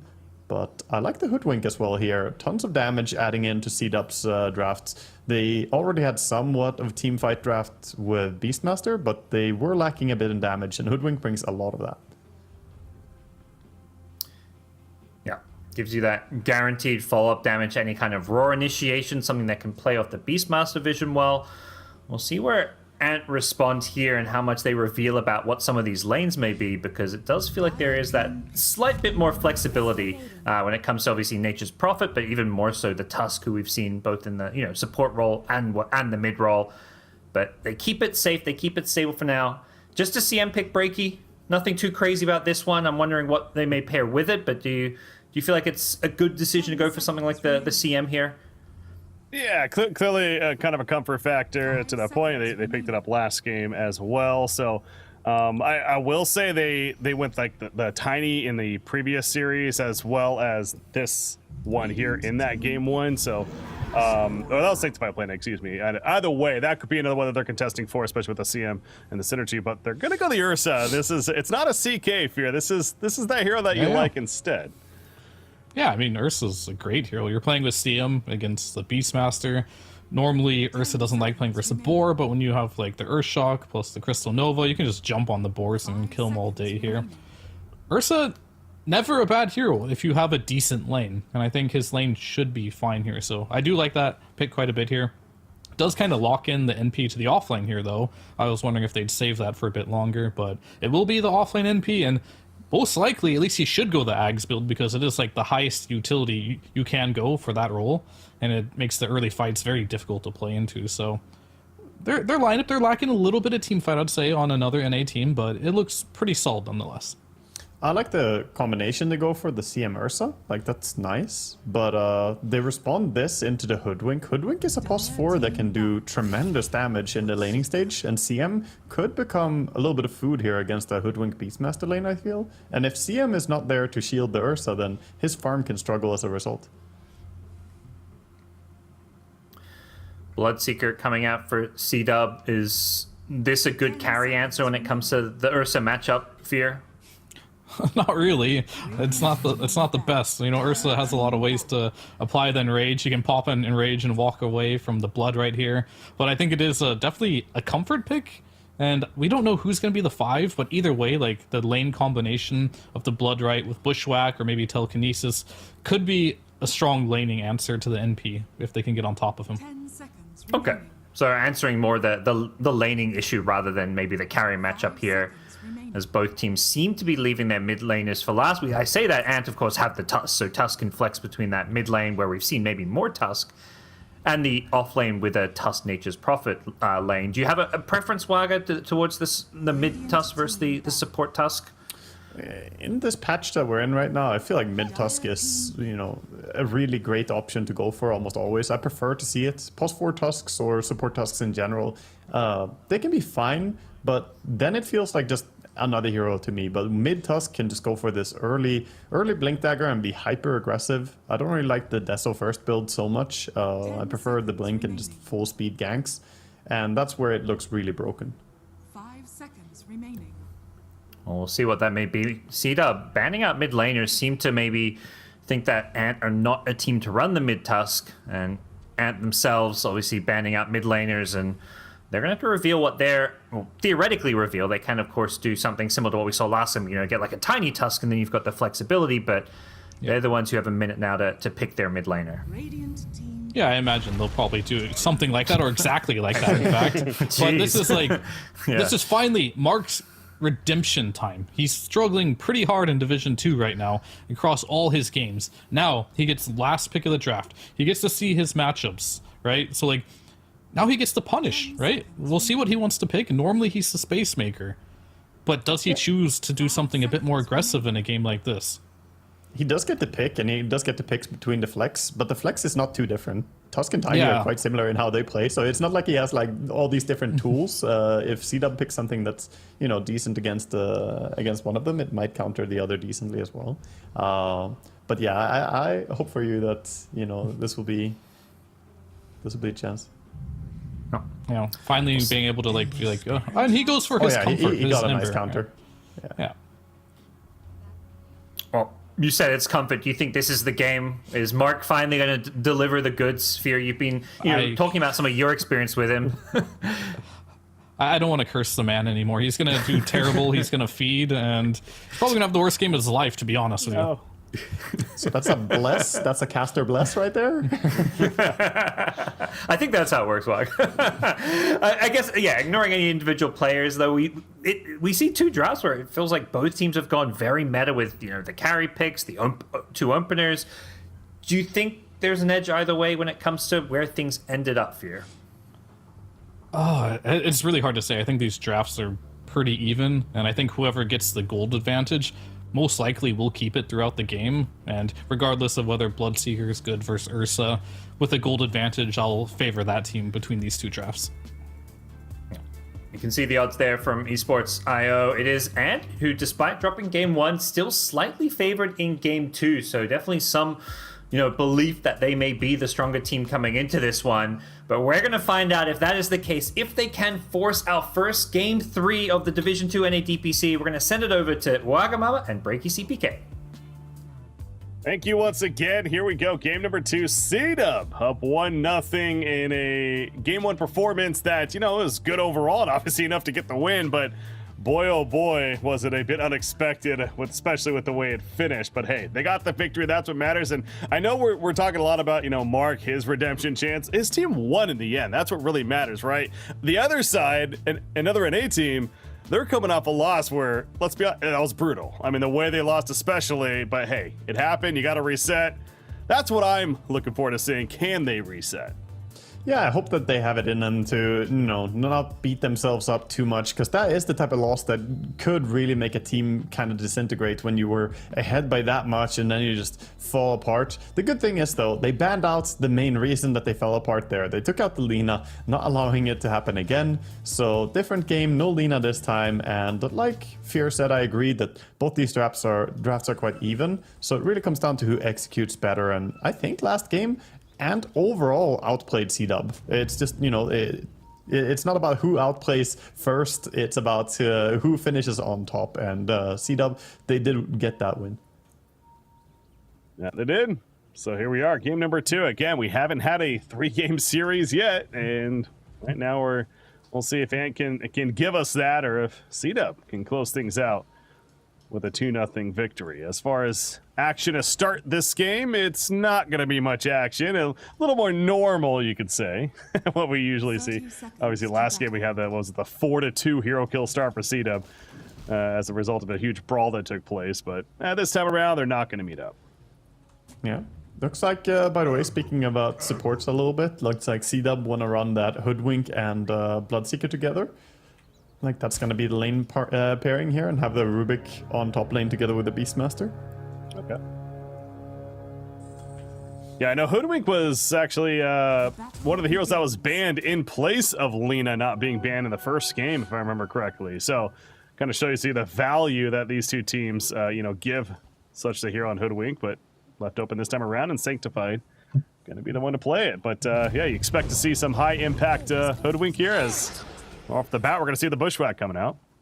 Yeah, just staying there and having vision, get some nice damage before the lane starts. Already doing some 300 damage to Auctioneer's Nature's Prophet.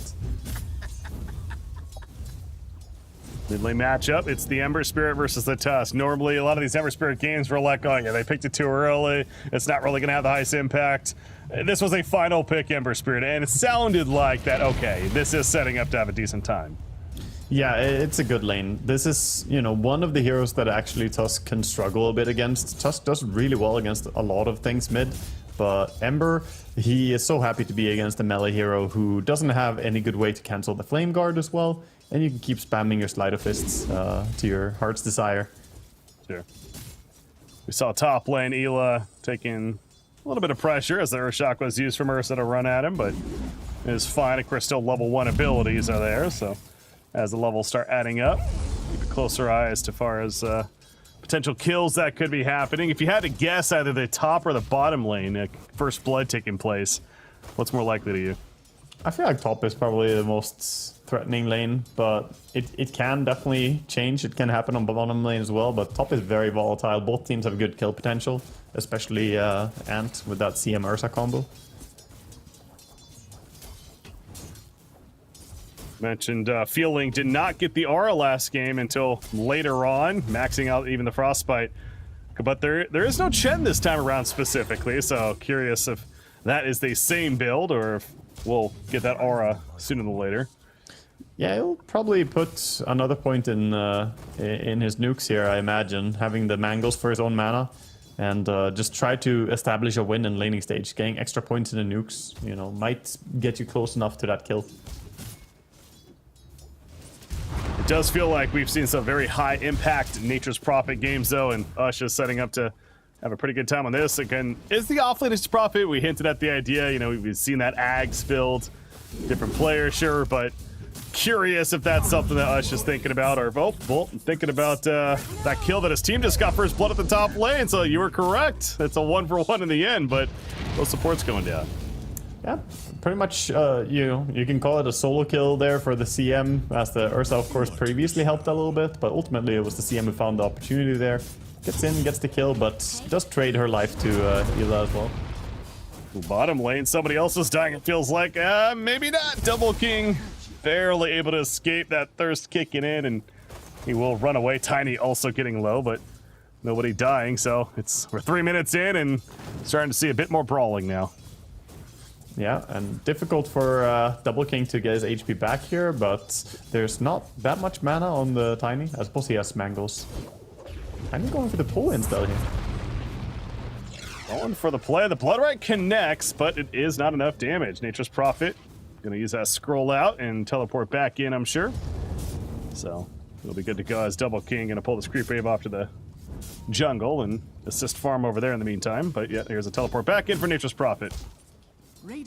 Yeah, and mid lane is pretty much dead even right now. 22-1 versus 21-1 with a few creeps to kill here for RRL means that we are looking at a complete even mid matchup so far. So good job by RRL, but at the same time Mark having a good start as expected here as well. Well, and he also has Rubik helping him out for the 4-minute rune control, which is gonna spawn. There you go. Rubik will pick up his own water rune as Mark bottles up the bottom one. So that's definitely to the advantage of C-Dub right there. Yeah, so now Tusk wants one of his supports to die and come mid to bottle refill with the classic gank. Maybe this Tiny can play a bit more aggressive. I mean, he's got a tree in hand. He's going so low mid, he got locked on the tower. He's gonna be fine. He's gonna walk away. Yeah, it's a close call having to use the wand there, it looks like. As the top jungle, by the way, Aframoosh is dead. I was in that jungle and Ursa comes over, the Fury swipes that up, and eventually enough for the kill. Yeah, pretty long chase to go over there, but the creep wave is pushing in under his tower, so he's fine with that. Big nuke bottom, but Hoodwink, your HP. Yeah, I thought they were going to get the Nature's Prophet. The Bloodright came out, but they kill Hoodwink first. However, Ush is still in trouble and is still dead. Double King able to run him down thanks to that thirst once again. Yeah, nice trade there, trading a core for a support. So some time for Double King to be able to farm on bottom here. He hasn't had the easiest time on Bloodseeker, but overall the CS is very even. Nobody is winning a lane super hard and nobody's like massively losing either. So this is a very, very exciting start considering how last game went. Hoodwink is being a good support, bringing the full-on Beastmaster. phase boot components to the trouble, Bloodseeker. But yeah, perhaps? Beastmaster top lane, gonna throw out those wild axes, getting Centaur stomped. Thanks to the pull that took place. Is gonna survive. In fact, going for the Turkota feeling now. The wild axes, I don't think those connected, but might not matter. Nope, Aframoosh finishing the job with the auto attack. So Hila lives. Yeah, a bit awkward for Tiny here. He gets found by Sanctified as he's like, wait, where's my lane support enemy? I'm missing someone. Of course, for a 6-minute timing, the runes are spawning. It's very common that you just move over, so they're checking the bottom rune on the supports. Warden in trouble. Well played there. Puts a tree down and locking him to it initially. Ember Spirit, Slight, using the wand, gets the Slight, gets the kill. But did he overstep? Doesn't look like it. Although Crystal Maiden now shows up, so maybe. Mark in trouble. Slight in 2 more seconds. Gonna use Remnant and will survive. Sanctified Acorn shot. Yeah, the Ember's healing up. He's gonna come back soon. He's healing quickly in Fountain. This could be kills for him. Yep, he's coming in now, so they lose Hoodwink, but absolutely worth the bait. It looks like at least, yes, Tusk is run down to the end, so yeah, Waggy called it. Mark was busy getting the regen on, and Hoodwink bought just enough time. Second time the Hoodwink dies, but second time that he trades his own life for a core hero, so not bad by Sanctified here, taking some good fights. Dire's top tower is under attack. Rubik, meanwhile, soaking up some of that experience and farm in the mid lane, while the mid laners are elsewhere, recovering from that brawl that just took place. But here comes Tusk back into the lane, has his Walrus Punch. Where did it go? Well, look at Mark, he's just going to dive once again. Snowball used there, but never mind, falls back. Dire's structures are fortified. Yeah, top tower is starting to get pressured quite a lot here by the catapult along with the Dominator creep. They glyph it up and try to protect. Oh, look what Ush has queued up, by the way. On that Nature's Prophet, it is the Ags. Oh, Yeah. it's coming. Roar on Tiny Power top. up it. Primal Roar used. Big commitment. They better get this kill with it. They're going to, but Hila's now trapped in. Sprout cuts through the tree. Argius wants to run him down. He's fairly slowed. Hila, though, cannot get away. Speaking of being slowed, he too was. Crystal Nova to take him out, so another 1-for-1 exchange. Good job, they hold the tower, they react properly here. They don't want to immediately let this tower go to a Dominator push, because if you do, map control starts, sliding the other way to C-Dub, and when they have Beastmaster on their team as well, they can make the most out of that map control. So trying to prevent this tower from falling is really important objective. Feels like Mark with this Arcane Rune, he did just TP back to base to regen everything, but with this Arcane Rune, perhaps go look to make a play with it. We'll see if that comes about, whether it's in the mid lane or elsewhere. Yeah, it's a great find for him. I think he'll just try and keep his attention towards mid and top. Probably not gonna make any move down to bottom, I would expect. And Tusk going deep on the tower here. Gonna get Searing Chained under the tower, take some damage, but nothing too bad. Yeah, no one, I thought for a second somebody could have been rotating over, but not the case. Instead, you got Beastmaster and Rubik pushing this top lane for free. As Hoodwink was also there, but now falling back, realizing not needed. So that is an absolutely free tower kill. And the mid lane, they continue to kind of go at it with one another. Sleight of Fist used the Walrus Punch used just before that, but again, just doing some damage and neither one committing further for a kill. Yeah, meanwhile, Ant were, stacking up jungle and getting some stuff done there, but playing jungle is not your preferred. Oh, Double King might be in trouble. But he has support coming in. This is, Ember Spirit's like, all right, let's fight now. Has that Arcane as mentioned. Double King is not gonna live, thanks to Crystal Maiden. Sleight of Fist bouncing around, though. Gets 2 kills, double kill for Mark. Arceus overstepping. No enrage, has phase boots, but it might just be too much, although the snowball save initially. Hoodwink cannot finish the job, and Ursa will be able to get the hell on out of there, but now Tusk is in a bad spot, but he gets the kill first. Onto the Ember Spirit, Ush still holding his ground, hiding within the trees. Auto attacks is all he really has right now. Sprout in 1 second, can spawn trees as well, but no, stunned on up. Thanks to Hoodwink. Although after Moosh now the trees come out. And he's keeping his distance. Blood Right gonna hit, and it is not gonna be enough damage. It probably lives the tree. Oh my god, Sanctify will live as well. What is happening? All the trees, but somehow gets away. What a crazy fight though. Very scrappy fight overall there. But Furion TPing out very clutch there towards the end, as there was not enough mana to keep disabling him. They had the spells, but they didn't just have enough mana to keep him down. They still did get a nice steal though. Rubik still has Frostbite after this fight, and that increases his gank potential by a lot. Yeah, let's not forget that Ursa also barely escaped there, but it's been 30 seconds. That means another fight's taken place. Tusk mid lane. Promer Roar was even used for this, more so with a response than anything. Toss up in the end, though, but the Wrath of Nature not gonna help save his teammate. And Tusk is just dead, and there's the Sharpshooter coming out from Sanctified as well. So a couple of kills going the way of C-Dub, and this should transition nicely into a tower kill now.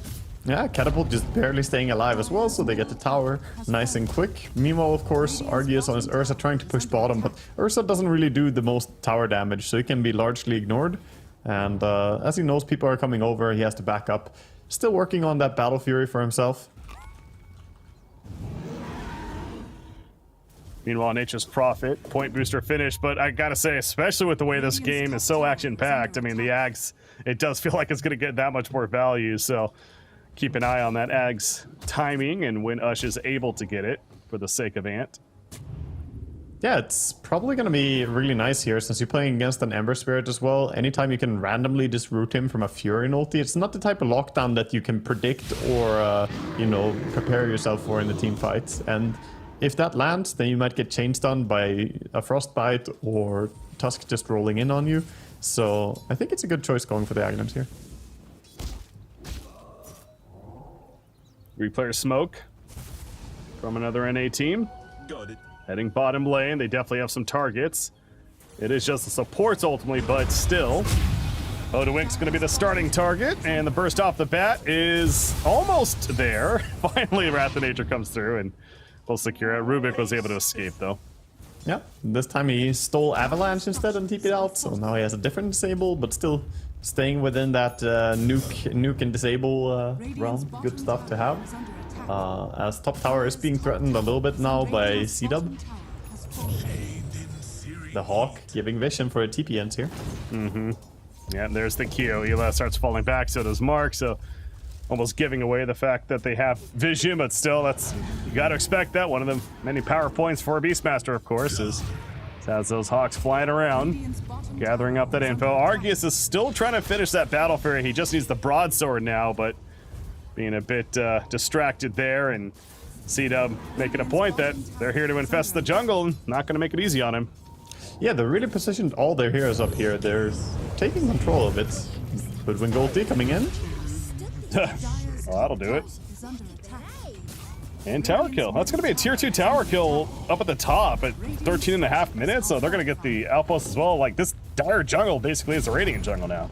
Yeah, this is a huge win for them. Now they need to quickly, you know, take the outpost and then swing down and control the rest of the map as well, because you can leave one hero up here to farm, probably Beastmaster, or, you know, even just leave the Bloodseeker up here and let the Beastmaster keep pushing towers.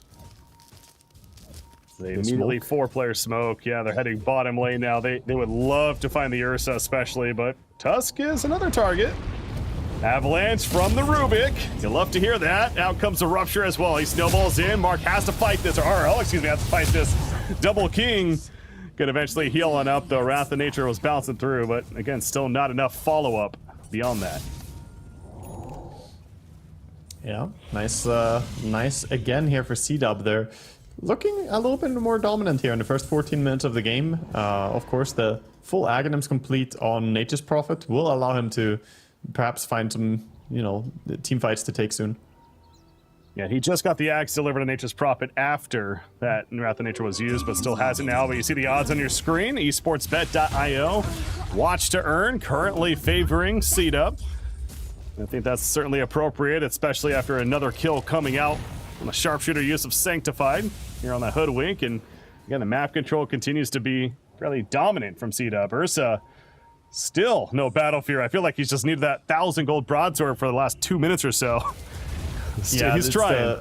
The final part is the most difficult part here, as the laning stage is far from, or is long distant memory now. Now you have to find farm in a much more dangerous world where everyone is moving around. And C-Dub are playing very active Dota, taking over his entire jungle, and then also trying to go and play bottom, using Ember, who has a lot of survivability, and sending him down here to a dangerous area for the Radiant.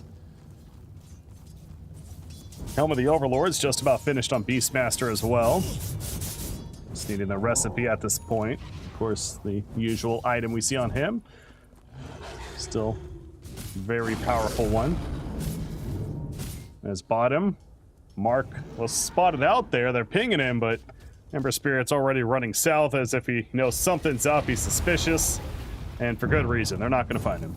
Yeah, good play by Mark. He knew the moment he started showing to farm the lane there that you're on a timer when you do that. The opponents are going to react. But he plays there for a while, and now gonna TP up to top lane as well. Maybe they can find the Furinir. Yeah, that'd be a huge kill for them. Furin is the top farm in the game right now. Talked about that Ags, but now he's working towards a BKB, just to really be much more of a team fighting presence. Mid lane though, Tusk. Mid Tusk is caught. This is all Rubik right here initially. Slight coming in as well from Mark with the shackles. Ember Spirit though needs to be a little bit careful due to this response. Will get out as they kill Tusk, and Argus having to enrage defensively. This Frostbite steal is so massive for Rubik. Having a long-range Frostbite with the Ether Lens and the Supremacy, it's so crazy good. You're able to Frostbite people from a very safe distance. Like, look casting that on Roche from so far away there. Yeah, that instant cast as well. Really a powerful tool. And they're going to take out Roshan as mentioned. I don't think, look at the minimap. Ant is not responding to this. It's going to be a scan even coming out from C-Dub just in case, but it is a free one. Who do they give this to? The Ember or the Bloodseeker? Ember. You wanted an Ember because he's the tempo setting hero. At this point in the game, you don't really need it on the carry because all they're going to do is keep farming and preferably farm the safe area. So give it to the Space Creator. They're going to gank him immediately though. This would be unfortunate if it's used, but never mind. It gets out. All right, well, that'll do it.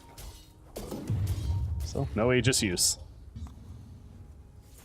Yeah, they seemed like they were even a little uncertain because they both ran away from the Aegis initially. I don't know if he just thought he clicked it, but he went back and picked it up. So, yeah, to your point, seems like they certainly agree, though. Top lane? They're gonna find the Tusk, and Tusk, I mean, it's the other team playing it this time around, but the Tusk impact, I gotta say, man, it's not been having a good series. No, really not. Struggling a lot. And now mid tower with 2 heroes dead as they pick down the CM as well. They're just going for the tower. Ela playing high tempo here, and tower will go down quickly. This Granite Golem smacking it. You know, a hero that has been having high impact both games, despite on different teams, is that Beastmaster, as we talked about. This time in the hands of Ela. Now he's rotated to the bottom lane to help kill Ush. Mentioned Ush, the top net worth. That's probably going to change now after that death, though. He got the Wrath of Nature off just before, but it doesn't matter. Mark's going deep. Argus forced to use the Enrage. Avalanche going to be stolen, though, by Rubik. Has one for himself, gets in range of the Tiny, and going to allow Emperor and the rest of them to finish the job. Well, C-Dub has certainly found their footing. Yeah, Mark is getting that redemption game that Fear was hoping for here. He's 6-1-6, looking absolutely outstanding, and overall across the board, they're having some great game going on. But I want to give a special shout out as well to Aframush. He's level 12, almost 13 on his Rubik, by the way, and he's getting so much done right now. Yeah, the early, I mean, several abilities, both the Freeze or Crystal Maiden, but this Avalanche especially, yeah, it has had such high impact, no doubt, here in game number 2. And I mean, guess what? Rubik's a good pick. Like, I know Fear was really stressing that. Somehow he even got passed up in the first game. Game 2, they picked it up second, and look at that, their opener of Beastmaster Rubik doing pretty damn good. Aegis was reclaimed, by the way. And it just doesn't matter. It feels like C-Dub is just running over Ant. Ursa included. I mean, he has the Battle Fury and his Blink, but he is not ready to fight still. He needs more. Right now, this doesn't look like a game where the laning stage was actually even, but it's just a complete difference from the setup that we have seen. You know, earlier today they played good, but in their previous match they didn't play this decisive. So I'm super happy to see them just, you know, increase the tempo by an order of magnitude here. They're taking down the final tier 2 tower and completely shutting out Ant from getting on the map.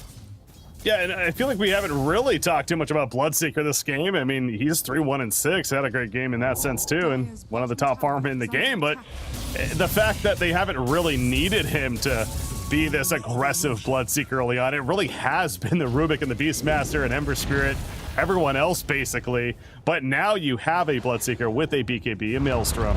He's queued up the shard at least, we'll see if he picks it up here, but he's ready to fight himself too. Yeah, he's also acting sort of the insurance policy. You get this sometimes when you play carry and the game is just so smooth. You're like, wait, my team, why are you already winning so many fights without me? I wanna carry. Oh, okay. Very close. Sorry, I thought he almost got him there. Yeah, teleporting out from the bottom lane. Meanwhile, though, Aframush is caught here on the Rubik, and they blow him up quickly. So a big start for Ant. Can they get more off it? It's a proper roar, though. The pull in and down falls Ursa as well as Crystal Maiden. So Seedup, the immediate response to their Rubik dying, and they get 3 kills. They're going for more. Ruptures up on Tusk. He has to go for the TP play. It's not going to work. He too is dead, and just when you think Ant has a bit of an opening, it is quickly closed by the team of Seedup. Yeah, I mean, they get the kill on the Rubik there, but he was also acting just as a smoke revealer. He was sitting in a great position in the trees to make it awkward for the opponents to kill him when they come out and smoke. Of course, he did go down, but he gave so much vision to his team, and his team had just the superior position for that fight. Dire's middle tower has fallen. I mean, this is tier 3, this is Thrax. Like, they cannot defend this, at least. I mean, maybe 3 seconds on Nature's Prophet, so with the fortification, yeah, the melee racks. Warden's gonna try. Now Ursa jumps in, so they definitely want to go for a double king. Having to pop the BKB. He's in a bad spot. Got tossed in. He's trying to run away. Gets his team support. No, it's not enough. He falls, but at what cost? Ursa's dead for 50 as well. The stop of the freezing field immediately. Crystal Maiden went from full life to nothing. Mark barely escapes with the remnant out. Ush having to hold his ground, and that's not gonna work either. Triple kill for Ela. This Beastmaster is bonkers right now, for lack of a better word. RL is getting completely kited as well, trying to chase after the Ember and the Hoodwink there, but he gets steering chained up, gets pulled by the Bushwhack, and then finally Snowball comes in from the Rubik as well with the Steel. This game is just completely picked apart. There's no way back into it for Ant. I just love Helm of the Overlord, how it's like the inventory of these Beastmasters always looks so naked with like brown boots and this one item. But just it used to be the no item in Helm of the Overlord, right? I know, it's ridiculous though, just how this one item is so powerful, and he just got the BKB delivered after that fight took place, so he has full duration BKB now as well, and he almost has a blink with 2,000 gold saved up. Yeah, he's my MVP early on, at least. A way to see it is sort of that you're paying to get one more hero, but you're making your hero weak, right? You buy the Helm of the Overlord, your Beastmaster is not that impressive, but your Ancient Creep that you're gonna have, that one is stronger than a support hero. It's like a, you know, a mid-tier hero. Yeah. You can just feel it with Seedup that they are feeling it.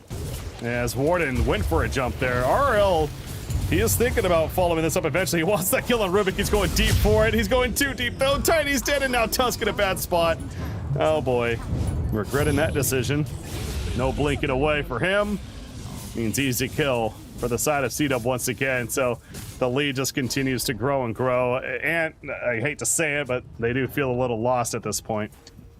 Yeah, they're flailing. They're flailing at anything they can get to get back into the game here, but they're super far away from the key items that they would need. Like, even if you get the BKB on the Ursa, you're still playing into a Beastmaster, so it's not going to be like every problem is solved when you have it. And yeah, at this stage, Seedup are just way more active. Dire's top barracks has fallen. You see another Rax going down. Dire's top barracks has fallen. And that's already 2 sets of racks taken out, and we're just about to hit the 25-minute mark. So I mean, yes, if you want to put it on a very general basic level, like Ant had a similar lead and then ultimately lost the game pretty quickly, but Yeah, but that lead was like minute 36 or something, not minute 25. There's a very big difference in being 18,000 gold behind at 25 or 35 minutes into the game. What you can overcome. And right now, I'm looking at their team, looking at their draft, and it's not really the big wombo combo. Usually for comebacks from situations like this, you either need your opponents to throw or for you to get a massive combination going on. And the heroes don't really have the combo, so I'm looking more for C-Dub to make the misplay, but they seem like they want that 2-0. Oh yeah, and they're certainly playing like, and I think you definitely hit the nail on the head as you're analyzing C-Dub specifically here in game 2. It really does feel like, you know, something has truly clicked. I mean, game 1, yes, they won, but obviously it was a bit of a back and forth brawl, just a lot of scattered stuff all over the place. Not the cleanest of play by either team. This time, it's pretty clean. C-Dub feels like they're on a bit of another level here in game number 2, and they're going for a bit of a final push. This would be mega creeps if they can get these racks kill, and obviously Ant's aware of that as well. Oh no, the jump in, the immediate primer roar, and Tiny's dead before he even knows it. He does buy back. Ush, gonna be ruptured up, goes for the BKB TP, not what you want to be doing, but he has to at that point. Ursa's in the midst of this fight as well. That erase is gonna be wearing off though quickly, and as soon as it does, he just melts with the rest of his team. I think those GGs are coming. There we go, it's official. C-Dub 2-0 over Ant. Yeah, that was, you know, last-ditch effort right there, but it's gonna be a 2-0 for C-Dub. They take the game in a very convincing fashion here. They, you know, made pretty short work of them here. Impressive play from them overall, how they converted, because laning stage was very even. All the cores were doing pretty fine, but it's just about how you play out of laning stage, and that's where the difference was. Yeah, I think Beastmaster for me specifically, I even talked about it, how another NA team, they went with the first pick Tusk, and wondering, you know, should they have maybe gone the Beastmaster? Ush played it very well in game number 1. They gave it up. I mean, I know there's so much more to it, but for me, that Beastmaster impact clearly was a big one, and a big reason why C-Dub was able to come out on top. But what about Fear and Gods? Welcome you all back, and curious hear what you have to say about that now. Well, a much more convincing, I think, demonstration there coming in from C-Dub. They had to kind of, you know, weather the rocky storms there in game number 1, but things much smoother sailing here. Starting off with Fear, Mark, it's his redemption game. Waga said it, you were hoping for it. He stepped it up this game.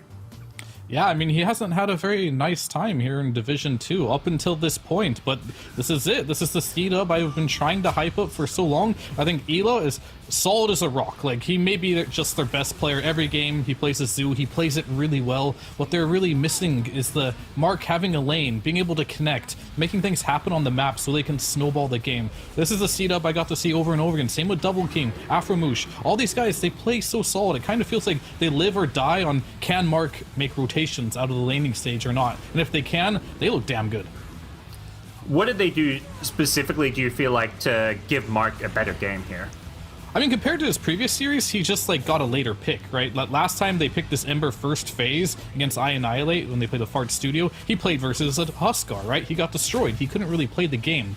The game before, he played his Tusk versus a Death Prophet. Well, that may have been more manageable. I think he's just evolving and becoming more comfortable with, you know, playing these games, and he's just playing better. Well, we'll see some of these final highlights here as C-Dub just rolled over them. This was a classic snowball. Beastmaster just going from objective to objective, putting Ant on the back foot the entire game. Did things just need to go better for Ant in the earlier game? Because, you know, it sounded like you were okay with their draft when it came to it. For at least their opener, they picked pretty meta stuff. How did things unravel so poorly for them? It was just the early game skirmishes, right? I think the moment when Mark can make rotations, RL, he couldn't get the first couple kills. I do want to highlight the big difference between these two teams is, like, I feel like C-Dub has much better drafting. Like, they're picking the Rubik, Hoodwink, which are really meta supports here, compared to the Tiny, not picked as much. You see every once in a while. And the CM, I feel like RL doesn't have a lot to play with and damage and burst to, like, kill these heroes. Well, C-Dub gets the 2-0 victory, and with that, we're going to take a look at our MVP for game number 2.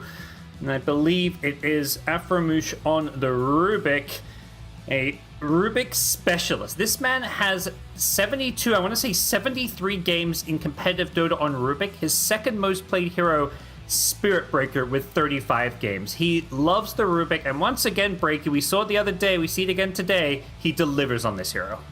Yeah, absolutely. You know, there was, I want to say it was their first game that they opened with where they had him playing the Tree and Protector, more maybe position 5 in the end, kind of swapping things around. And it did look, it felt a little off. And when Aframush can play a little bit more aggressive on a hero like a Rubik, and one that he's obviously very comfortable with, and go figure, it happens to be a hero that is very powerful in the meta right now. I certainly want to see more of this in teams that are going to be playing CW moving forward. Think about either banning or picking it up before they can in these drafts now.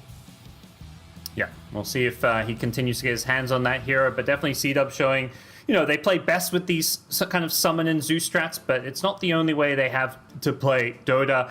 Waga, I guess final thoughts when it comes to Ant and, you know, what looked good for them. What do you feel like they take away from a series like this, even though unfortunately they find themselves in a 0-2 hole now in terms of series score?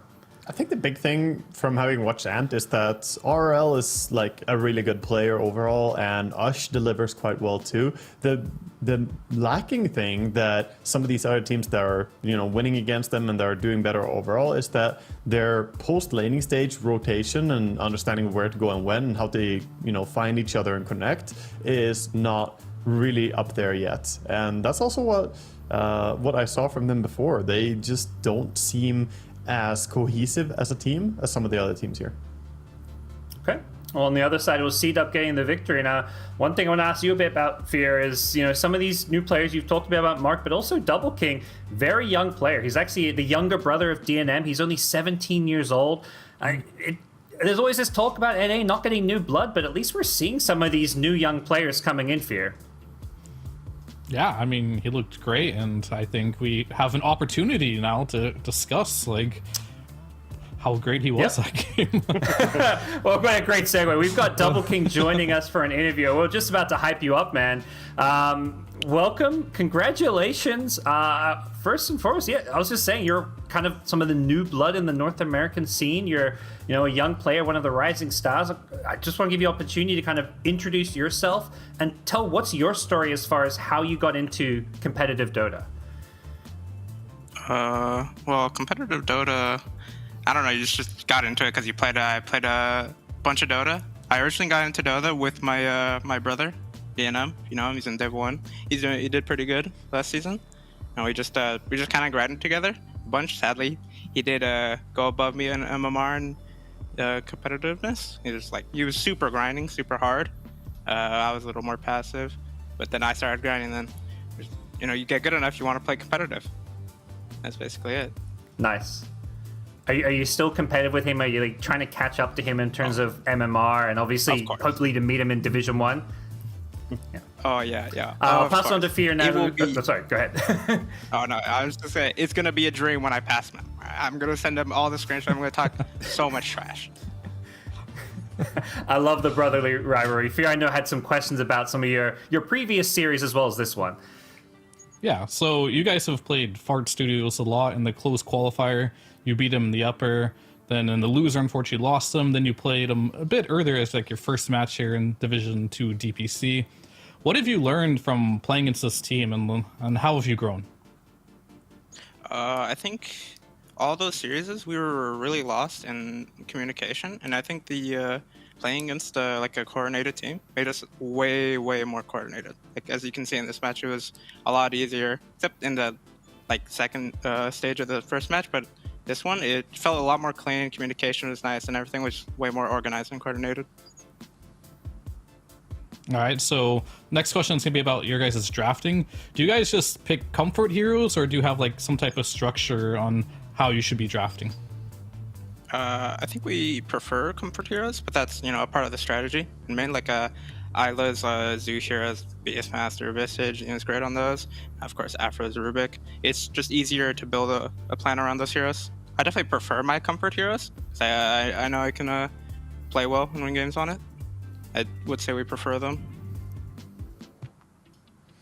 Yeah, I want to say congrats. That looked really solid. I also enjoyed that you played Bloodseeker here in this game. I'm a big fan of the hero and think it's always fun to watch. So pretty me good too. performance here. And I want to ask you, are there other heroes that you think are playable from the carry position that are, kind of overlooked right now? Because we see a lot of, Lina. Lina is like this monster hero, right? Yeah. But what heroes are you a fan of?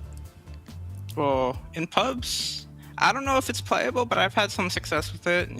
It's the Wraith King. I love playing Wraith King.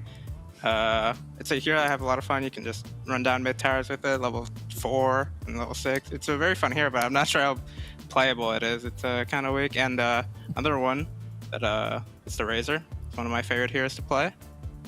I can't wait for the patch because I think those two heroes will get buffed and I will be spamming them. Yeah, hoping so, and then perhaps you can use those heroes as well to fight against your brother in the future. I'm hoping. I got 2 questions here. First off, congratulations on the 2-0 win there. It was fun to watch. First one being, what is your favorite TV show, or if you do watch any TV shows? TV show. I guess I just have to go with the classic, since me and my dad both think it's the GOAT. It's Breaking Bad. Classic. I've watched it 3 times. Nice. It's a great show. That is a great show. Great That's a good one right there. So props for that one. More on Dota itself.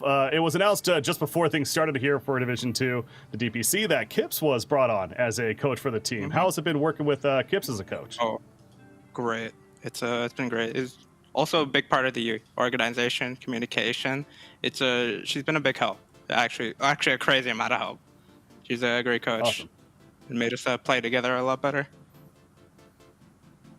All right, great to hear. Well, definitely best of luck. Obviously, we have more matches to watch from you throughout the weeks to come, but I wish you all the best. All right, thank you.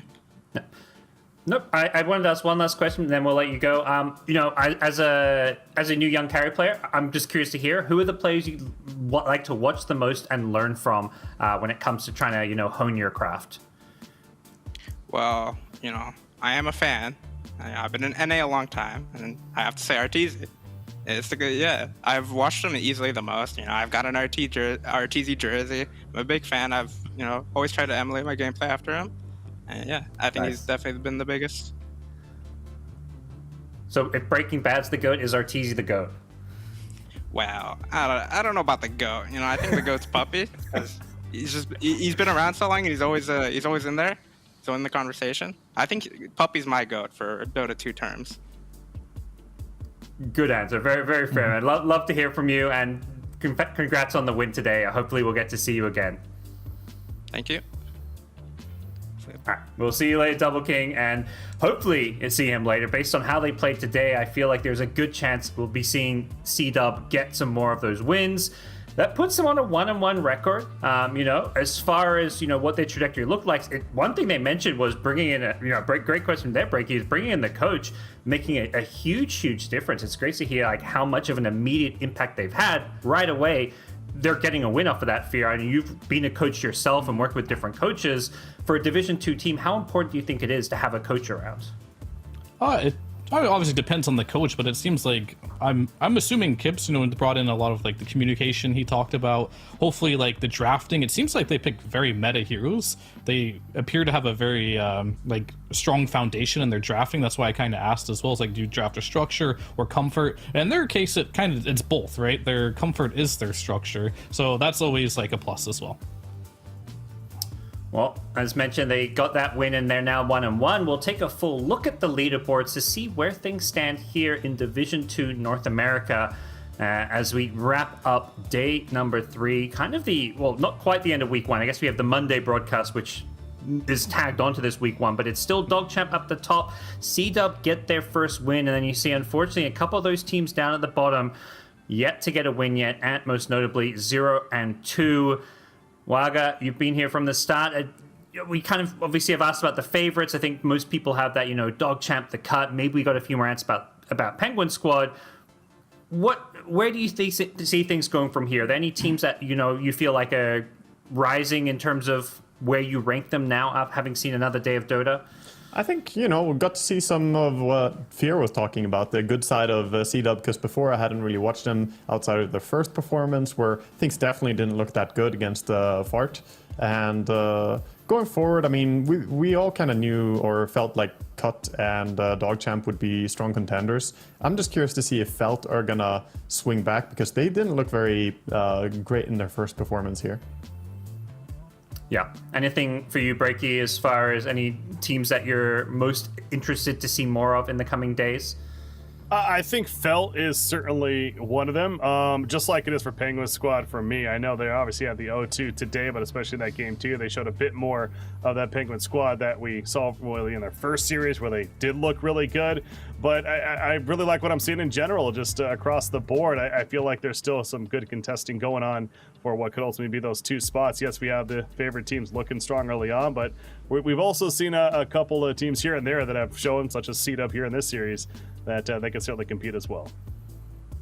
Well, as far as what's coming up, let's take a look at that schedule so we get a chance to see when some of those big matchups will be happening. Here's your schedule for tomorrow. We start 3 hours earlier at 12 p.m. Pacific time for those of you on the West Coast. That's 3 p.m. on the East Coast. If you're on another coast, you may have to look it out. But it's Penguin Squad versus C-Dub, followed up by Fart Studios versus Felt, and then Dogchamp versus Eternity. Which match, Fear? Which one is the must-watch match of these 3? The must-watch, probably Fart versus Felt, because I feel like Penguin Squad, C-Dub, I'm gonna go C-Dub on that one. Dog versus Eternity, also probably really Dog favored. But Fart versus Felt, we get to see what Felt is made of. They came from Division 1, right? This is kind of like their way to like show how strong they are, even though they had a pretty weak debut, right? So that match is gonna be really important. Waga, I know you're friends with Skyra. Do you see a bounce back potential for Eternity, or is Dogchamp just going to be too tough of an opponent? That's a rough one to try and bounce back. Obviously, they lost their first game going against P Squad and having low info there, and now they go against Dog, who I think so far have looked the toughest. I mean, if they do bounce back in that series, then they're already making a name for themselves. So best of luck to him in that one. Breaky, and what are you most looking forward to about some of tomorrow's series? Yeah, I mean, I think I agree with Fear there, especially Fart versus Felt, that second series, and I was just double checking. I was like, that's one that I'm going to be casting, so even more excited for that one. But honestly, the first one, I can see it maybe a bit closer than giving credit for. Another one of those cases. We haven't had a 3-game series yet, but C-Dub versus Penguin Squad, we could start off with a 3-game series. I would not be surprised if that one goes the distance. Nice. Yeah, great to hear some of those thoughts on tomorrow's matches. One last thing I want to kind of ask you, Fear, as we get towards the end of week 1. How do you feel like the NA Dota has delivered? This is your region. Do you feel like the Dota has kind of lived up to the expectations, or is it been even perhaps a bit better or worse? Do you feel like teams need to continue to improve? Where do the teams stand right now? I mean, this is about exactly what I was thinking. Like, I've seen some really good Dota, but I've also seen some pretty low-tier Dota at the same time, right? We got everything in NA. Like, you get great games, you get some subpar games. Wouldn't want to be anywhere else. Great. Well, that's a great note to end on. Be sure to tune in tomorrow. Who knows what to expect? Probably some great games, probably some throws, probably some questionable plays. It's NA Dota. We love it here. Division 2 has delivered so far and will continue to entertain you tomorrow. Big thank you to the casters, Waga, as well as Breaky, as well as for joining us on the panel, and to Fear joining me on this analyst desk as we wrap up day number 3 of the NA DPC Division 2. We'll see you tomorrow.